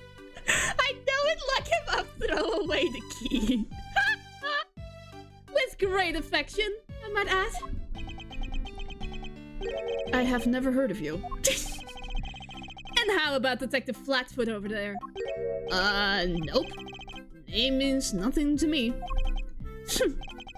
Well, it's to be expected of an ignoramus, I suppose. What the frick is that word, my dude? Ignorance is sweet, as they say. So I'm sure most things mean sweet nothings to you. Ignorance is bliss, Winner, and I don't think sweet nothings mean what you think it means. It is entirely natural that you aren't yet acquainted. Eustace only joined us last month. Ah, he just graduated, huh? So he's nothing but a rookie? I'm not just any rookie. I am a winning rookie.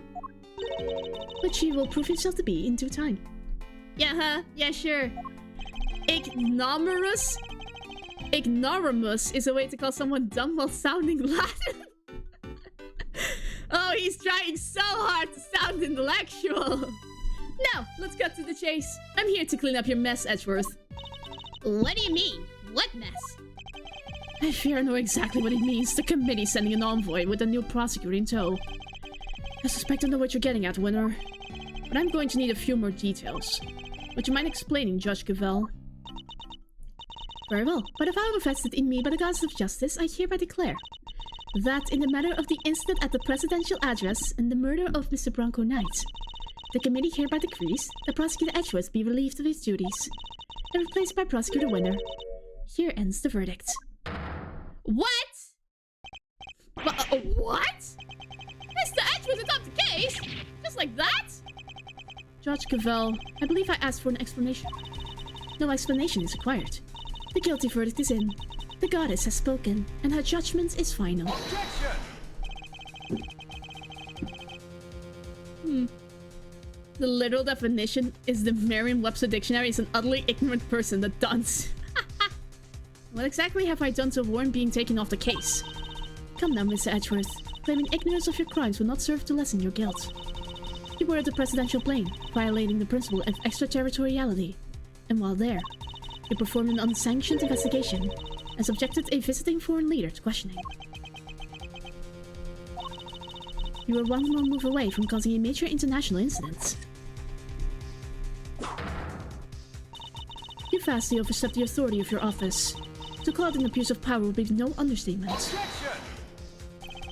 I don't deny that I may have pushed the boundaries where certain rules were concerned. Yeah, it caught the word dunce. But that's not even an insult. But there is also no denying that certain risks must be taken if one is to arrive at the truth. I refuse to concede that my actions were inappropriate. Then what you are saying is that the ends justify the means, that rules can be freely ignored. That is a very dangerous way of thinking. The law is absolute. It is not to be bent to your whims. Sure. Forgive me, but not all of us believe as you do. Is that so? How unfortunate. Still, it changes nothing. When a trial ends, the hammer falls. Be your defendant or attorney. Even if the verdict seems irrational, nothing more can be done. Nothing, that is, but to give thanks for the goddess of justice's divine grace. Unless you wish to appeal. To do so would be to risk your badge, of course. So they mean to take my badge if I don't play along. Whoa! Don't break, Edgeworth! I see you've accepted your fate. Good. Guards, if you'd be so kind as to escort him out. Oh my god! No! Stop! What are you doing? What are you doing, detective? I'm in charge here now. So you'll do as I say and move out of the way. What? You're not the boss of me! Unluckily for you, Flatfoot, that's exactly what I am. I'm holding all the cards here. I don't stand a chance. Detective Gumshoe, do as Mr. Winner says. But, sir! Judge Cavell. Yes, Miss Edgeworth. The committee's decision is beyond irrational. So yes, I do plan to appeal. You haven't heard the last of this. Duly noted. Until we meet again, then. Let's go, Kay. We're leaving. Right! Uh-oh. Oh, I remember. You know who will be getting a full report on all of this. Is he talking about Phoenix? I don't think this guy knows Phoenix. Okay. Oh my god! This is actually pretty manageable. It was only 20 minutes. But we're gonna end it here. Amazing. The bet's paid off. Eustace Winner! What kind of a name is that? Oh, I'm gonna love voicing him. This was a fun ride. This was a lot of fun. Oh, I had a blast. Thank you so much for everyone who came by. Oh my god, Opal Phoenix! Thank you so much. We already had a record of subs Oh my gosh, thank you for resubbing as well. That's so kind. Thank you very much for the donations. The stream, the adventure will continue on Sunday, so be ready, everyone. So yeah. Opal Phoenix is also a ghost in the chat. They're not visible. Thanks for the stream. 66 bits. Thank you. Every bit helps. Get it? Every bit helps. Thanks for the stream. I'm gonna go back and look at the rest of it. P.S. Half my last bit. Zero's a rounded number than 66. I hear ya. I hear ya. So yeah. Awesome. We ending at the hype train, everyone. Whoop whoop. Maybe I'll wait until the. Wait. Do I have to wait until the hype train ends to get the rewards? Uh-oh. Did you guys get me stuck for 5 minutes? I hope not. I don't know how hype trains work. Now you are our prisoner. I need to leave. What if the guards come in? Wait, I shouldn't have told you about the guards. I am definitely renting out this room, but nah, you can go trains work offline. Now you can go the trains work offline. Oh, okay. Thank you, God. Ladies and gentlemen, we got her. Oh my God. Okay. I need to freaking leave.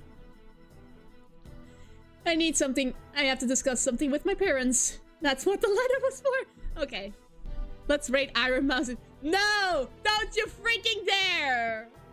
I'm not gonna rate this month. What? No, we're not rating Iron Mouse, chat. I want to see what the emote is. We're not streaming. We're not rating this month, okay? Because I don't want to discuss Ace Attorney with people who are not streaming Ace Attorney. Is somebody streaming Ace Attorney at the moment? Let me see.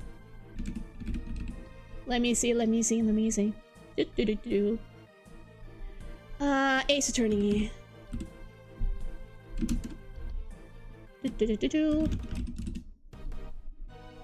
I don't think anybody's streaming it at the moment. Greenleaf JP is streaming the Apollo Justice trilogy. Nah, I'm not gonna raid today. I'm not gonna. I promised myself I wouldn't raid this month.